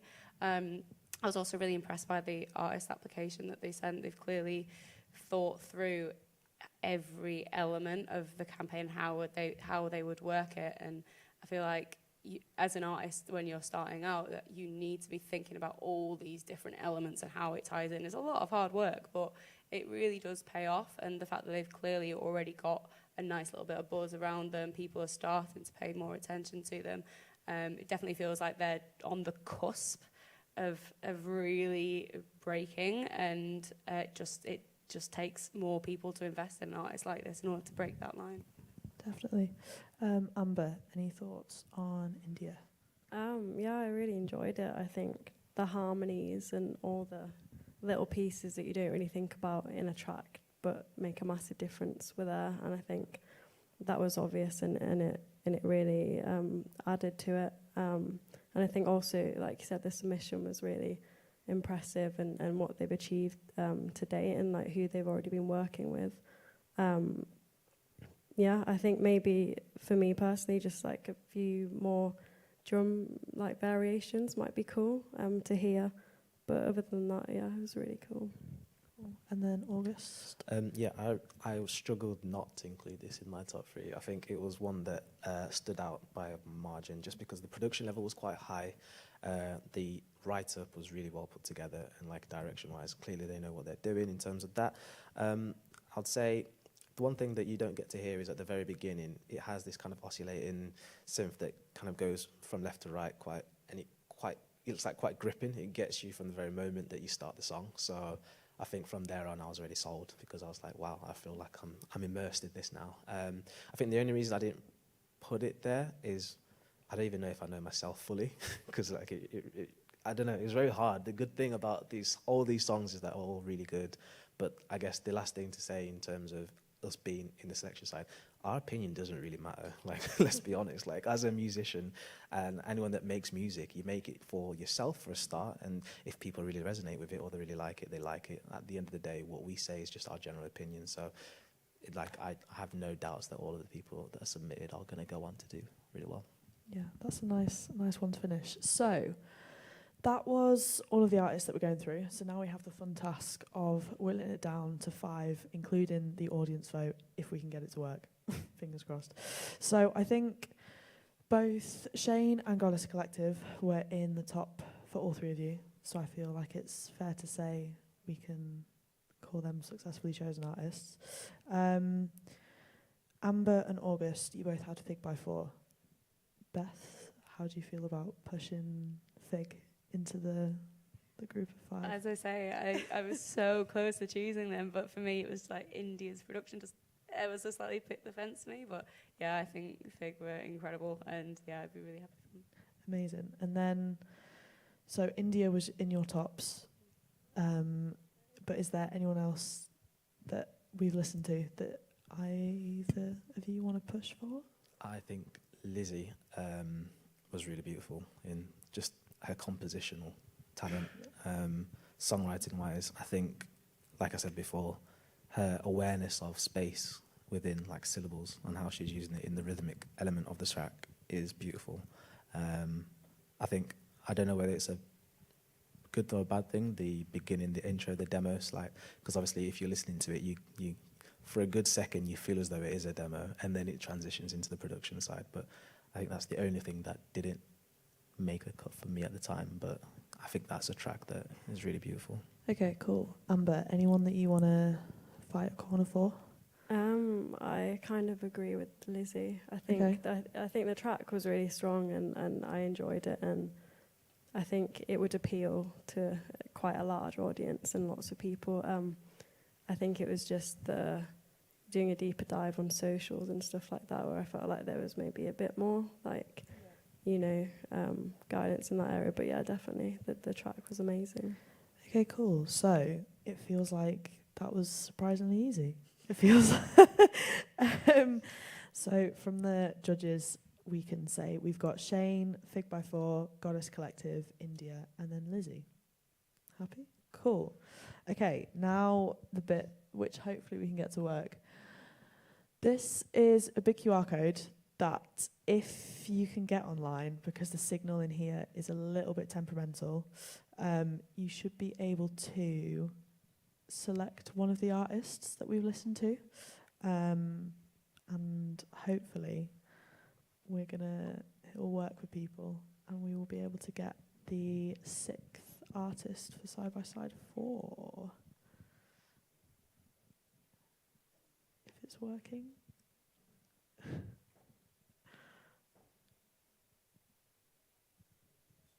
Cool. Had the nod from Ash that it's working, so we'll leave it a couple of minutes and then.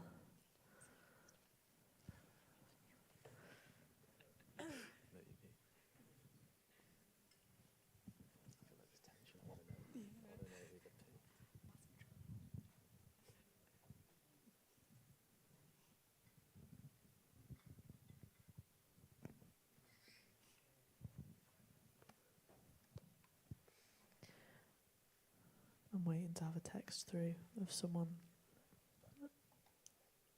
so we know that it's working all right.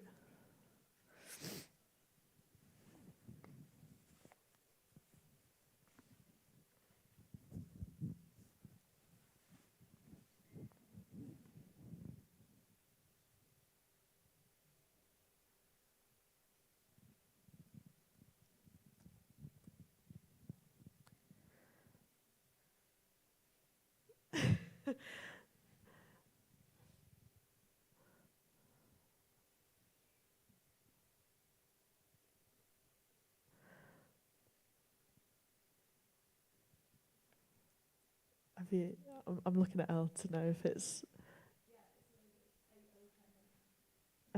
Has everyone who's wanted to vote, have they voted for someone? Yeah, seeing nods. Okay, cool. Yeah, or do you want to announce Elle? That's go on. Okay, so the sixth person for side by side would be H. Greasy. Thanks. Yeah.